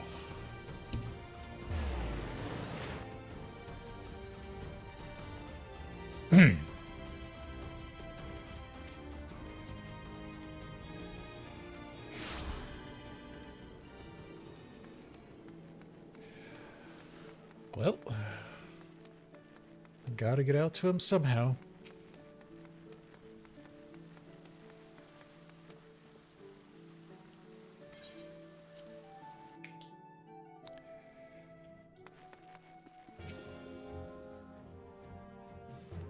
Pretty sure. There used to be a hamster. Oh, shit. Some years prior to the Maelstrom's founding, Leviathan rose from the briny depths and set about unleashing watery hell upon us. On that occasion, the Company of Heroes put him down before he could do too much damage. But when the bastard came next, this time in the wake of the calamity, we were not so fortunate. Weary of ravaging our shoreline, he summoned a tidal wave which fair leveled Hearthstone and washed the soil away for good measure. The area was subsequently occupied by the Sahagin. Aye, the thrice-damned creatures transformed it into a spawning ground for their brood. Given the quantity of crystal stolen to feed him and his legion of thralls, we can be fairly sure that Leviathan is stronger now than in his previous incarnations. If that sea demon is left to wreak havoc, what befell Hearthstone may well befall a larger settlement, even Limsa. That cannot happen. The primal must be stopped. That was ever our objective, Admiral. But how are we to achieve it? The sea is Leviathan's uncontested domain. The ships of the 3rd Squadron could not close to within 100 yards of the Primal, nor could their cannons pierce his defenses.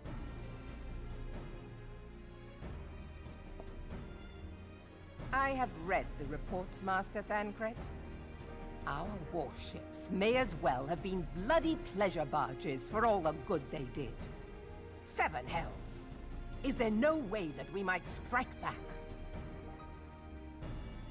The Company of Heroes defeated Leviathan, having first lured him into an inlet, but we must needs contend with him upon the open sea. It will avail us little to consult past experience.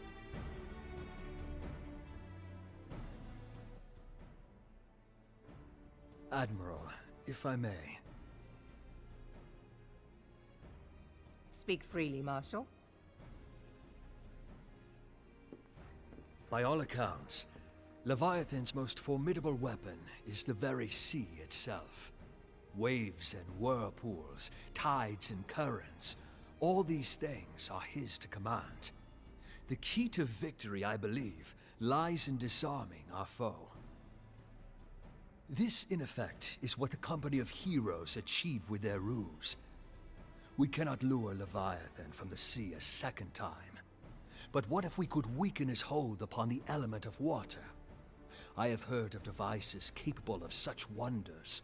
They draw upon the power of corrupted crystals, I am told.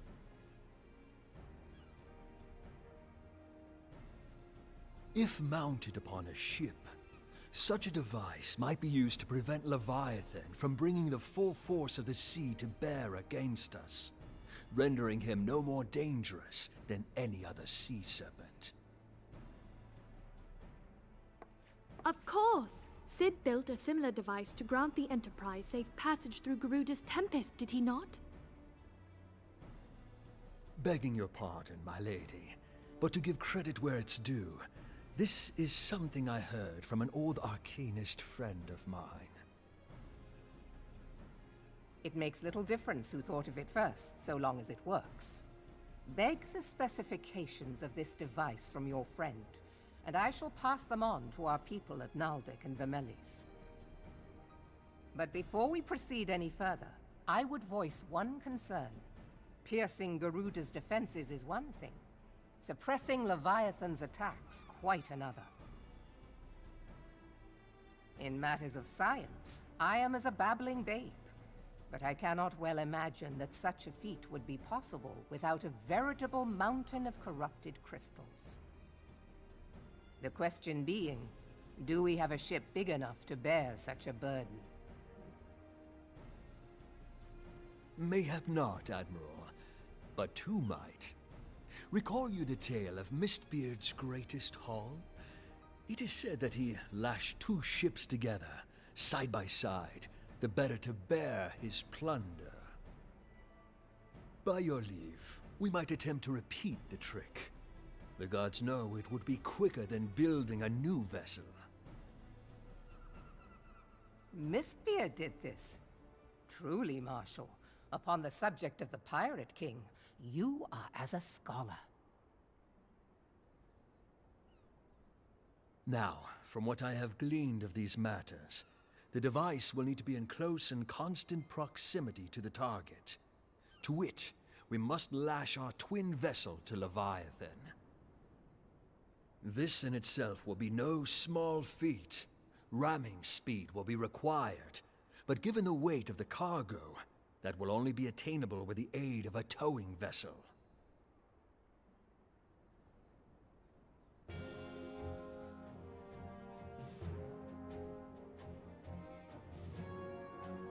Suffice it to say, the task of piloting said vessel will entail considerable danger, and I would not ask it of another. I volunteer myself. 'Twill be dangerous for all involved, but we have no better recourse. Very well.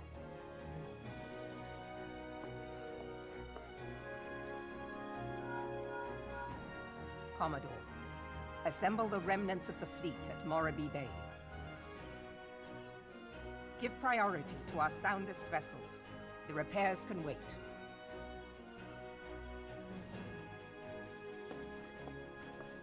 Storm Marshal Slafirson, command of the operation is yours. I want that twin vessel ready to sail post-haste. At once, Admiral.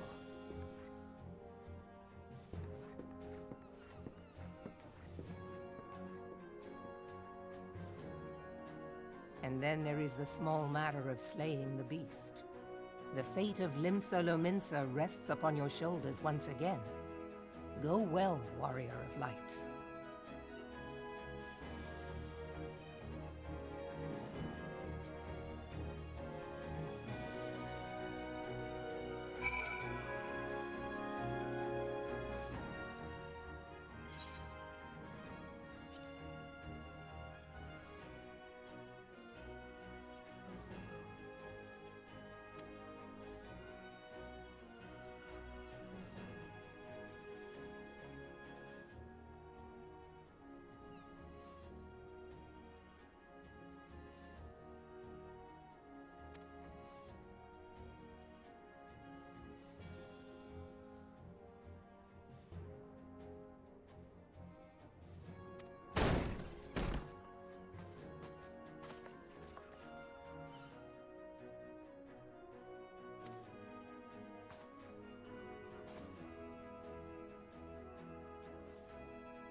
Crap, I was muted during that whole thing, really? Oh, shit.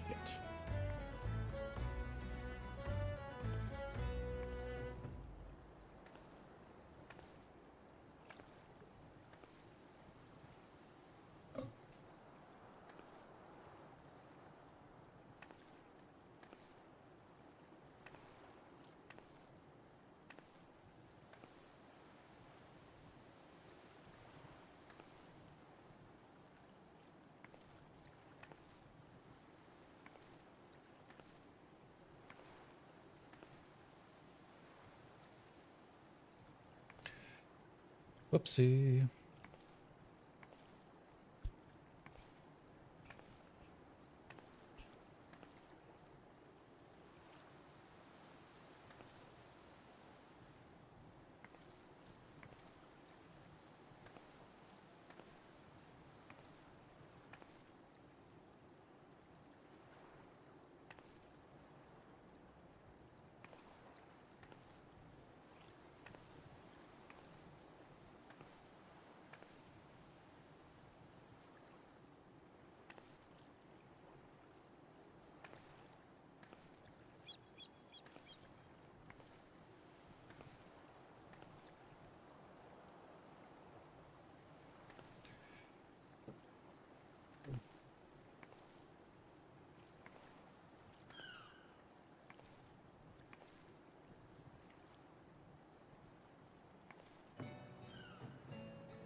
Ooh.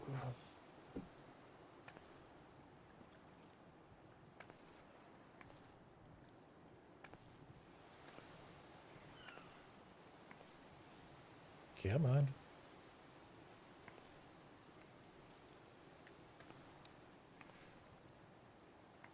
Really? No one's really doing trials today? That's interesting.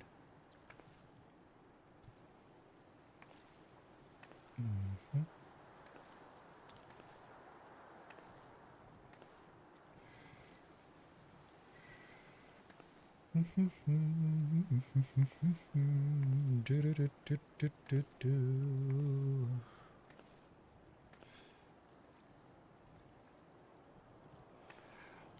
Boom, boom, boom, boom, boom. Let's see. Yep, ready to restock all that. And the That can wait.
Well, this is taking a moment.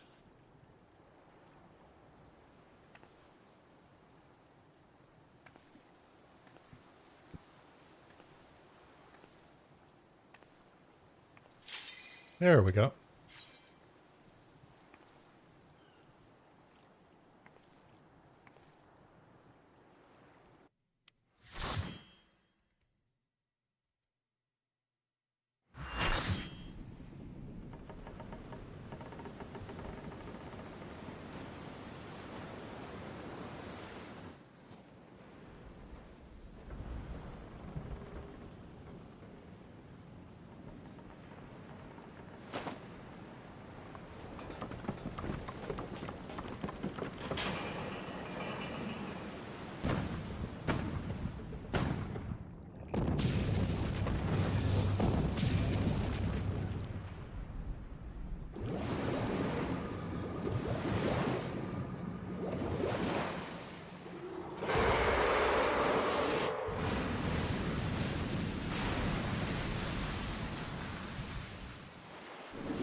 I think you got his attention.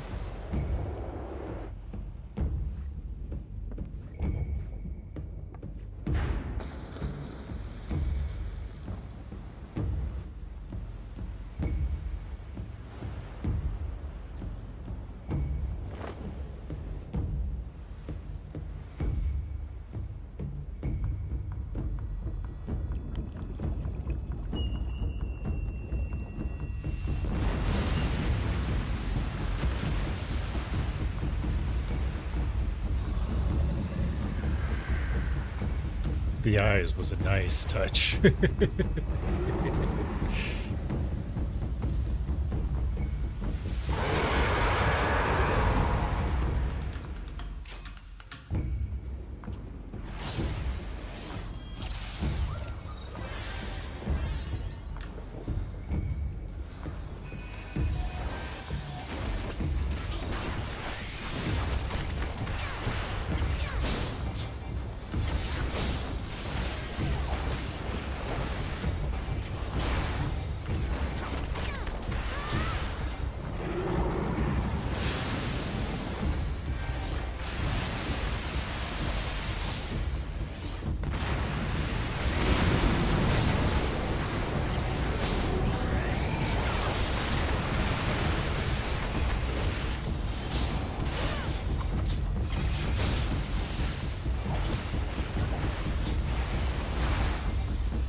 that's close.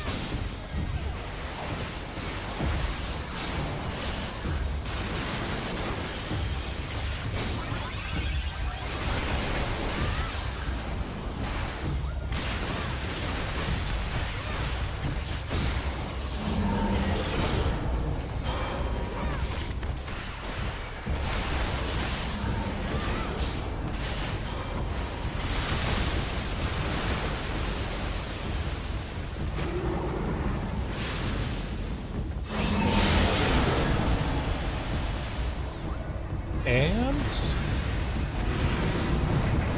we're boned.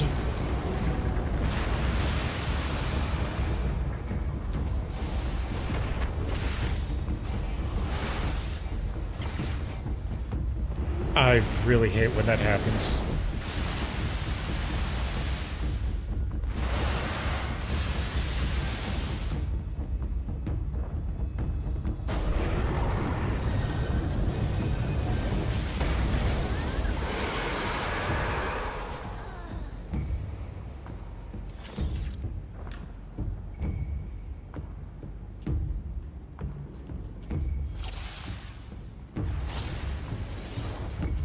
That is why I don't do it.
This should have the same.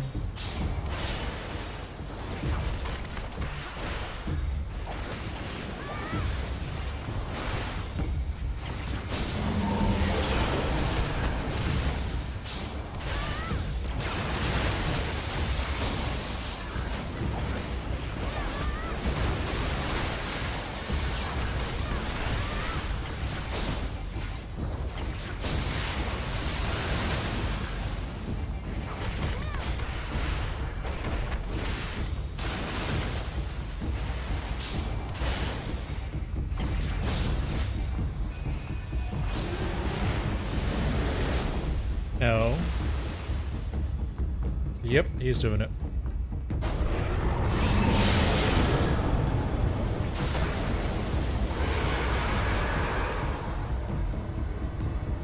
Oh, that's hilarious.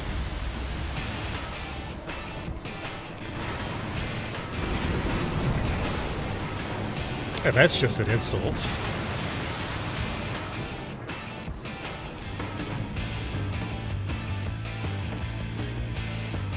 Oh, man.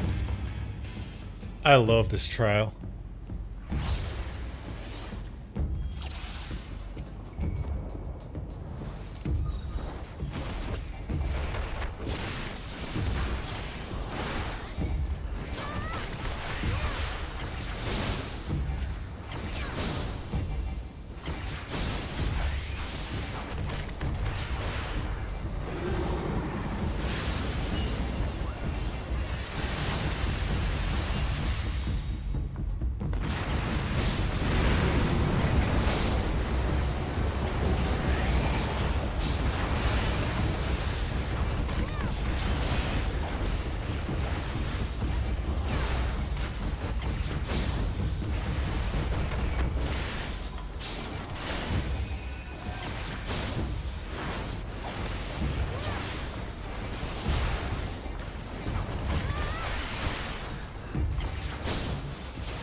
Okay, those are all down.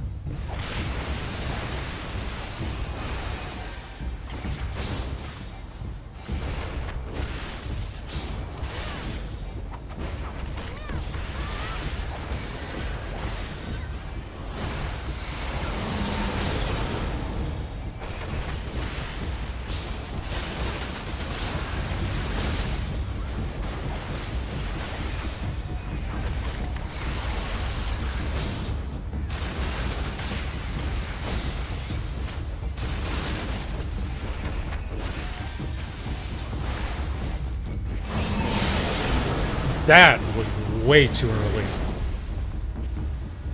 Oh, fuck.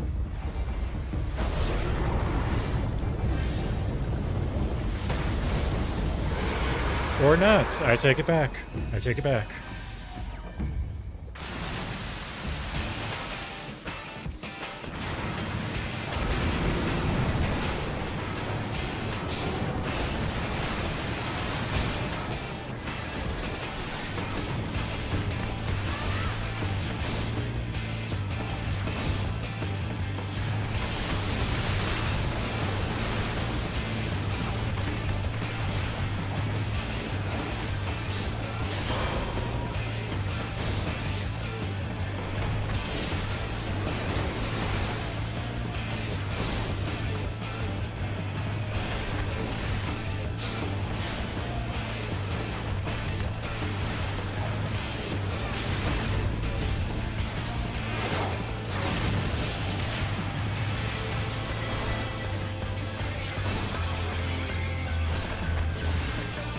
Oh, retries.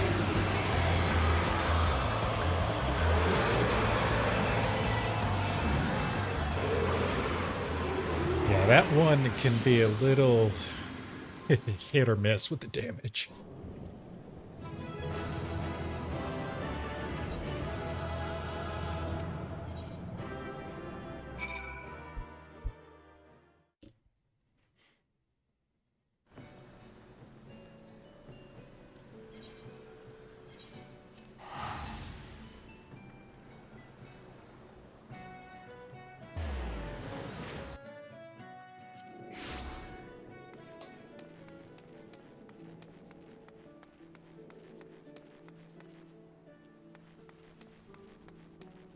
That was weird.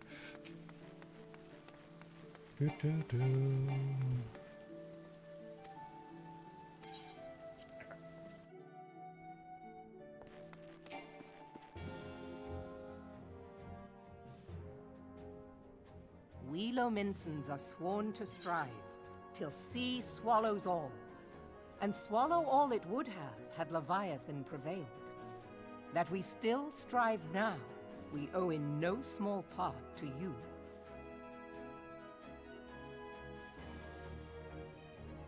Not for the first time, you have delivered Limsa Lominsa from the wrath of a primal. Never has our nation known a stouter ally. On behalf of my people, I give you my humblest thanks.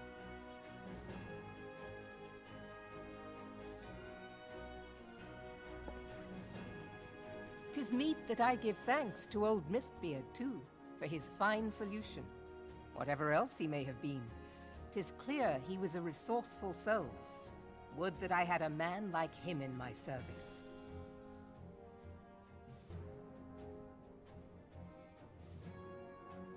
Before I set foot in these lands, I had no inkling that the people of Eorzea contended with such mighty foes.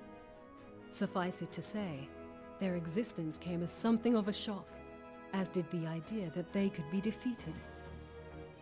This experience has served to remind me of the vastness of the world, and the boundless potential of man. Though I am but a refugee in this realm, I would fain be of use to you in your fight. Know that I am tutored in one of the foremost combat arts of the Far East. It may seem outlandish to the Eorzean eye, but should any of your people care to learn, I would be pleased to initiate them. And I will see to it that they are grateful. I have no doubt that your knowledge and skills will serve us well. Besides, your art is not so outlandish as you think. Would you not agree, Master Thancred? Naught escapes your searching eye, Admiral. Few are privy to this information, but Limsa Lominsa is home to a certain secret fraternity. Its members are trained in a form of combat not unlike your own.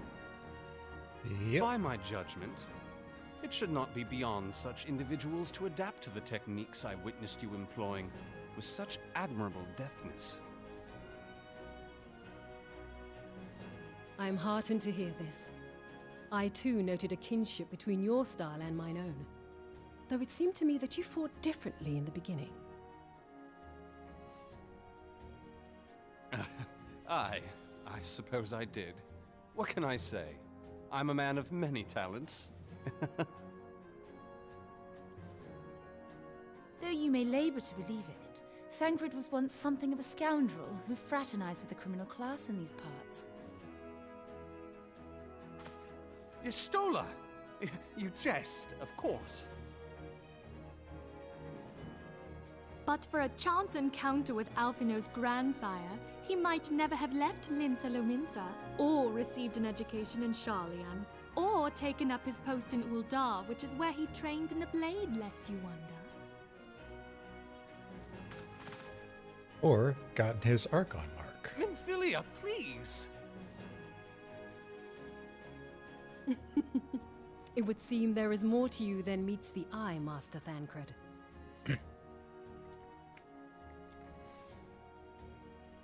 Lady Yugiri, I am told that you and yours came to Eorzea seeking permanent resettlement, and that many domins have since been engaged as frontier hands at Revenant's Toll. Moderna is many things, but a place of refuge it is not. Know that I would like nothing better than to furnish your people with a new home here on Lominsan soil.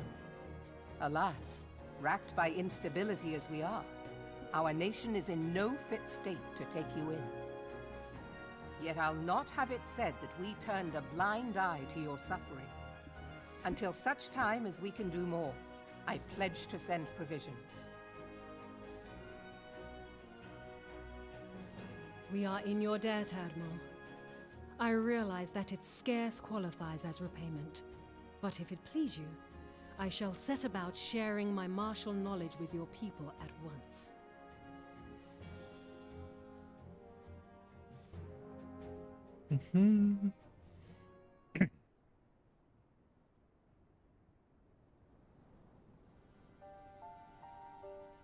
You wished a word in private.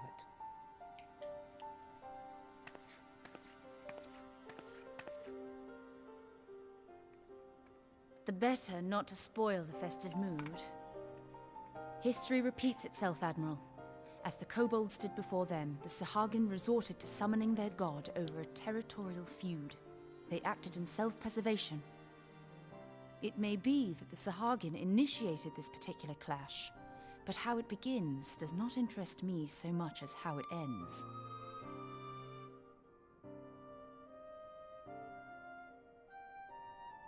I have not forgotten our conversation, Y'ashtola. I am aware that man bears part of the blame for the Primal's existence. Nor am I ignorant of the Sahagin's reason for acting. They sought to secure a place to breed and multiply that their kind might survive. Self-preservation, as you say. But we have as much right to live and thrive as they. If our own survival is threatened, are we to lay down our arms and welcome oblivion? Nay. And so you kill, that you might live. Yet if living is a right, then that right belongs to all peoples, be they men or beastmen.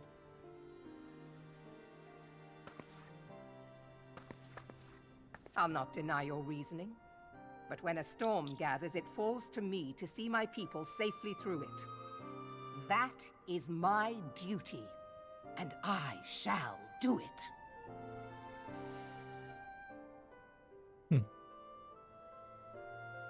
As must we all, Admiral.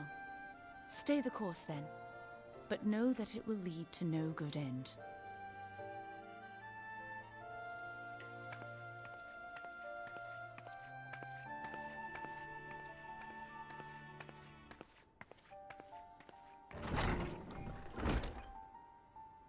Man has ever put himself first and foremost. To justify his actions, he clads himself in the armor of righteousness, though it be a fancy of his own making. In this, mayhap the Garleans and we Domans are not so different.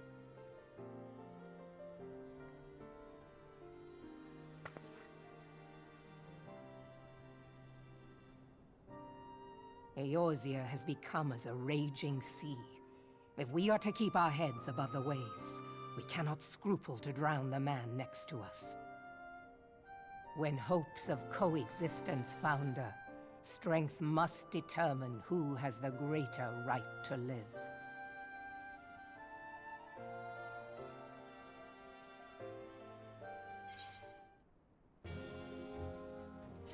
Right.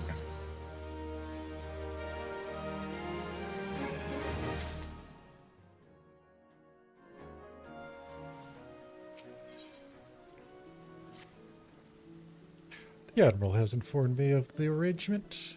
I have in my keeping a letter of introduction for Lady Yugiri. Yeah.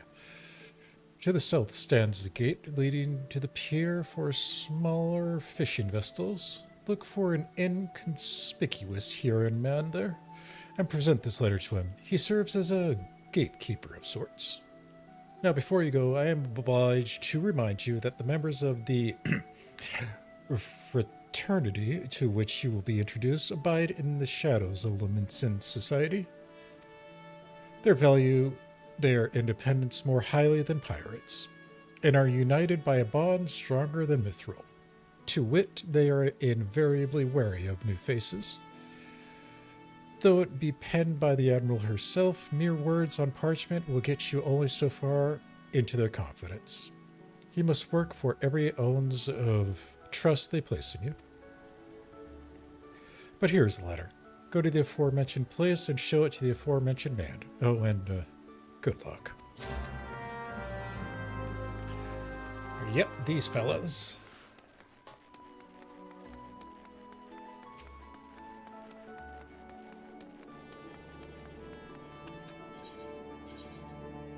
They should be.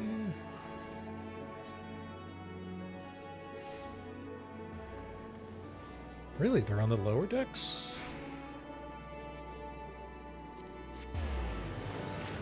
Why did I think it was the upper decks?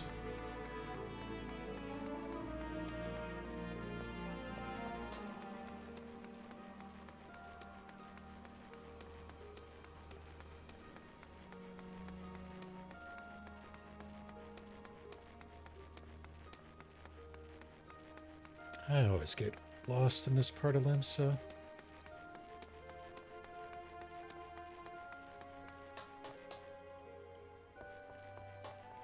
There they are.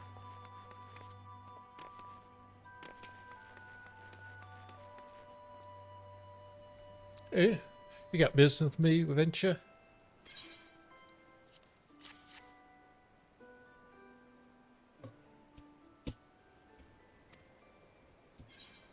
Damn it, I didn't want to do that.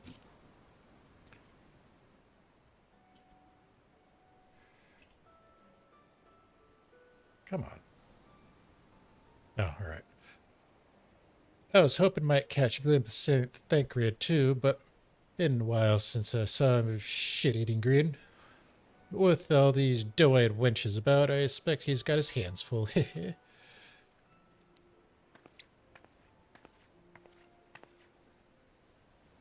Ah, so you must be the Far Easterner what Merriweb says once trained with us. Welcome to Limsa, milady. I am Yugiri of Doma. 'Tis an honor to make your acquaintance. I must confess, when I first learned of your organization, I had certain preconceptions as to the nature of your membership. Would seem I was mistaken. You're not the first person to say that, lass. Limps is a city of pirates, to be sure, and pirates don't give two farts about keeping a spotless reputation. They hardly need a secret society to do their dirty work. Might be as my people and I keep to the shadows, we got nothing to be ashamed of.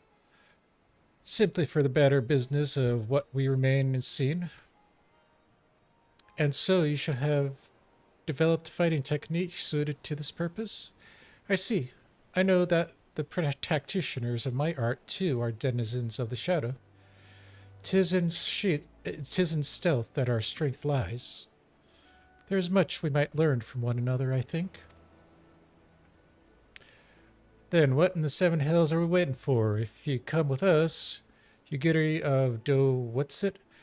We can get acquainted in more private surroundings. That didn't come out right, did it?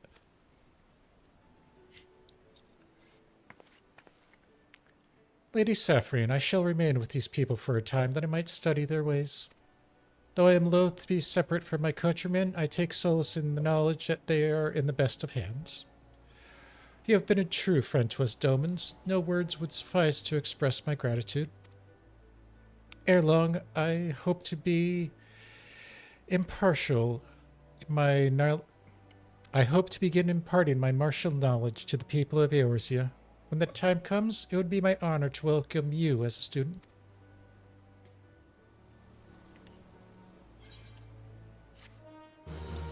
Yeah, that's going to be a long while.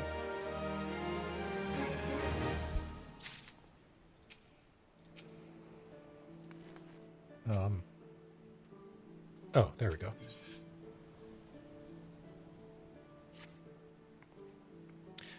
Much and more has occurred since first I beheld Eorzea from the galleon's deck. Suffice it to say, I did not envisage being invited to play a part in your noble struggle. But forgive me, I have kept you overlong. Doubtless you have pressing business of your own. Rest assured that I no longer require an escort in this land. When you next meet Lady Menphilia, pray relay to her the humblest thanks. Would that I could do so in person, but I must needs fulfill my promise to the Admiral. Till we meet again, Warrior of Light.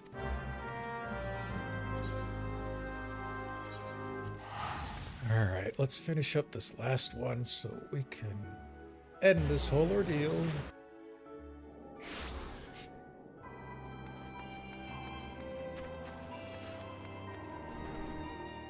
Even though I know we got a massive cutscene waiting for us.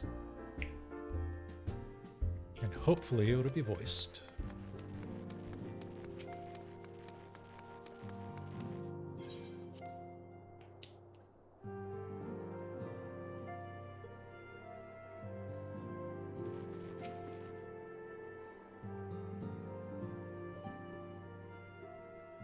I have been reflecting upon the events which took place during our visit to Vilbrand.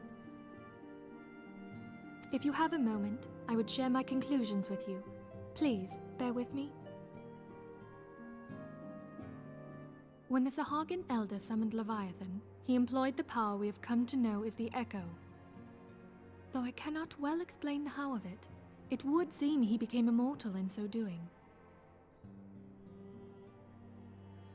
When the Admiral subsequently slew him, his spirit emerged from his lifeless flesh, a consciousness shorn of physical form.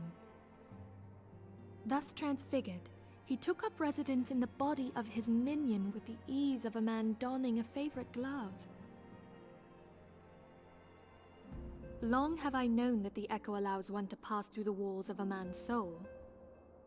But never did I imagine that it could free us from our own flesh, nor less that our souls could then occupy the next corporeal vessel to take our fancy. It was of this that Elidibeth spoke, an existence which knows neither cessation nor oblivion.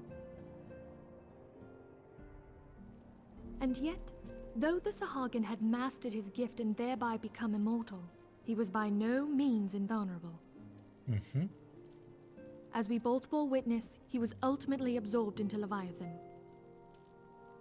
Just a little stack. And the import of this observation? If the Ascians' mode of existence is indeed the same, it can be inferred that they too are not invulnerable, that they can be destroyed. There exists a legend which tells of souls who are reborn upon the cusp of each umbral calamity, that they might stay the encroaching darkness. To most, it is but a fairy tale, yet recent events have given me cause to wonder. Could the legend in fact refer to the Echo? Much and more yet remains unknown, but I am confident that all will become clear in time. For the present, however, what matters is that the key to defeating the Ascians may at last be within sight. With Urianger's aid, it is my hope that I shall fathom this matter ere long.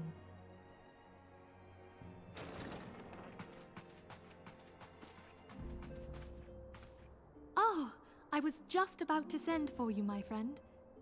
Is Artemis? Grave tidings from the Sharlayan motherland, my lady.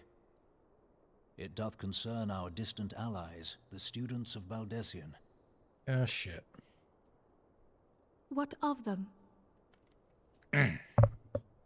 My lady, the Isle of Val, which for many years hath been the Order's home, is no more. No more? Whatever do you mean? I relate only that which hath been conveyed unto me by our agents. An etheric wave of the highest magnitude was recorded in the region. Soon thereafter, 'twas observed that the isle had ceased to be. 'Tis postulated that a magic was evoked, like in power to Ultima. 12 preserve. An entire island. Yeah. If there are no other matters, I move that today's meeting be adjourned.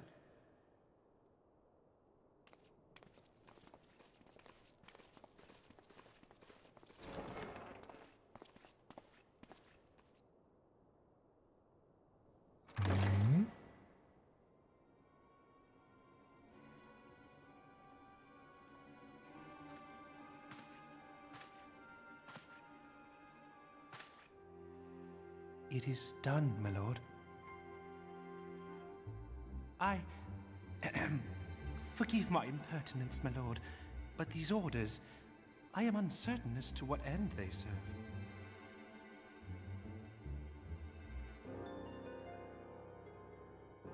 Revolution. Great.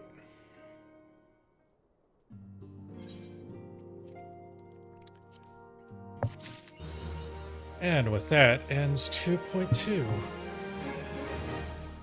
And considering that these took a hell of a lot longer than I was expecting, I think we're going to end it on that note. So let's see. We went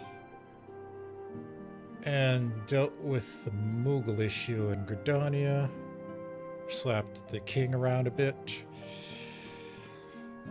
Tried to find refuge for the Domans that fled their fallen capital over in the east of Othagard.